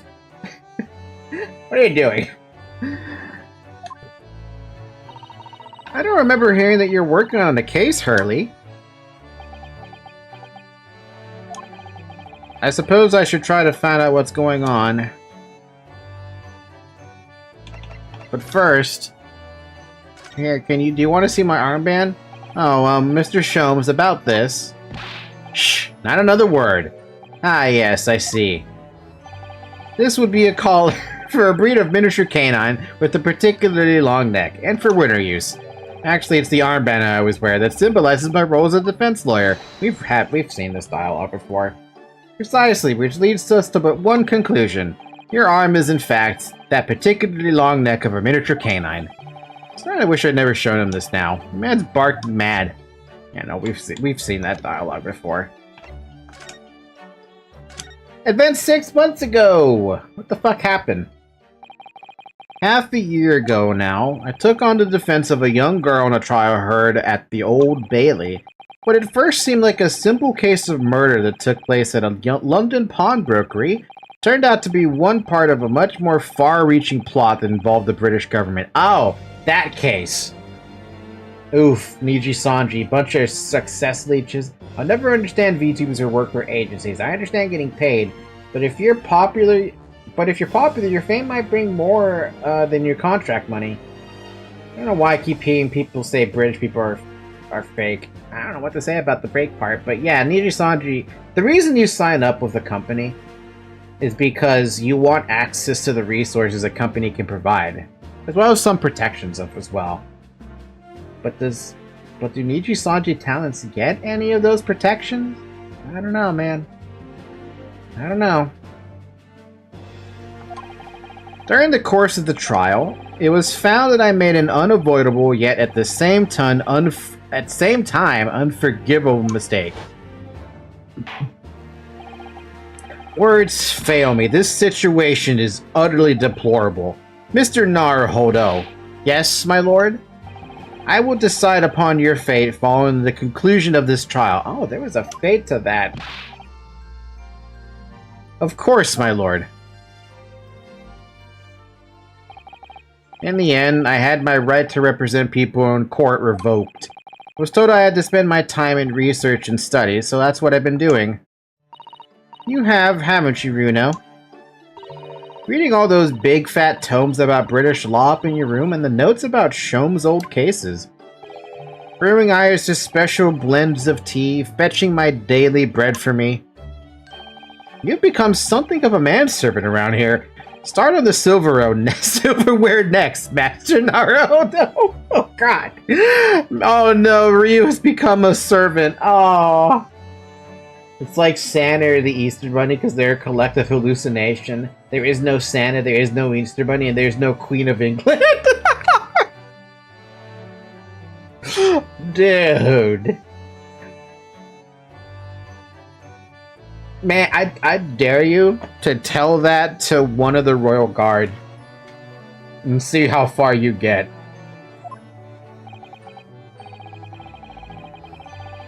Well, I'm thinking of going to ask the powers that be to reconsider.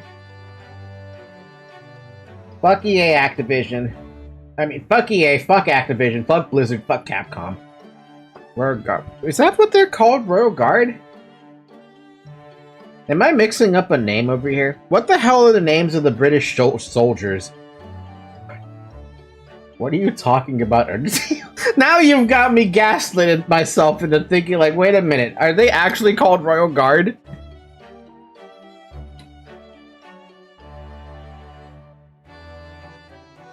Yes, they're called the King's Guard, sorry. Ah! No, they're called Royal Guard too. Ah, God, I'm gonna gaslit myself into confusion. At least squeeze another DMC from Capcom before bankrupting them. I've never played Devil May Cry either. Specifically Lord Strongheart at the British Supreme Court on Whitehall. Lord Strongheart? Ah, the delightful Lord Chief Justice. Not my favorite fellow. He's not mine either, but he's the man I have to talk to. He's the only one who can grant permission for me to start working in the courts again. I came to Britain to become the best lawyer I could, and I can't do that just sitting around here. Oh, good luck, Ryu. Stop talking about my start Undertale. It's attorney time now. Okay, but if they start bringing up Royal Guard in Ace Attorney, then am I talking about either or now? No, unless Toby bribes him with another pit covered in foam. Huh? Oh no, I see my internet starting to suffer. The whole of London has been swept up in this great exhibition, hasn't it? The most advanced science, the most modern technology, the finest works of art and feats of engineering. For the next 6 months, our capital will be showcasing these things, and the world will be watching. Meanwhile, I'm just trying to get my fries. Because of all the bag noises.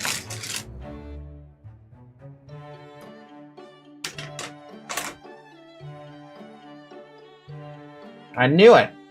I knew as soon as I saw that my internet was falling apart that this was gonna happen.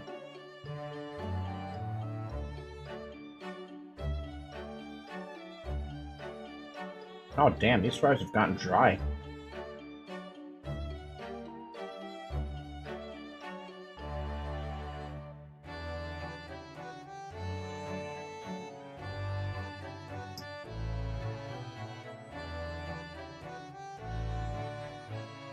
He did that?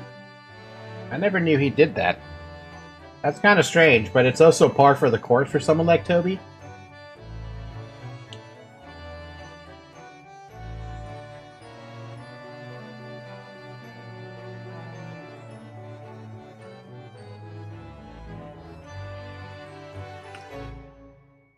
No, I don't put it past Toby Fox to do something like that.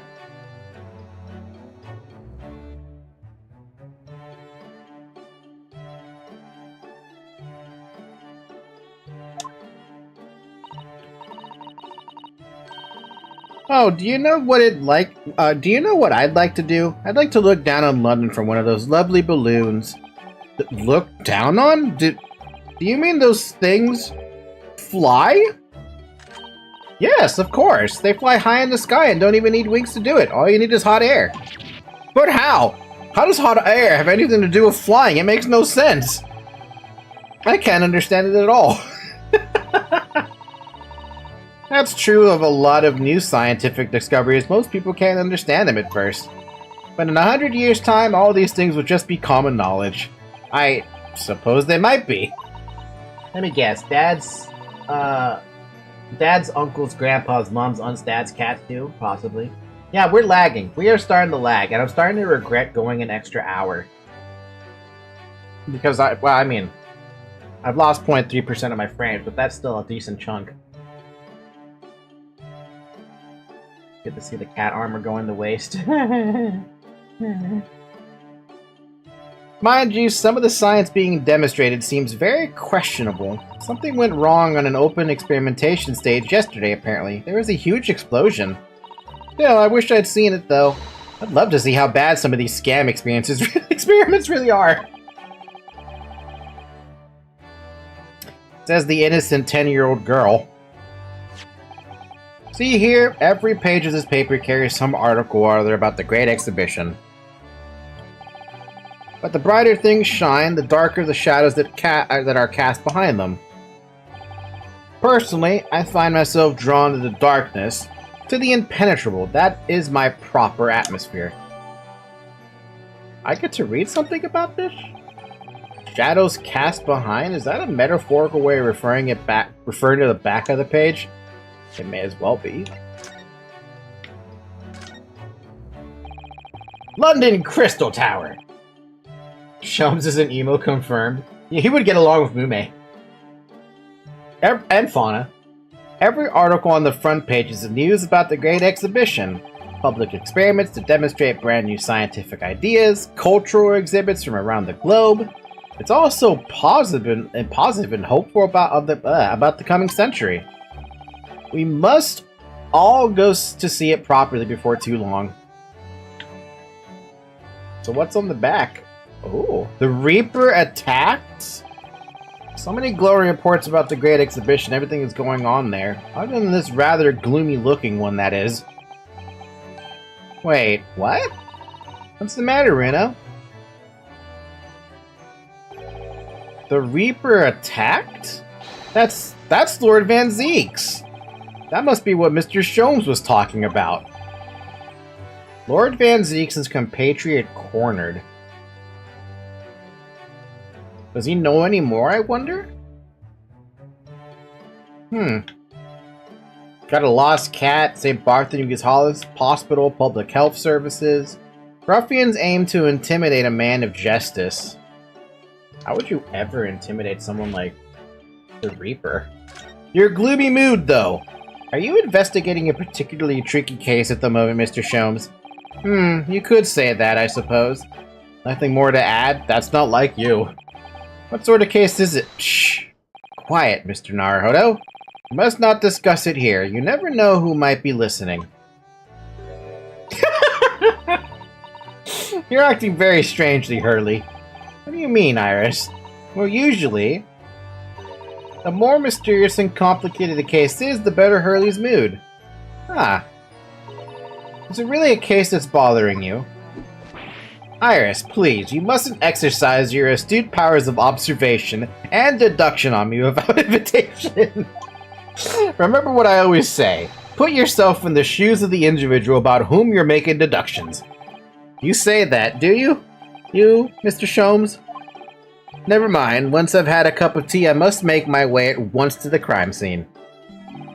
That was a deep sigh. Yes, what's up? You just meowed at me. I don't know if you guys heard that little tiny meow. Zoe? How you doing, Zoe? You okay, Zoe? What's the matter, Zoe? Damn it, game! I need a cup of tea. It says in the paper that Lord Van Ziek was attacked. That's terrible. You know the legend of the Reaper of the Bailey, of course, don't you? Only too well, in fact. Yes, Prosecutor Barock von Ziek. What's Zoe? What's the matter? Why are you poking me?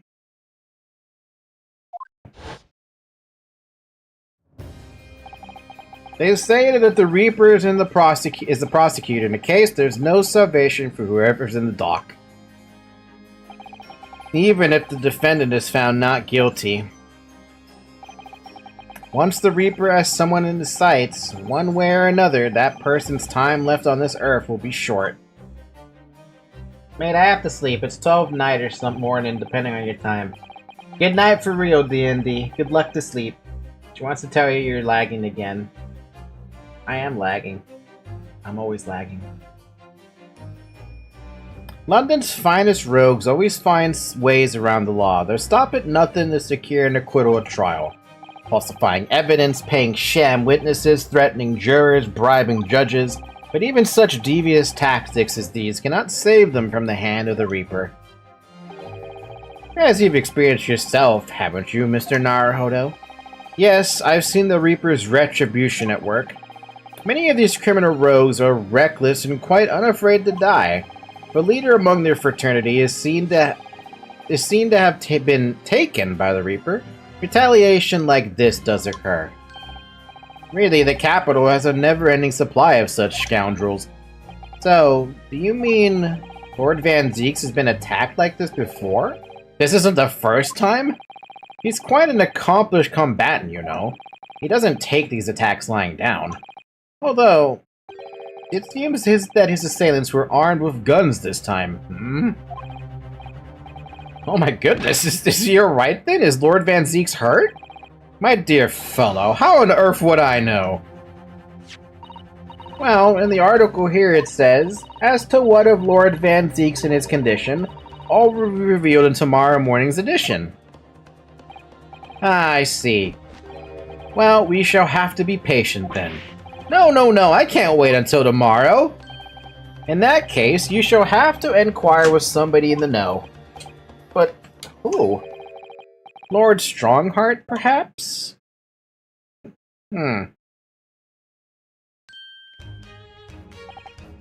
I must be leaving now. Yes, understood. See you later, Mr. Sholmes. Actually, it's 2 AM at my place, and I got an interview at 8. I work best when under pressure and tired, though, because I want it to be done faster, so we good. I don't know if that's how that logic could hold. I don't know if that's the good logic to be working with. Ha! You really are a shameless liar sometimes, my dear fellow. What? You seek to put me off guard and follow me, don't you? Well, you would be wasting your time. The thought hadn't crossed my mind, but now I'm wondering where you're going. Ha ha ha ha ha! Well then, see you later indeed. Listen to him, he's still laughing on his way out of the door. What the heck? Alright then, Rena, let's get going. Oh, Iris, what are you wearing? I got changed to go to the Great Exhibition. You're going to take me. That wasn't a request, that was an order. What? But I was just about to go to the Supreme Court. Oh, well that sounds fun too. You're going to take me there. It wasn't a request, it was an order. Alright, fine. Just lower that weapon, would you?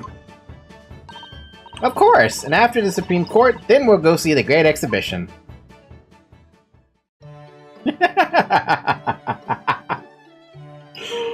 Oh man, I love it. Threatened at gunpoint by a child. You know exactly that's the same reaction you'd have. I can type with my eyes shut, you know. I can believe it. When a deadline's approaching, you sound like a Gatling gun. That reminds me of a dream I had the other day. It was such a funny one. It woke me, actually.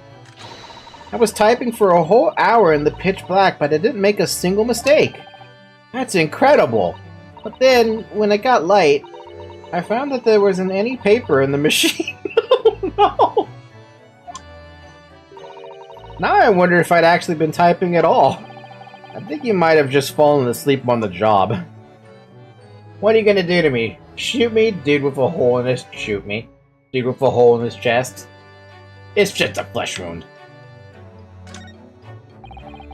There's so many different bottles up there on that chimey little set of white shelves. Oh, do be careful, Runo. You mustn't try the contents of any of those bottles, even if you're hungry. I want to do something stupid like that. I'm not a child, you know. Well, I wish I could say the same for Hurley. The other day, he polished off a full bottle of one of my alkaloids. He what? He said he was hungry. I'll be extra careful. Bruh. I look forward to finding out what aroma your tea will have, Iris, every single day. Well, I infuse a different concoction of herbs from the garden every time, so it's never the same twice. When you call it a concoction, it sounds more like a science experiment than something for tea time. Oh yes, that's because different blends can have very different properties. Some calm you down, some make you feel jolly, some give you energy. Today's particular blend is something quite special, so you're really in for a treat. That sounds ominous. 10-year-old girl always terrifies you. Abso-fucking-lutely every day. Oh, I'm stretching a bit, trying to... Every time I look at that machine, I can't help thinking what a monstrosity it is. What's it called again? The Great Analytoscope. It can analyze absolutely anything, you know? It does seem incredible, and at the same time, incredibly useless. Ah, but it looks impressive, doesn't it? So that makes it very useful. How does that make it useful? Because it means you can pawn it for lots of money. The pawnbrokers always make idle remarks like, "What an incredible looking machine! My god! What a..." Okay. So I guess if you ever want to sell something, make it look incredible, sell it for a ton of money even if it's worthless. People will buy that up. Today's concoction has cocaine. We're in the 1800s after all. When did cocaine come out? So Hurley often takes it to a pawn shop where when he's a little short. It sounds like this thing pulls its weight around more than I realized by having its weight pulled around. That's actually like extremely smart and sneaky. Around that time, I guess. Yeah, news to me. Naruhodo Legal Consultancy. He hasn't had a client in such a long time. What to do? I'm so excited about the prospect of Naruhodo's Anything Consultancy opening for business again. That's not what it's called. It's Naruhodo's Legal Consultancy. I've done a lot of studying in these past 6 months, reading law texts and judicial precedents. I'm sure I'm a better lawyer now. I can't wait to start practicing again. Nothing's changing here at all, though, has it? It's as though time has stood still in here since Suzy went back to Japan. I wanted to keep it ready for Miss Susato in case she was able to return to Britain at any point. I've just left everything the way it was. Oh, I see. Right. And there was me thinking it's because of the way you are, Runo. You know, never bothering to tidy up, I mean. Iris, this isn't the time or the place to bring up my tidiness. Or lack of it. Yo, babe, new drug drop. Uh-oh. New drug drop? There really isn't anything in here for me to look at, though. However, this is an opportunity to present you this. Iris, have a quick look at this. Your lawyer's armband? How many times have you shown me that, Runo? Oh, sorry. It's very important to me, that's all. I don't feel complete somehow if I'm not wearing it. Well, personally, I think you should try wrapping some different things around your arm from time to time. Oh, really? Like what? Perhaps a pretzel? Pretzel? I've never heard that word before. Well, I think it's kind of a German defense lawyer symbol. Interesting. I'll have to try wearing one sometime. No, Ryu, you're gonna wear a pretzel on your arm. Iris, about this paper. Oh yes, it's all about the Great Exhibition. I'm so excited for it. Once you're done what you need to do, we should go all together and explore. I don't know, it sounds like it could be quite dangerous. We wouldn't want to get caught in an explosion as we were walking around in the showground. Oh, is that what you think's gonna happen, is it? Ryu is the definition of afraid of everything. You know, I think a visit to this place could be a good idea. The office of the Lord Chief Justice Strongheart in Britain's great capital city, London. Its grand stone architecture and the echoey tick of the vast cogwheels lend it an air of authority. Alright, what are we gonna do here?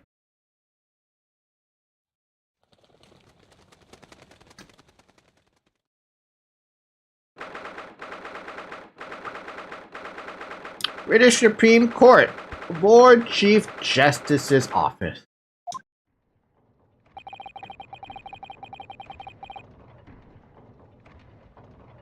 It's been about 6 months now since I was last here, but some things never changed, like the sense of foreboding I always seem to feel in this place.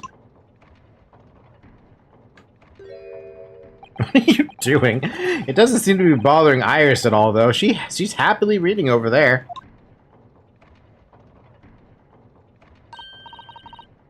Oh, I love this place.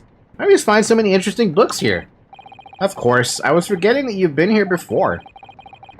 The time we came here 6 months ago. Hmm? Oh yeah! But Susato-san was given the news that she has to return to Japan. I understand you wish to speak with me. Sup, Strongheart? Oh, Lord Strongheart, I trust you've been keeping well. Let's see, since you arrived and requested an audience, it's been 4 hours, 32 minutes, and 26 seconds. I've kept you waiting for a while, my apologies. Oh no, not at all. I like nothing more than standing around staring into space. Good to know. Good to know that doesn't appear to bother him at all. Male Strongheart. Have I ever heard this man's first name? Lord Chief Justice of London. He's the man who allowed me to start practicing as a defense lawyer when I arrived in Britain as a student. Need only savor the air for a moment in his grand office to understand his preeminent status. As you will be aware, the Great Exhibition of London is now underway at last. We're extremely busy as a result, policing the grounds, guarding the new technologies, dealing with petty crime. And furthermore, as of next month, we shall open the International Forensic Science Symposium. Oh? Oh, I've not heard about that. Investigating authorities from 40 countries around the globe will be taking part, including from your own land. Forensic science is the future. The world must embrace it. As we're the hosting nation, I have much to do, and it is my highest priority. If others wait for my attention as a result, so be it. Well, it's nice to know where I stand. So, you wish to consult with me? Of course, I can very well imagine what this is about. Thank you for agreeing to this meeting, my lord. I want to be allowed to start working as defense lawyer again in court. That's what brought me here today. But actually, there's something else playing on my mind as it happens. You know, just take a deep breath and come out with it. Okay, I'll come out with the armband first. By the way, Lord Strongheart, about this. The symbol of a defense lawyer in the Japanese judiciary. Oh, I didn't expect you to know that. I actually didn't expect to know that anyway. We never accept foreign students before first researching the legal systems of their home countries. But such trinkets are merely for show. The only true measure of your worth is your performance in court. Yes, right. What about this? Oh, that reminds me. Have you seen this? The reports of the overwhelming success of the Great Exhibition, of course. No, not that. The story on the back page. What story? You know, getting tired. I'm gonna grab tea and head to bed. Night, mate, and hug Zoe for me. Hug Zoe for me. Cheers. Alright, Alex, you have a good sleep, sir. Sleep well, and I will see you next time I stream. Or if you decide to pop in Discord at some point. And I'll give Zoe a hug wherever she is. I think she's hanging out in the window right now. The Reaper attacked. Ah, that. You've enjoyed some victories in court against my #1 prosecutor, have you not?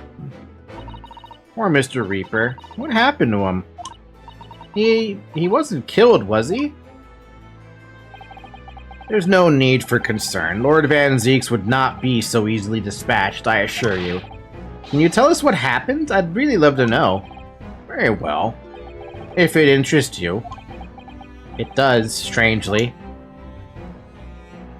Fireheart? I've never seen that emoji before. Wait, hold on a minute. Okay, and that right up there, above Luis's head, it shows a heart with fire. But on OBS, it shows a heart on fire. Why is that a thing? Why does it show up differently up there, but it shows up like that over there that you can't see? Wait, Bomb, do you see that too? Hold on. I'm gonna move the window browser capture. Where is it? How does this work? I can't do it. Never mind. It's impossible. I can't do it. But what I'm seeing is a literal heart on fire on Alex's message. But up there, it's a heart with fire next to it. What the heck? Why is it like that? Permission to work. I actually came here today to ask you for your permission. Go on. What the heck is going on there? What? What?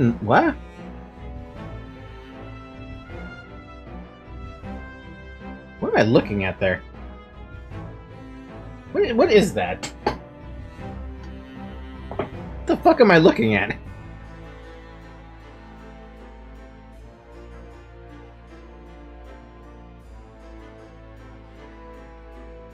What am I looking at? What the hell am I looking at?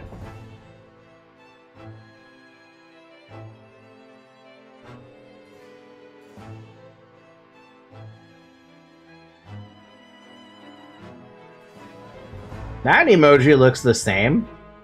But that emoji, the one above it, what am I looking at?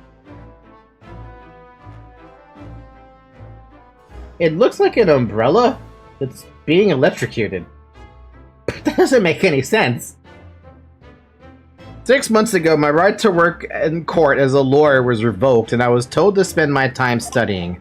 Obviously, I'm very sorry for what happened, but the thing is, it made me understand what it really means to defend somebody to the rules of a foreign justice system. And I desperately want to have another go. Please, permit me to enter the courtroom again. Mr. Naruhodo. Yes, here it comes. I'm sure you haven't forgotten your position here, have you? At best, you are a substitute for your compatriot.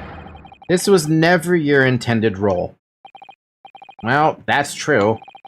Japanese government actually sent my best friend on this study tour, not me. It should have been Kazuma. He was so determined to bring change to our own justice system at home. That was his calling. If that tragic accident had it happened, I wouldn't be here in this office now.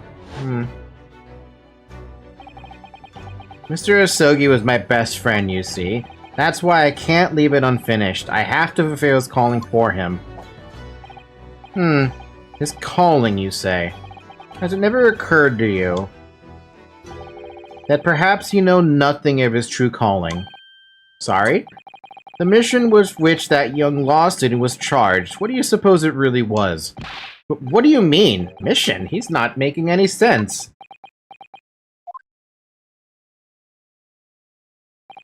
Never mind. I've read all the reports you've submitted over the past 6 months. It's clear to me that you regret your actions and have been studiously obeying your revised instructions. Do you mean... As of this moment, I reinstate your license to practice law here in Great Britain. Thank you! Thank you so much! That's wonderful news, Runo. In fact, I believe I have the perfect case to mark your comeback. A curious affair. You'll consider it, I hope. Of course! Please tell me more! Nope. A curious affair, eh? You described it as a curious affair? Yes, that's right. I believe it was reported in the press. Are you aware that there was a serious accident at the Great Exhibition yesterday, that explosion? Oh, no. Yes, I read about it. A professor from Germany tried to carry out a crazy experiment. Let me see. How was it described? Super high voltage instantaneous kinesis, I think? Instantaneous kinesis? As in moving things with the click of a finger? Chronosphere? That's right. It's just what my herbal blends need. A dash of devil may care. Whatever this serious accident was exactly, it's clearly captured Iris's imagination. It's an unfortunate business. A large explosion engulfed the public experimentation stage and a man lost his life. A certain Mr. Odie Asman, an investor and a well-known figure in society. Large explosion?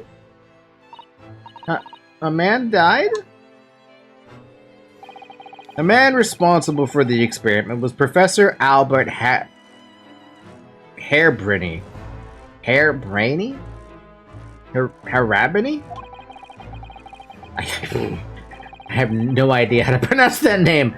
It was detained immediately after the incident and is due to appear in court tomorrow. On the charge of murder.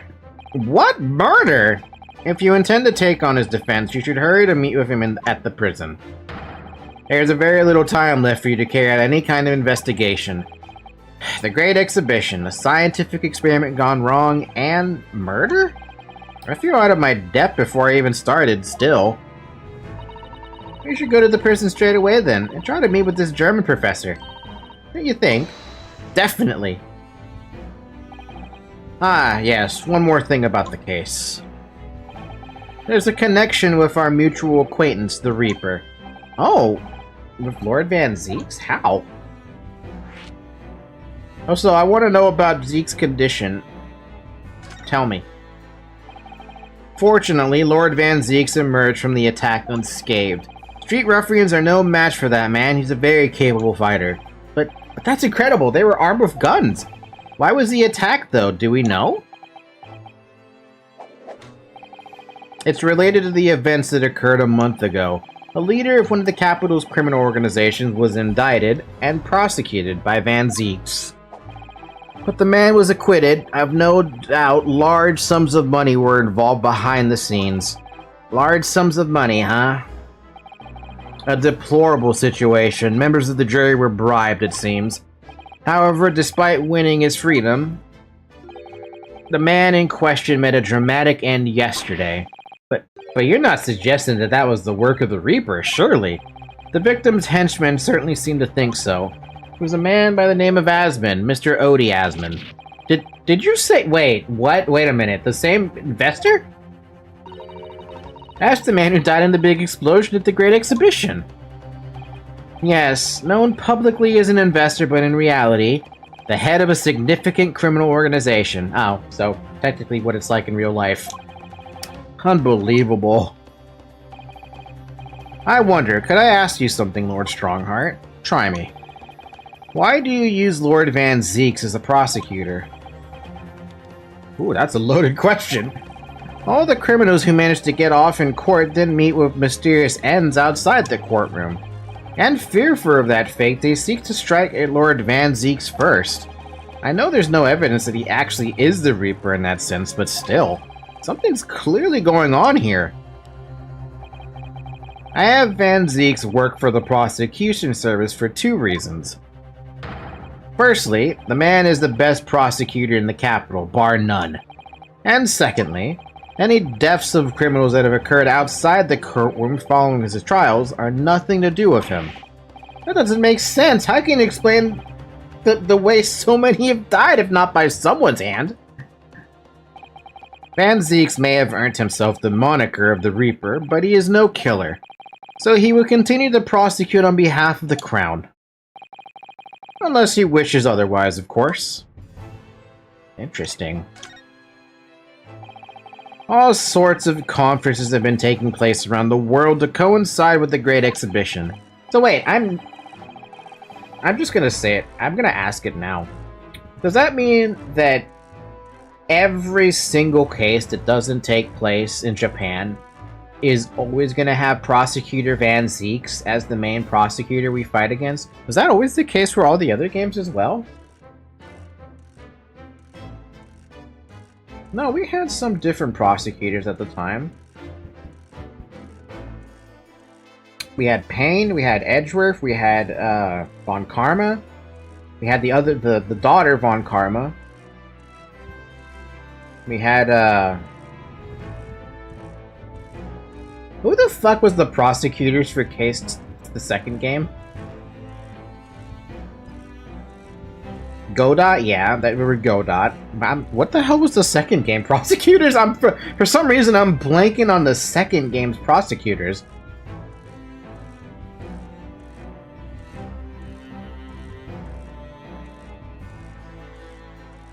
Francisca, yeah.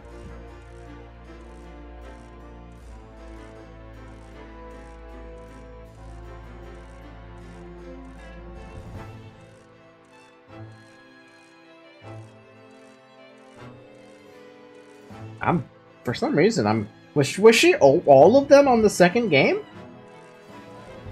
Besides Payne being like the first one because of the what do you mean second game? Justice for All.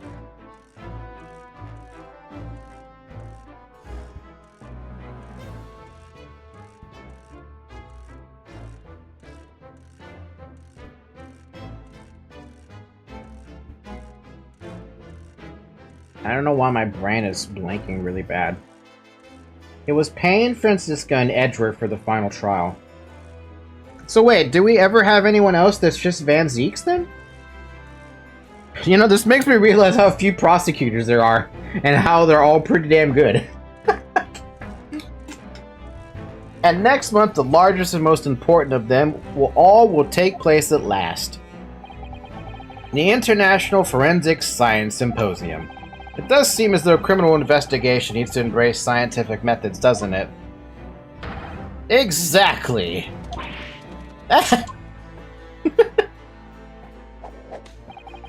London, the global epicenter of culture, science, and wealth, now has a population exceeding 6 million. You've only faced 2 prosecutors in both of those games. Man, that's crazy. I didn't even realize I was only fighting 2 prosecutors. The reason I even bring it up is because I'm kind of getting bored of fighting Van Zeeks. That's why. I feel like he's been at least in like 8 of the trials? 8 trials or something? Don't worry.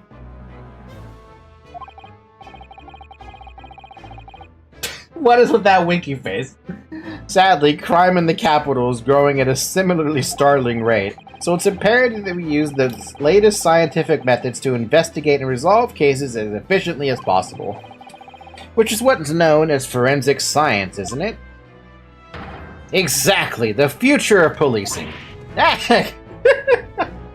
Fifth case, that's all I'll say. Alright. Regrettably, however, Britain is currently dragging its feet when it comes to the adoption of forensic methods. Oh dear, that's alarming. Exactly! It's extremely alarming. 3 times, Iris? If I were Her Majesty's Attorney General, you can be sure. The numbers of crimes committed and resolved in London would be very different to the current figures, and I can cite 12 solid arguments and 223 individual reasons to support my claim. And yet you haven't thrown your claim at her yet? Sorry? By way of apology for keeping you waiting earlier, I should detail everyone now! What? Oh, how fascinating. It all began 15 years ago. I was...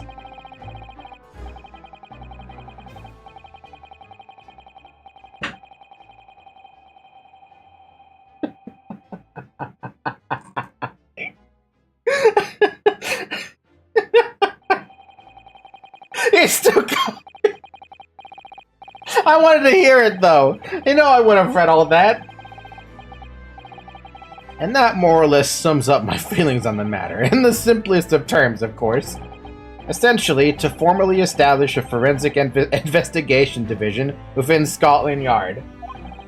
That is my mission. Oh, right. Yes, that's wonderful. Exactly. Wonderful is precisely what it will be. Ryu face the whole time. Iris isn't paying attention at all. She's got her nose in another book now. Bruh. Oh, is it over? Did you learn anything useful? I actually drifted off for the most part. He's surprisingly ardent about forensic science. I wish there was actually, I wish there was something about, like, something in the code of the game that was like, we actually listed all the reasons, but we did a what-if statement of as long as the player is reading, or as long as, if this dialogue happens, just ... at all. Go bed. Nemi, it's only 5:41 p.m. Why would I go sleep? Well, I must be leaving for my next engagement. I'm already 11 hours and 16 minutes late. My colleagues may be starting to fidget. 11 hours late? That's quite something. That meeting had already started when I arrived back here for this engagement with you. So lateness was inevitable. Time stops for no man. I'm sure it stopped for me during those 12 solid arguments and 223 reasons. Cuddles. A wild Nemi appeared. Hi, Nemi. Nemi. Nemi. Nemi. Actually, hold on a minute. Discord. Discord.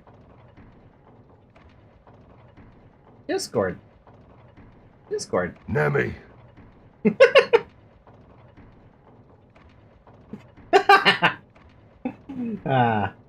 Did you ever show that to your stream yet?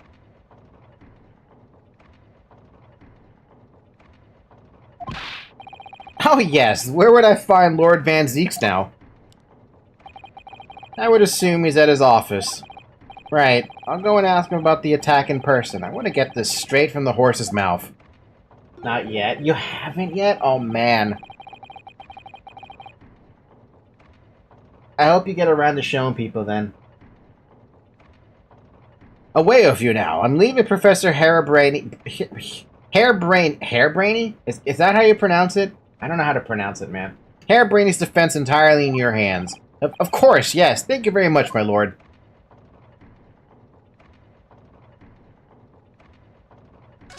Are you still on the corner over there, Iris? No, you're not reading anything? We're good? Okay, we're good. E is silent. Do I have his... Nope, the only thing we have here is Odie Asman, a well-known financier who perished at an explosion at the experimentation stage of the Great Exhibition. It seems he was also the head of a large criminal organization. A new location has been added. First the prison, and then the prosecutor's office. I want to go talk to the prosecutor first. Human unable to pronounce names. My dude, I can't pronounce names. I can't pronounce words. Big words hurt. Ooh, so this is the legendary Reaper's office? Yes, it appears so. Brr, it sends a chill down your spine, doesn't it? Doesn't this look extremely familiar in terms of design? It definitely looks familiar to me when I look at that window on the left. Brr, it sends a chill down your spine, doesn't it? What an amazingly deathly atmosphere. Oh, is that... That hooded figure was so still I hadn't noticed his or her presence. I wonder who it is. What are you doing here? Ah! This is a different view of Van Zeeks I didn't expect.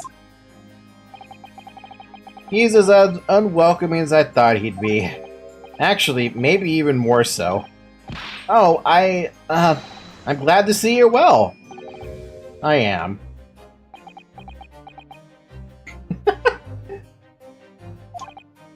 Oh shit, he's hot. So, who's the person over by the ball being punished for something or other? No punishment is taking place here. Oh. That's my apprentice, and he's sitting there of his own free will. Didn't know you had an apprentice. Uh-oh. It must be the same person who was pictured in the newspaper. He's very able in combat, a requisite skill for anyone under my tutelage. Are you referring to the attack on the Reaper that was reported in the papers? The Reaper? I'd be interested to know the Reaper's true identity myself. Assuming, that is, such a fabled fiend generally inhabits our great courtrooms.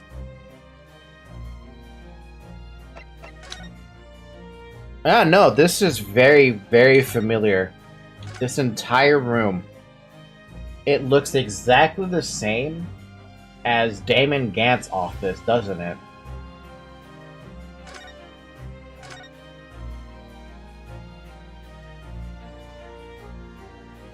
Let me actually see that real quick.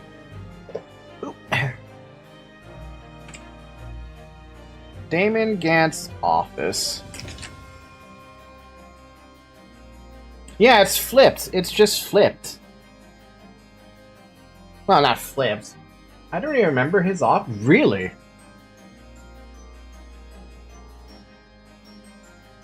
This is a very, very fucking tiny image, but I'll bring it up real quick. WebP, get the fuck out of here. Can I even use WebP as an image? It can. There's his office. It's so small. Here we go. Here's his office on the left side. Doesn't it look like, Bro, it's been 7 years since I played AA1. I guess I blame my good memory. But yeah, here's his office on the left side, right? Here's the office in the middle. Right?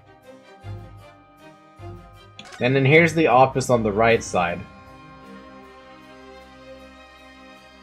It's pretty freaking similar.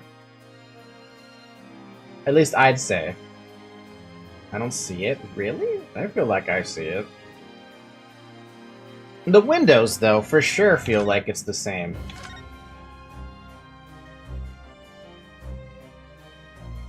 I don't know. For some reason, I see it.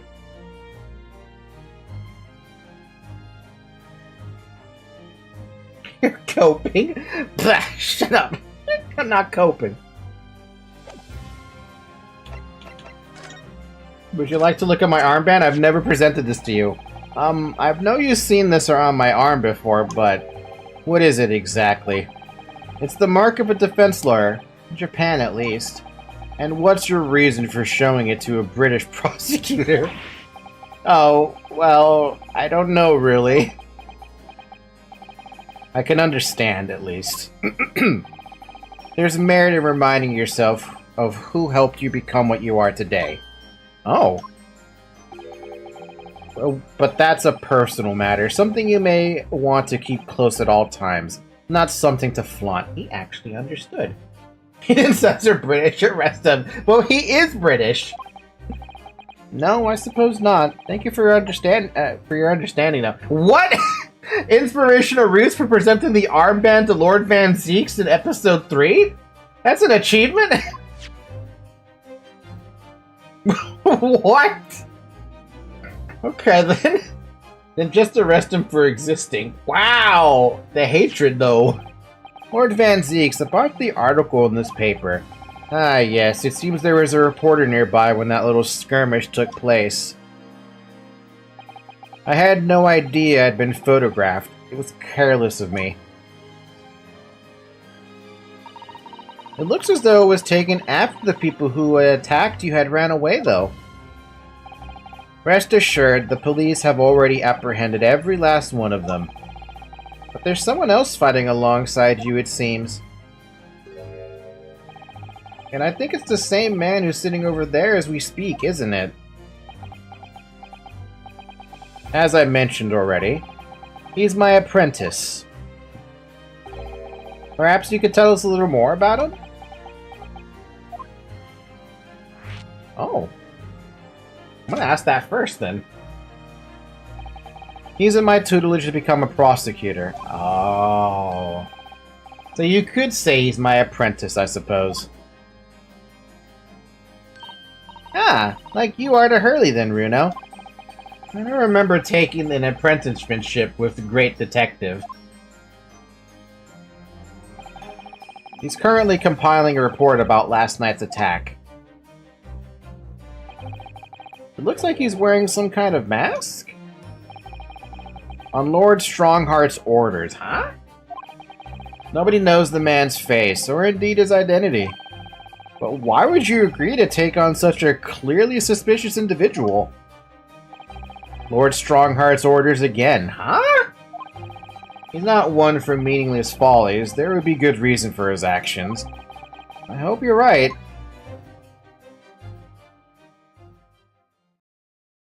Holy crap. Nemi, this is your type, isn't it?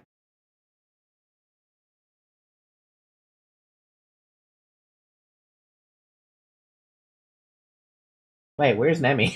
Did you fall asleep already?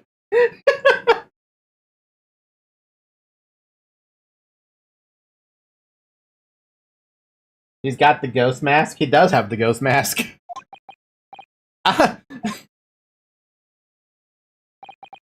The task is complete.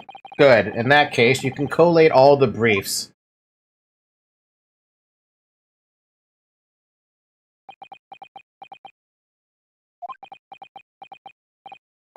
Nice to meet you?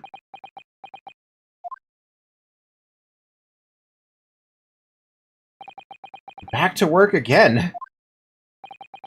That was really strange, though. I've never met the man before. I didn't even know he existed, and yet somehow it didn't feel like our first encounter. Hmm?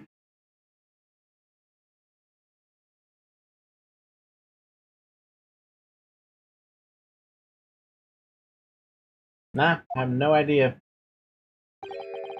Don't bother trying to converse with him. He says nothing to anybody from outside this office. Lord Strongheart has strictly forbidden it. Huh? Oh, I see. Why are you so interested in my apprentice anyway? Oh, no, I mean, sorry, I didn't mean to... The way he stood there so casually, yet with that flawless posture. It couldn't be.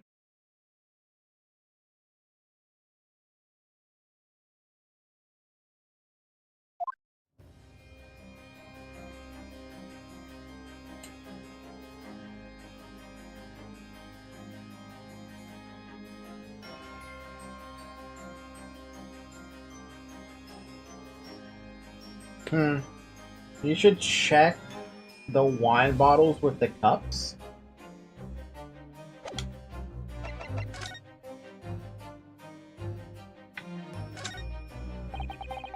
Look at that fine collection of hallowed chalices and bottles neatly lined up there.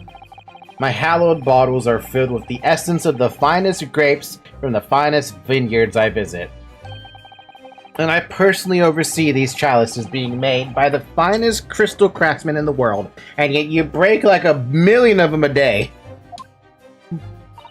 And yet you throw them around in court like they were worthless. Yes, because this imbecile is so unimaginably and repeatedly wide of the mark sometimes. Oh. Before you open your mouth next time, you should consider the poor artisans who work you defile. So, it's my fault? Silly me. How could I ever have thought otherwise?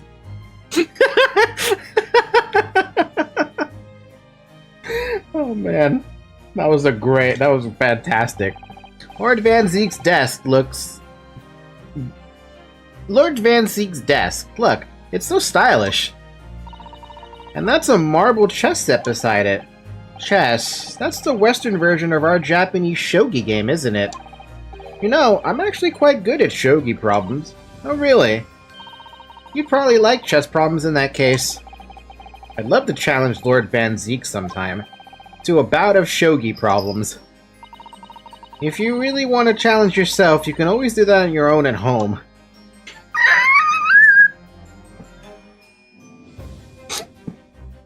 My God!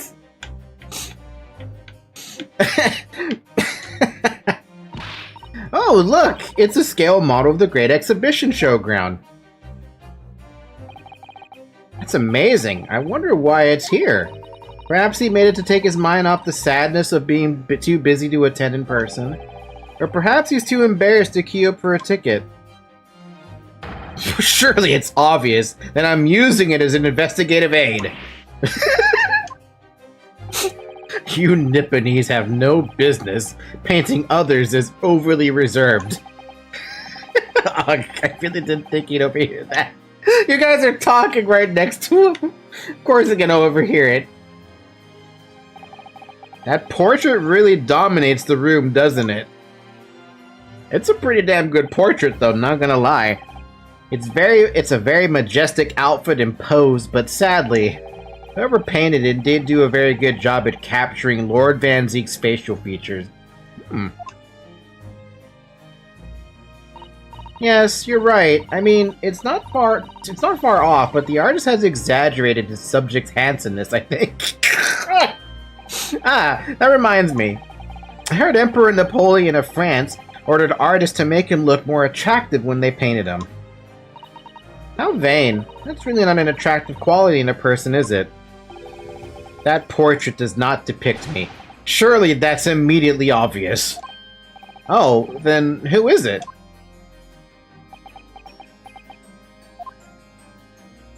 What, you're not gonna tell me? I was at the edge of my seat there, we're like, is that your father? You gonna tell me?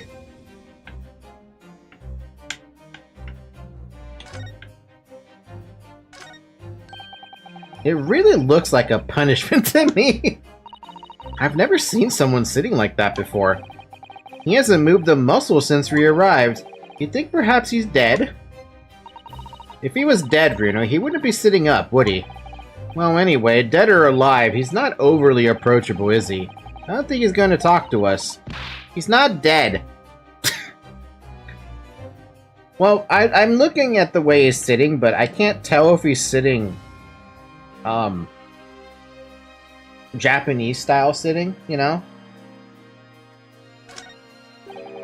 Look at all those ancient casts lining the wall there. Casts in the Reaper's chamber? Or are they caskets?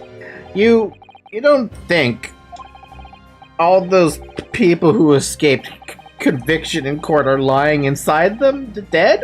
Do you? Her slow face of shock as she's lifting her hands to her face. What ridiculous notions are going through your head, man? This is a collection of fine vintages. Oh, yes, of course. Thank you for clearing that up. Reno and I were just musing to ourselves. Don't mind us, Mr. Reaper. I wouldn't if you hadn't invited yourselves to my office to talk nonsense within my earshot. Ah, yeah. What are bats doing here? They were bats! Yes, the Reaper's familiars, I expect. What about the mute man in the dark cloak? I thought he was the familiar. Just not the flying kind. He must be a dear friend of Mr. Reaper, then. Iris, you're very nonchalant about that. I think the familiar idea is more likely. Scary, though, either way. Can't even interact with the bats anymore. That's actually a nice little detail. You can't interact with this anymore, but I feel like they should have allowed you to interact with it. Be like, oh, the bats are gone. What now?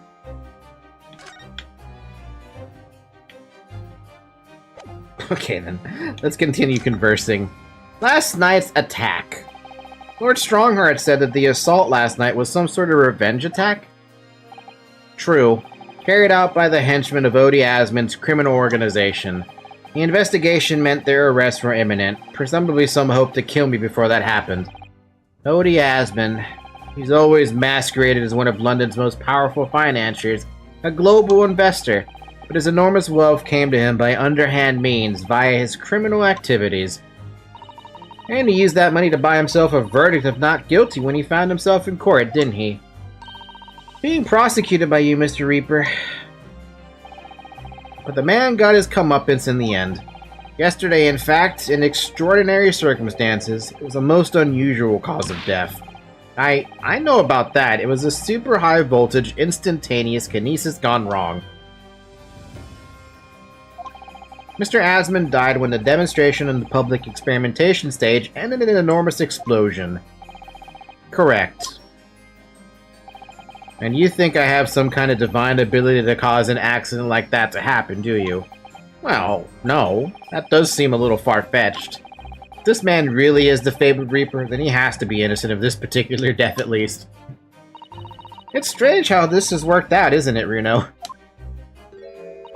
I mean, what with you taking on the Professor's defense for the trial tomorrow?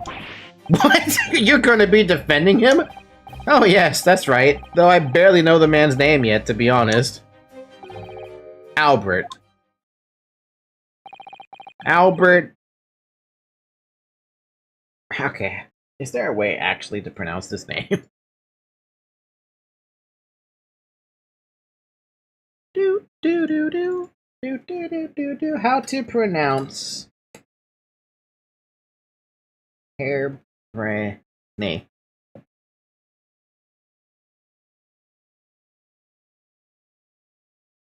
I really want to call this man Albert Einstein, but I can't. I can't bring myself to do that.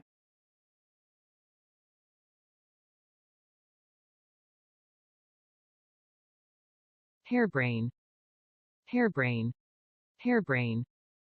Hairbrain. Hairbrain. Hairbrain? Albert Hairbrain? Okay, I'm gonna go with that then. Albert Hairbrain. That's right. Do you know him by any chance? Mr. Hairbrain. Of course. He's a contemporary of mine. We were at university together. Oh. You're... What? Oh, that's new. Contemporary. I'd understood that Professor Harebrain was from Germany, though. Harebrain's from a respectable British family. After graduating from the University of London, he moved to Germany to carry out research, that's all. So you were students together. I was in the Faculty of Law, of course, and he in Science, so our paths rarely crossed. But curiously, we got along, though I've not met him since my university days. I certainly didn't expect our next encounter to take this form, and with you, of all people, representing him. Ugh. Only if I make it out of this office alive. He's actually been charged with murder, it seems. Yes, I know, because the prosecution will be handled by me. By you?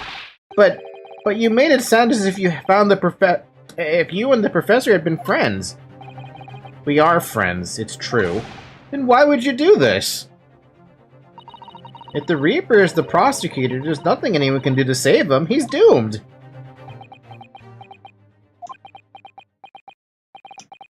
What's Lord Van Zeek's thinking here? What is he thinking? What do you mean by what you said before? If you'd like to know the Reaper's true identity, does that mean... I'm a crown prosecutor and a mortal like any other. I'm no demigod. But they've all died, haven't they? The people you prosecuted, I mean? Whether or not the trial ended in a conviction or an acquittal. Those I prosecute are the vilest wretches of our society. People who, without question, deserve to be found guilty. The world is a better place without them. But that's not true of Mr. Natsumi, for example. He wasn't a vile wretch at all.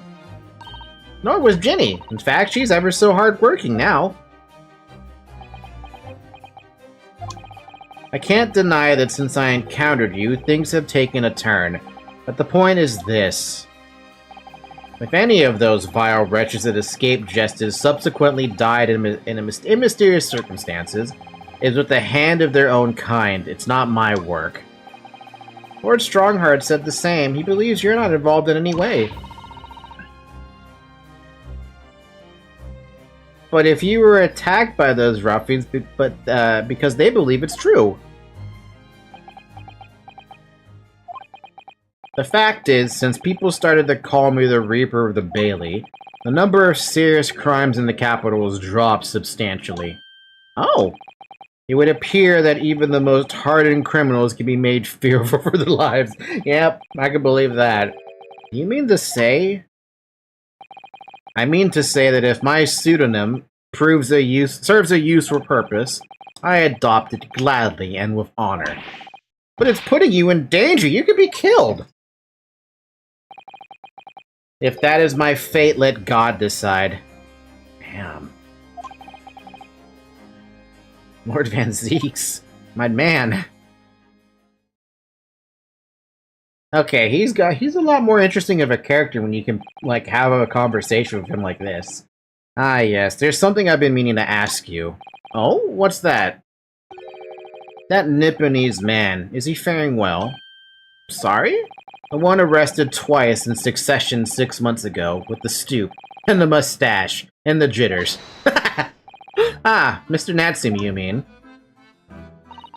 I'm not sure he'd be very pleased to find out you identified him from that list, you know. He's fine, thank you. In fact, I received a letter from him by international post only the other day. I see. Well, I think we can end our discussion there, don't you? There's little time left before tomorrow's trial. I advise you spend it investigating the case. Yes, thank you for the advice, and for the conversation. Can't believe he's asking after Soseki-san, after a Nipponese. I'm not sure whether to feel happy about that or worried. I never imagined that Mr. Reaper would be friends with a mad scientist, did you? That's a turn up for the books. A mad scientist? Ah, you mean Professor Harebrain? Yes, it might be worth quizzing the professor about this relationship with Lord Van Zeeks, I think. Anyway, thank you, thanks, Van Zeeks. Let's go to the prison, see what Mr. Harebrain has to say. He's in a corner just reading. Okay, then. Cell 11. The warden said cell 11. That's this one. Ah, this case. Yeah, we're still powering through. We only just started case 3. Oh, there's someone curled up in a ball in the back corner. Look. What's his name again? Professor Albert Hairbrain, wasn't it? Excuse me, Professor Hairbrain.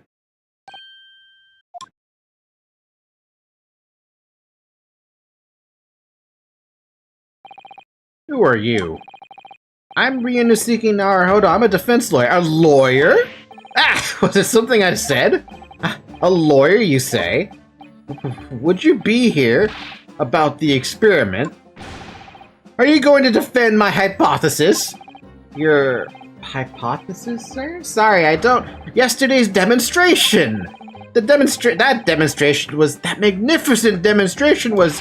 It was out and out success by anyone's calculations. But despite that, no one listens. No lawyer believes in science. When it's explained, they all leave at high velocity.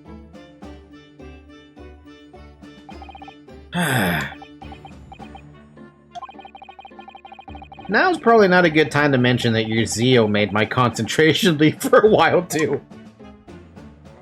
How you doing, Stones, by the way? How's everything?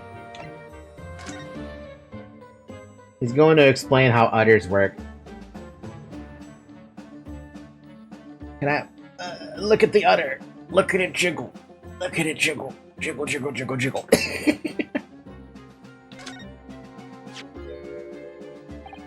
Ah, fascinating, yes.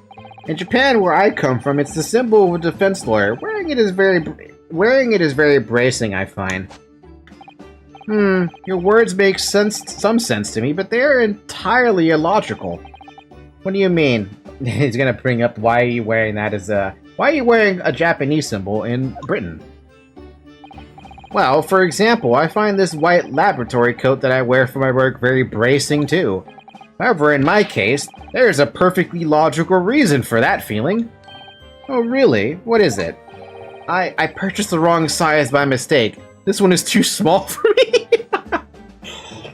I'm fine. Tired working all day, but doing fine.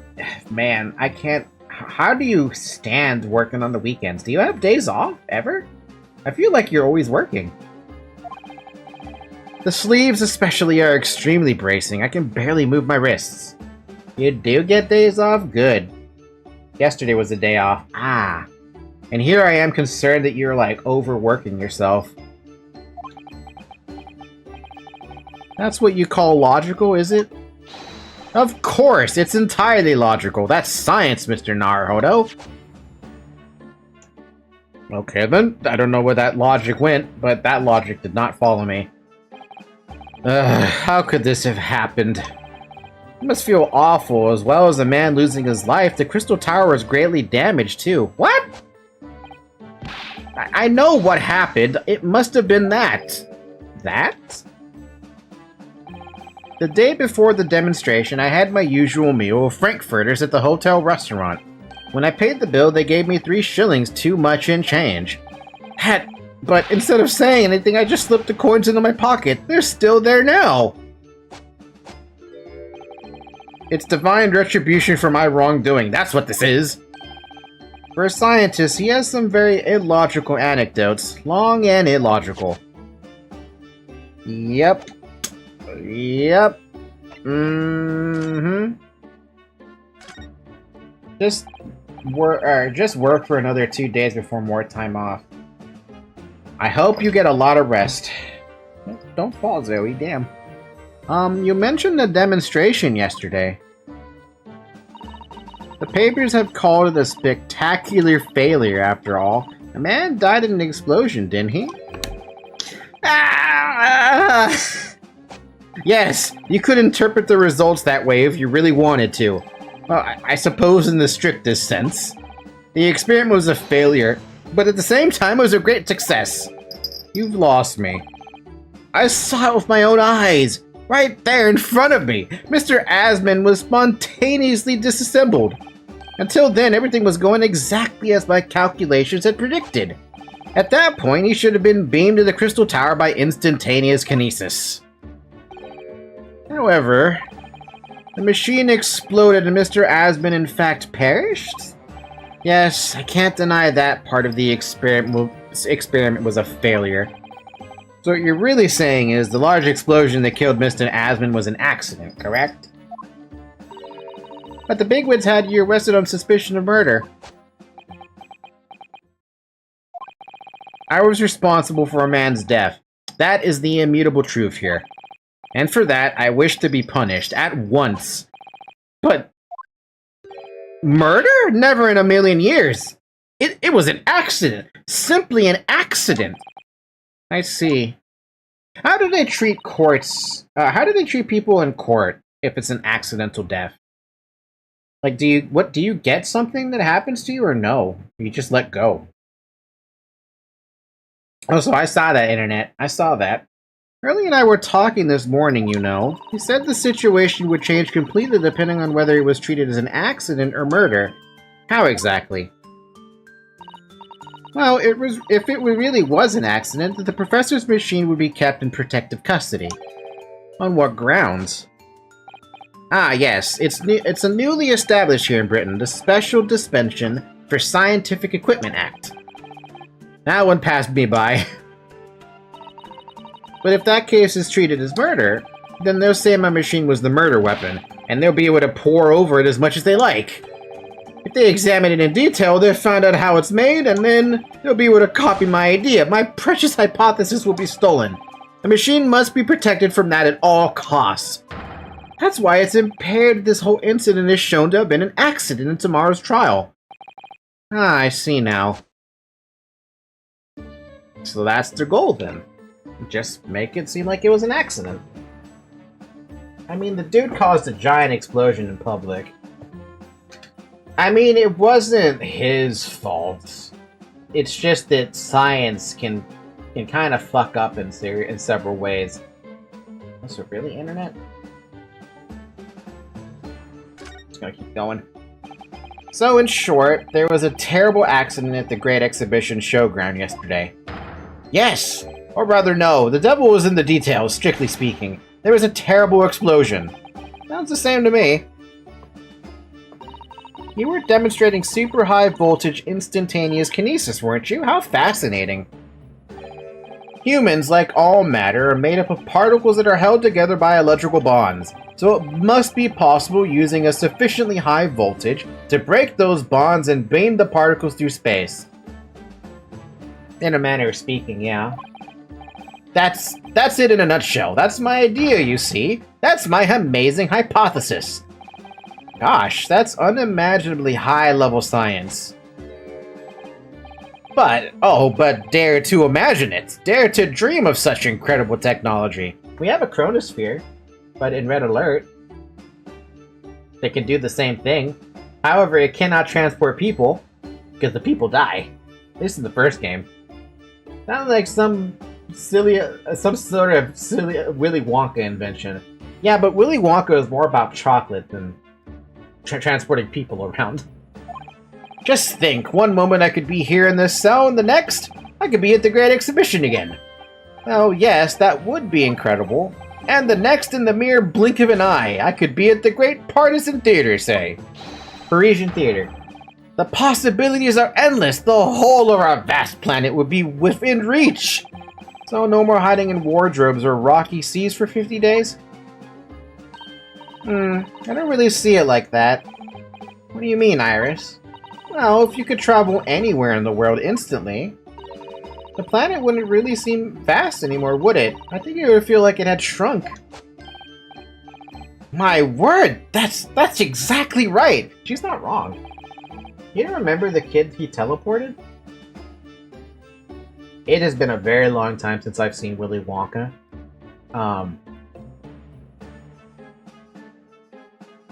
No, I don't remember the kid he teleported. No. I'm gonna have to rewatch that at some point. The cowboy kid? No, I don't remember. Nah, no, I don't remember. Wait a minute.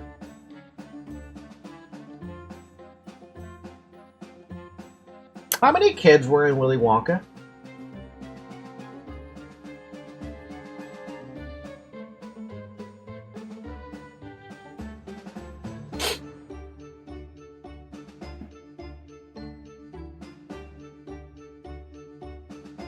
Yeah, he shrunk down to the size of a chocolate bar. Dude, I might remember that scene, but it's kind of hard to remember. But what are the implications? What does this mean? Oops, that's got Professor Bunny Brain really worried by the look of it. Bunny Brain. Clearly this is yet another case of just because you can doesn't mean you should, I suppose. The point is, my calculations are flawless. The science works. But without a practical demonstration, it means nothing. And that's always the fly in the ointment. Because practical demonstrations cost a lot of money. Money that young scientists like you don't have. That's exactly it, yes. Hurley's always complaining about it. He says the government should invest more in science. Well, anyway, I bumped into him at the right time. I met the well-known investor, Mr. Asman. The victim who died in yesterday's terrible accident, you mean? I see. Well, we're gonna ask him about the victim before we bring up the Reaper. The full name of the man who died in yesterday's accident was Mr. Odie Asman, wasn't it? What exactly was your relationship with the man? You first visited me in my laboratory in Germany a year ago now. He said he wanted to invest in my immaculate hypothesis. I thanked my lucky stars. I see, so you hadn't really known each other until then. Money for scientific research. I'm so envious. As far as I was concerned, the man was an angel. Oh, really? An archangel, even. He was prepared to fund a practical demonstration of my hypothesis for presentation at the Great Exhibition. And if that went well, I could expect additional financial support for my research from the British government. Mr. Asman provided me with money and an exceptional engineer. He produced a machine to my precise specifications. But then, your dreams were blown to dust in one enormous explosion. As you can see, I owed everything to Mr. Asman. I would never, ever have thought of taking the man's life. Now he seems genuine enough. I don't think he's lying. All I can say is that after the kid teleported and became small, his mother pocketed the kid into her purse. That's not a place I'd ever want to be. I would never want to be in my mom's purse. The Reaper's varsity years. I understand Lord Van Zeeks, is a friend of yours from your university days?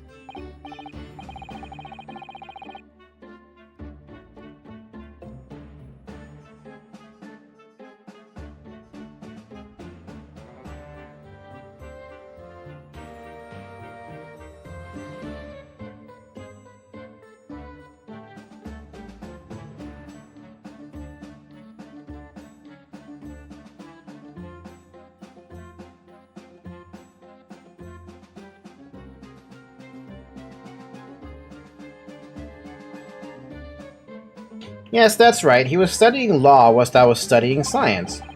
What was he like back then? Good question. Unassuming, gentlemanly, an all-round nice fellow, really. What? Sorry, I think you misheard me.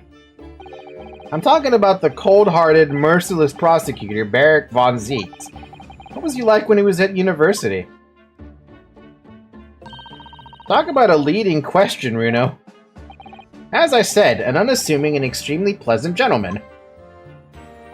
After all, he is the little darling of the Van Zeeks family, with all its great aristocratic origins. I didn't realize he had quite such noble blood. Little darling. Van Zeeks and little darling don't seem to fit in a sentence together. It was a bit of a shock when I came back to Britain and learnt what he'd become. The Reaper of the Bailey, no less. Yes, that's right. I did hear, though, that there was a very big event in his life that completely changed him after graduation. Really? What sort of event?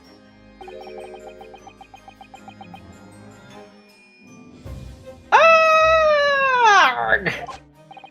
I'm sorry, but I don't know anymore. I wasn't in the country at the time. I was in Germany already. Oh, yes, of course. If he's heard all about the Reaper, I really don't have the heart to tell him that Lord Van Zeeks will be the prosecutor in court tomorrow.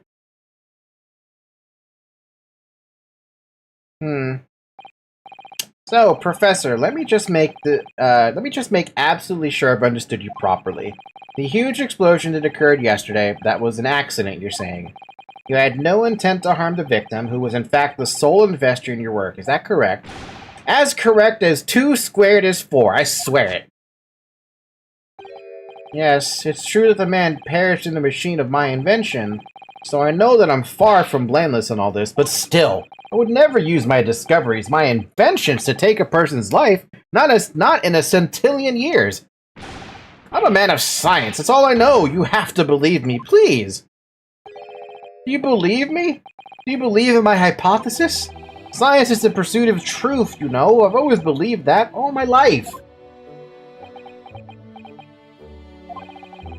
I'm afraid I don't know much about science, or your theories, but I do believe you, and I will fight to prove your innocence with all my might. I'm a man of the law, it's all I know. You have to believe me, please. Why would you turn it around on him like that? When I went to live in Germany after I graduated, I learned something very important. Nationality, class, lineage, none of that matters. As long as you try your hardest, you can achieve anything. Thank you for that, Professor. And thank you in advance for defending me tomorrow in court. Alright, Runo. It's time. Time to visit the Great Exhibition. Sorry? Well, that's where the incident happened, isn't it? Yes, I suppose that's true. Time to investigate at last. Alright, thank you, Mr. Hairbrain. But now we get to go to the experimentation stage. The experimentation stage at the Great Exhibition at the scene of the crime. I guess we get to see Mr. Old Gregson. Greggy.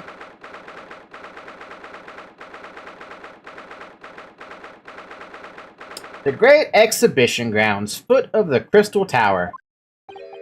The showgrounds are a little too big for my liking. I've been walking around in dense crowds for 2 hours now, and I felt myself swooning 3 times. There are a lot of people, aren't there? I've almost been trodden on 3 times now. Be careful, won't you, Iris? Don't let go of my hand.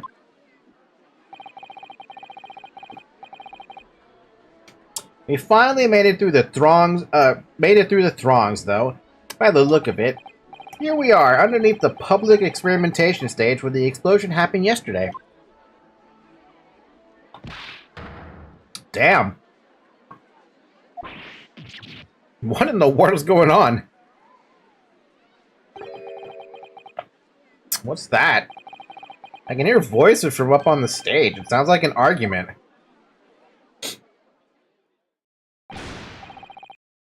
Oh my god, wait, Gina?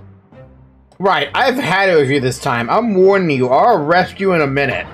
Oh yeah? Go on then, Spectre, give it a shot. You ain't got no evidence and you know it. Wait, I know those voices. You've got a cheeky little mouth on you, young lady, but a night in the cells will teach you some manners. Just try it, I dare ya. If you want that bag of chips rammed down your throat.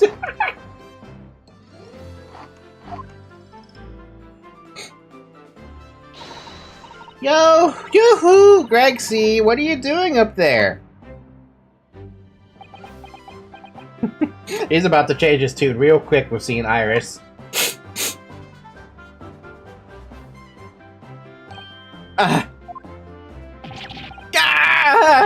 It's you! Here! You're here! You are here! You here! Your ladyship!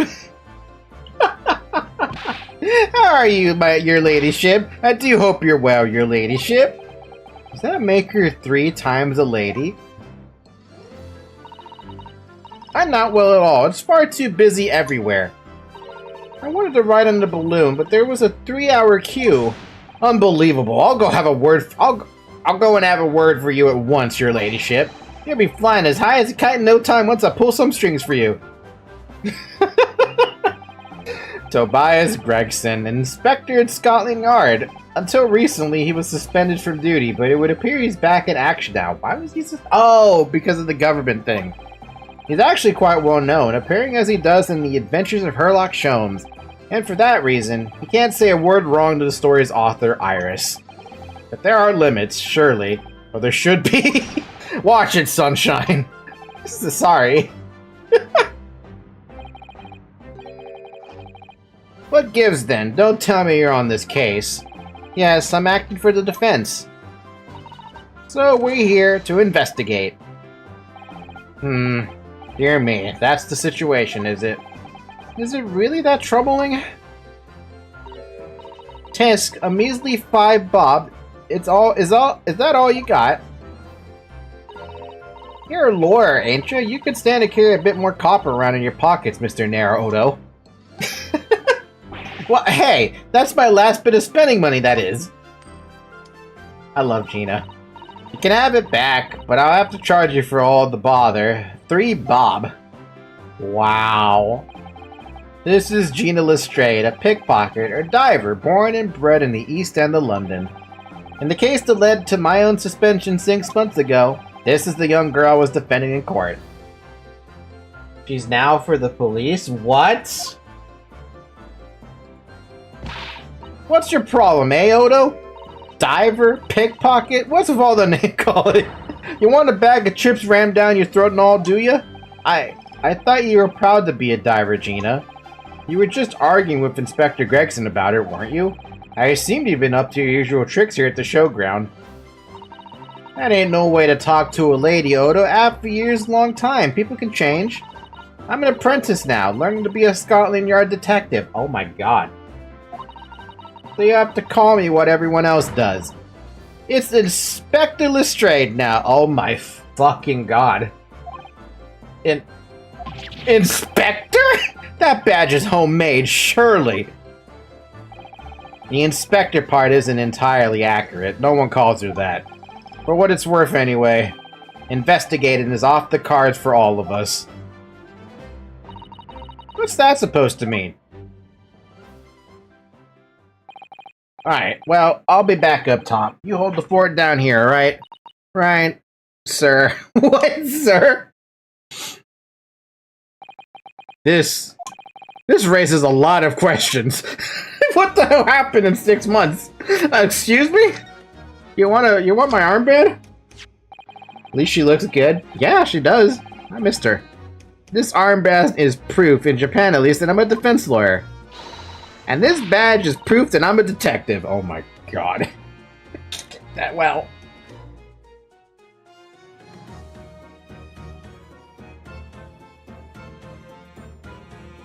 Okay, let me see here. I have something that, one moment. I have to do something. The person... Okay, so you see that chat box up there? They're supposed to be able to change colors, right? Or it's supposed to let me change colors. But it wasn't working. Don't know why it wasn't working. I just realized that her green matches the hedges greens. Think I can green screen her?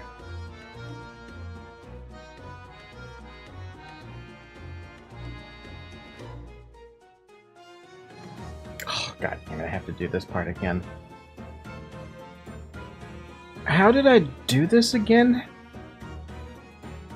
Was it editor? Yeah, okay, here we go.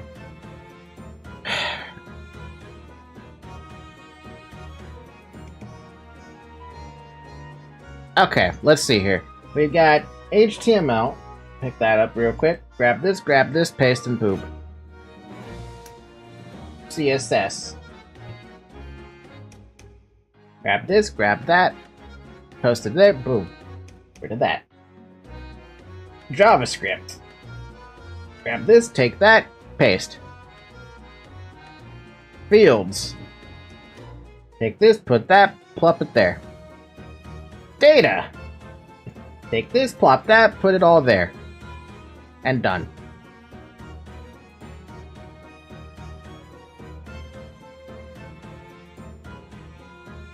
A bit of color coding there. It shouldn't be. Okay. The color is gonna change here for a second. It's gonna look a little weird. It's because it's previewing stuff right now. Refresh that. Okay, so I wanted the color to be broadcaster username color. I wanted it to be yellow. Okay.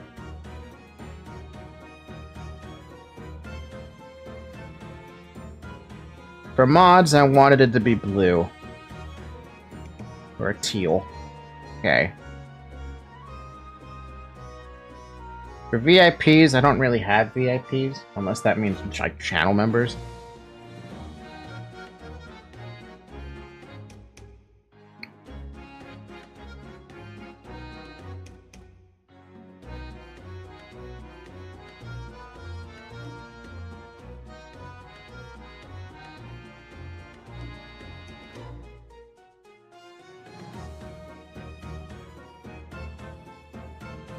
Bam, bam, bam, bam, bam. Bam.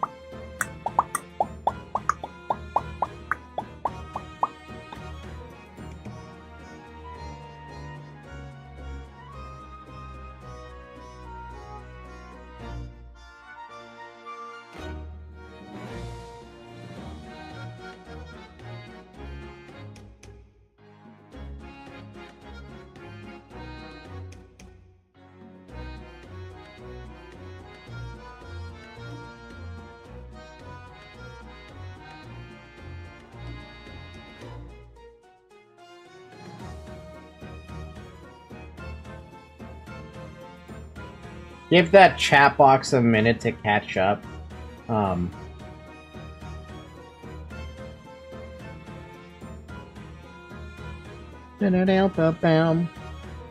bam, bam.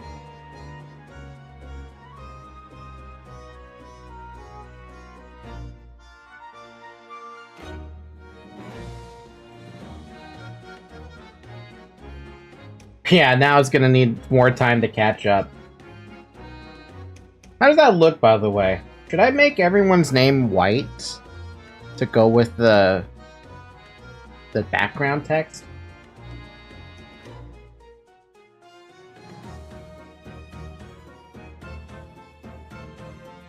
Or is black okay? Maybe I should, like, can I bold their names? Probably not. Actually, let me see something here. I mean, I'm looking at the preview window. How does it look on that one? Oh, that looks way good, actually. Yeah, no, that works. But let's change it to white and see how it looks. White. Where's white? White's up there. Oh, yeah, that looks way better, actually. Save, refresh. Oh, yeah, that looks way better. Look at that white.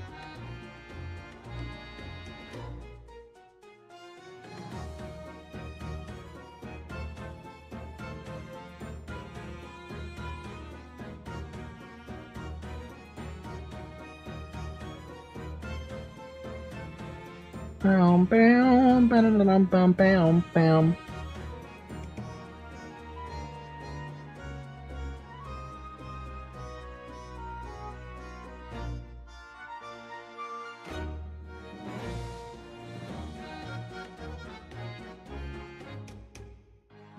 Bam, bam, bam, bam, bam, bam, bam.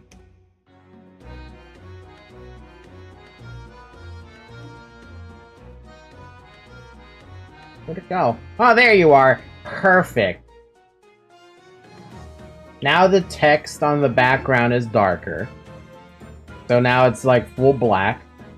I can clearly see it with the white text. And the name being in white is even easier to see as well with the red background. And here's the best part too, once it catches up.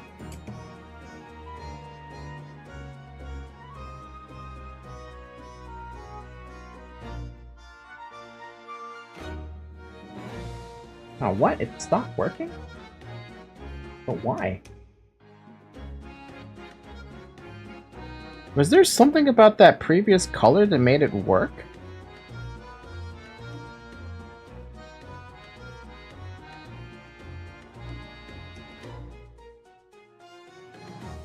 Why is it not working now?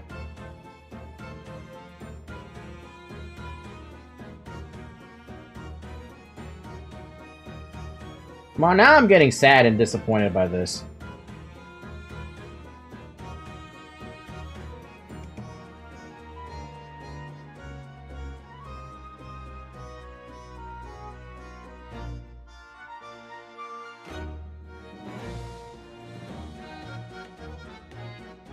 You know, this is something I could be doing off stream, but whatever. Why did it stop working?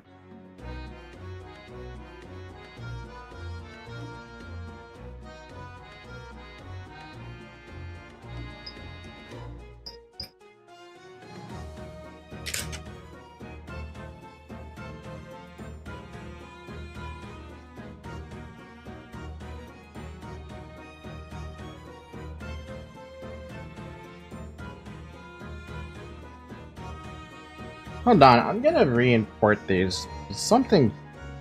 What is it? What am I changing here?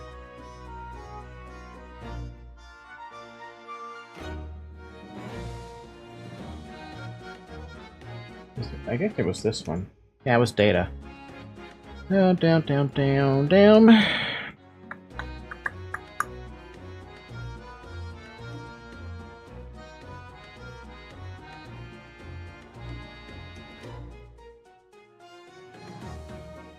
Yeah, something happens when I change colors to a specific setting.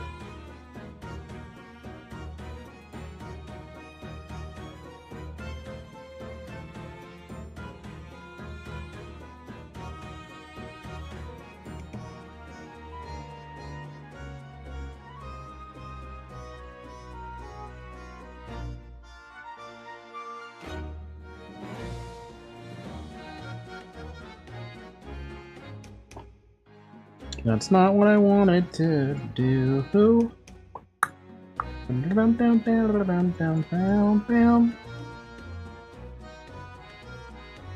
for God's sakes. Yeah. Oh, yeah. Kill me. Fucking kill me.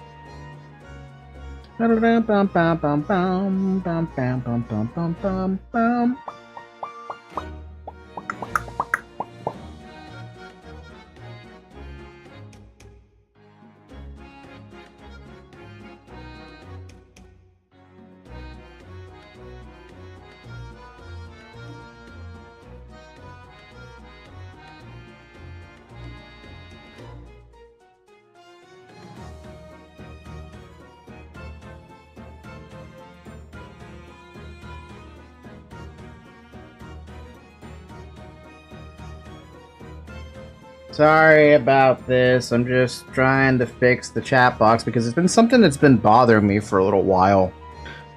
So it not be appearing the way I wanted to has been a pain in the butt.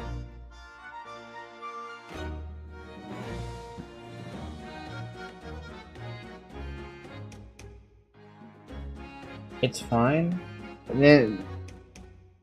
Maybe on your end it looks fine, but on my end it doesn't pop up as fine.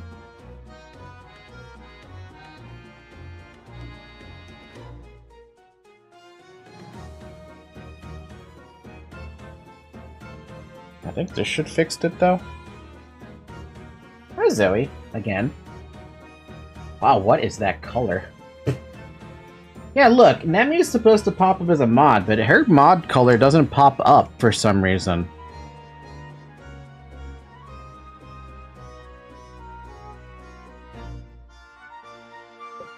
Her color change is just fine, but it doesn't work. I'm gonna have to fucking figure this out at some point. let's just keep going, because I plan to end the stream soon here. And this badge is proof I'm a detective, so you're gonna have to start calling me Inspector Lestrade.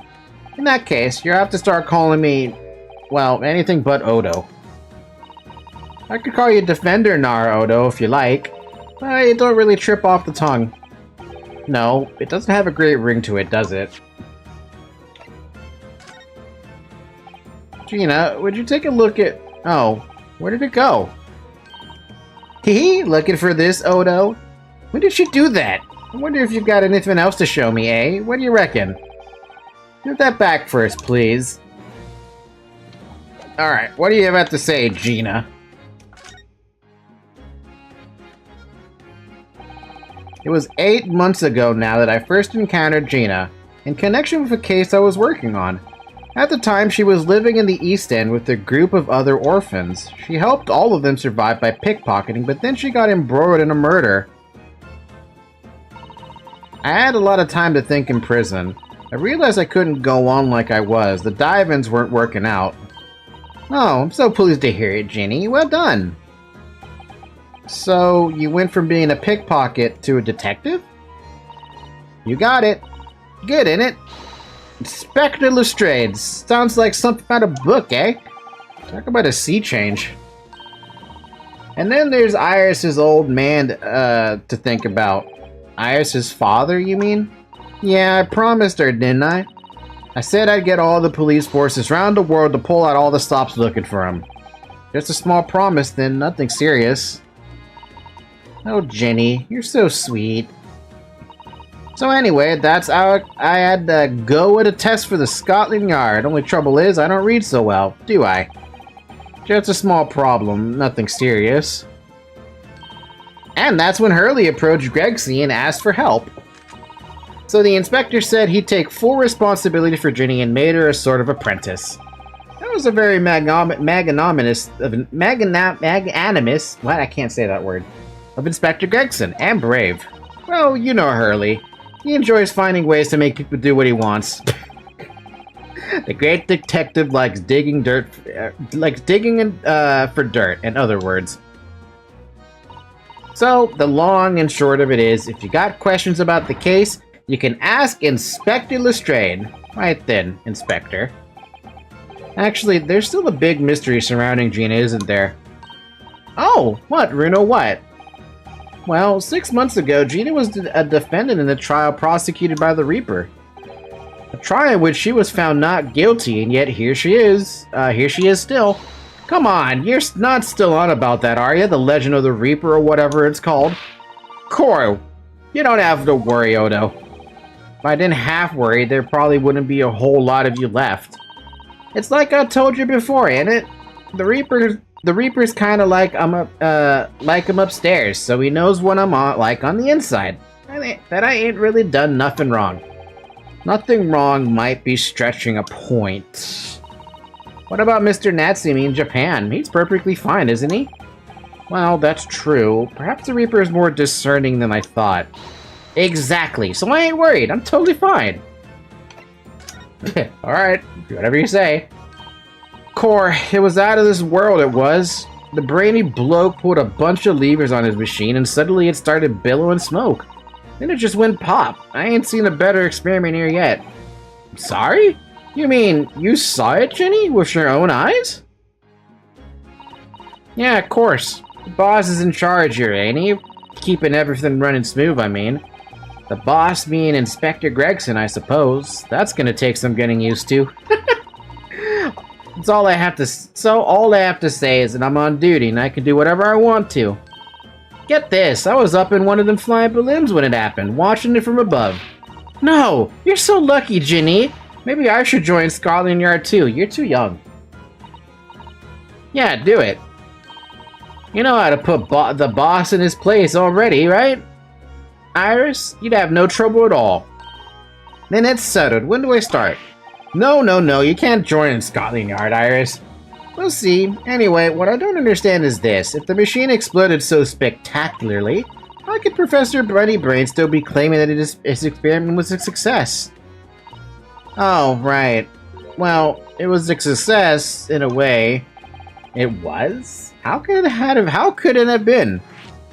Successful experiment, Naruhodo? Nani? Surely after the whole machine blew up, no one would call the experiment a success.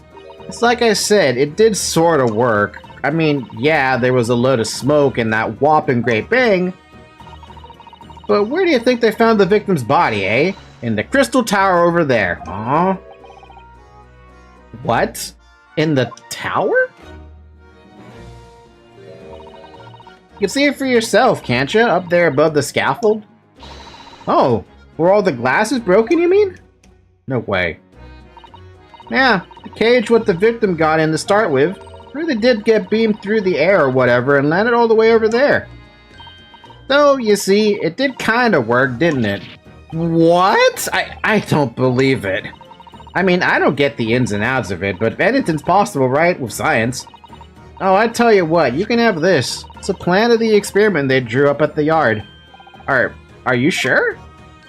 Yeah, go on. I had three bob off yet before, so fair's fair. Yes, I didn't actually give that to you, did I? A diagram showing the relative positions of the crystal tower and Professor Harebrain's machine that exploded. What about the investigation? One thing Inspector Gregson said before seemed a little strange. For what it's worth, anyway, investigating is off the cards for all of us. Yes, naughty old Gregsy ran off after that without explaining himself. Oh, right, that. The boss said no one's allowed to investigate that weird machine. Well, that's not fair. We're representing the defendant. In that case, I'm not allowed to investigate neither. Why? What did the boss call it again? The forensic investigation team, I think? Anyway, apart from them lot, no one's allowed to lay a finger on the scene. Bit funny, innit? So even Scotland Yard's own detectives investigate. Yes, I've never heard something like that before. I thought I could have a gander on the quiet, though, but the boss caught me at it. Probably heard him giving me an earful about it before down here, didn't you? It's not bleeding fair. I think you were giving him as much of an earful back as I remember it. Yeah, well, sometimes I think it's all them chips what make him so stubborn. 0 kilobyte. Wow, my OBS is dead. You say something to him, Odo. Go on, see if you can get through to him. He's up on the platform above us, is he? Where the machine that exploded is? We could try, can't we, Reno? Gregsy will listen to us. Yeah, might as well try. So I have to move up to... Oh, no, I just have to examine him. Oh my god, there's an up. So they died up there? The body was up there? What? That's where the cove ended up after his instant kinesis or whatever they call it. Dead, of course. Yeah, things have been lagging badly. Yeah, for a bit there, right? I mean, that's why I have that little thing right there. And yet they're calling the experiment a success?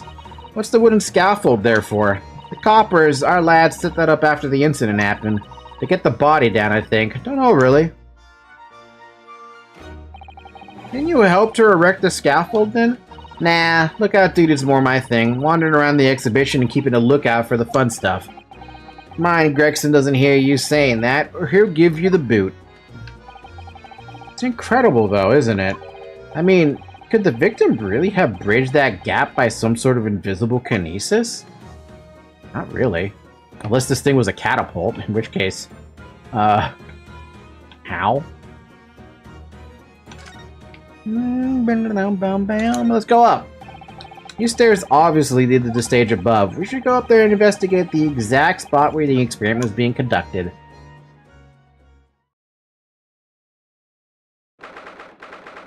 Nice, death ray.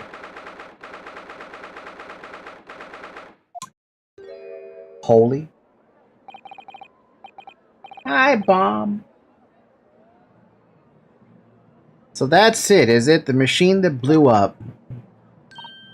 Oh, it must have been a magnificent explosion, and I've seen my fair share.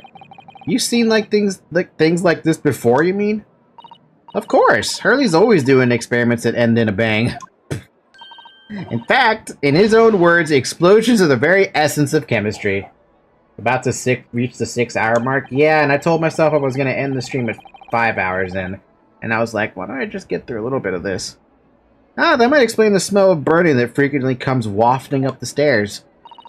One time he made something that exploded with such force it took the roof off the building. I wish you'd been there to see it, Runo. Why are you so happy about that? It's hard to get too excited about that, given that I now live in the roof. Oh, anyway, that's enough about that. It's time to investigate. We're not allowed to. Ah, look, Inspector Gregson over there. Seems to be deep in thought about something, whilst eyeing up the machine carefully. Really? He just looks confused to me.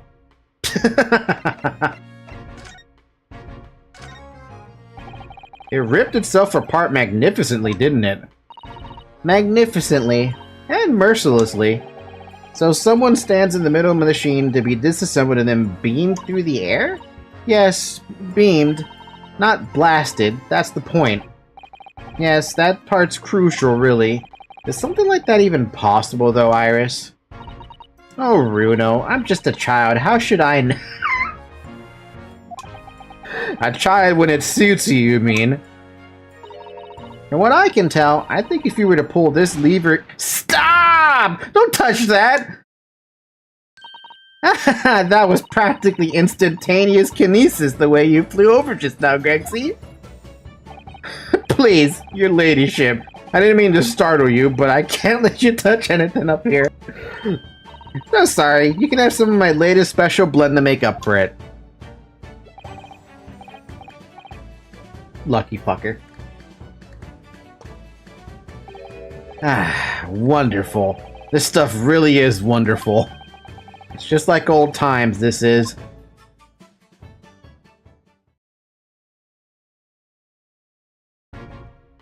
I wanted to hit... Okay, I didn't know that that was going to bring him into the conversation. I just wanted to poke at the machine. We're representing Professor Harebrine in court tomorrow, Inspector, so we should be allowed to examine the scene. Ha! Listen, Sunshine, even I'm not allowed to touch anything up here. It's that blasted Special Dispensation for Scientific Equipment Act to blame. It's driving me potty. Oh yes, that Special Dispensation. The professor mentioned that too. More red tape's all we need. I don't know what the government think it's playing at sometimes. But we're allowed to just look, aren't we? Eh? Surely that's alright, isn't it, Gregsy?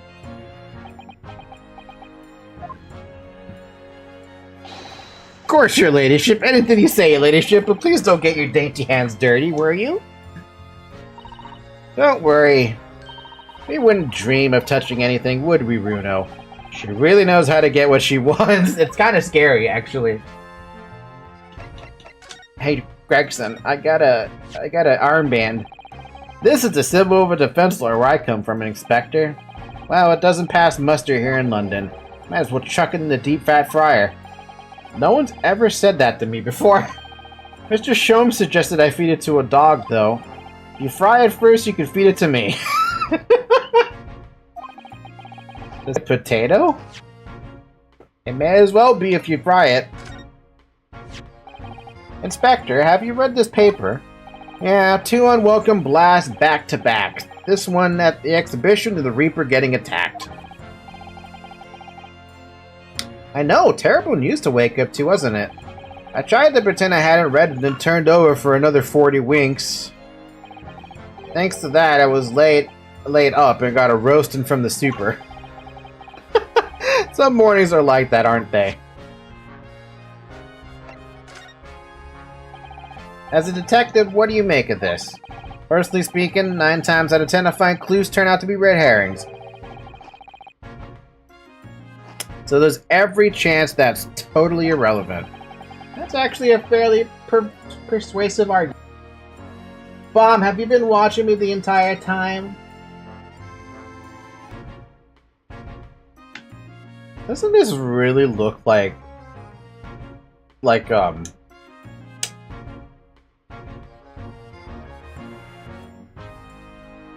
either that Death Ray is aiming at the balloon there, or that Death Ray was designed to try to take out the Crystal Tower.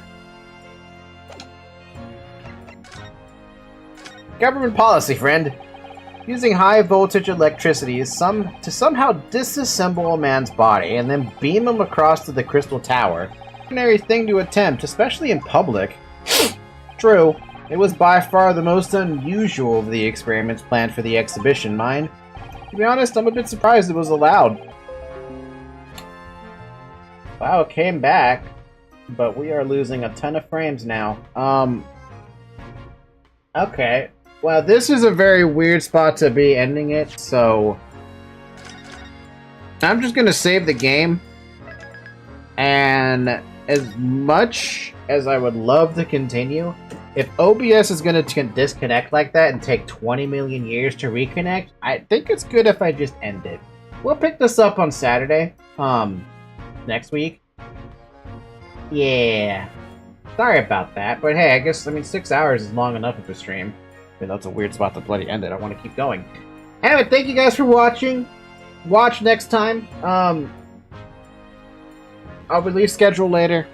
Otherwise, have a good morning, have a good afternoon, have a good evening, have a good night. Come join Discord. There's a link in the description. Follow on Twitter. Subscribe on YouTube. Leave a like. All that jazz. Thank you. Bye-bye.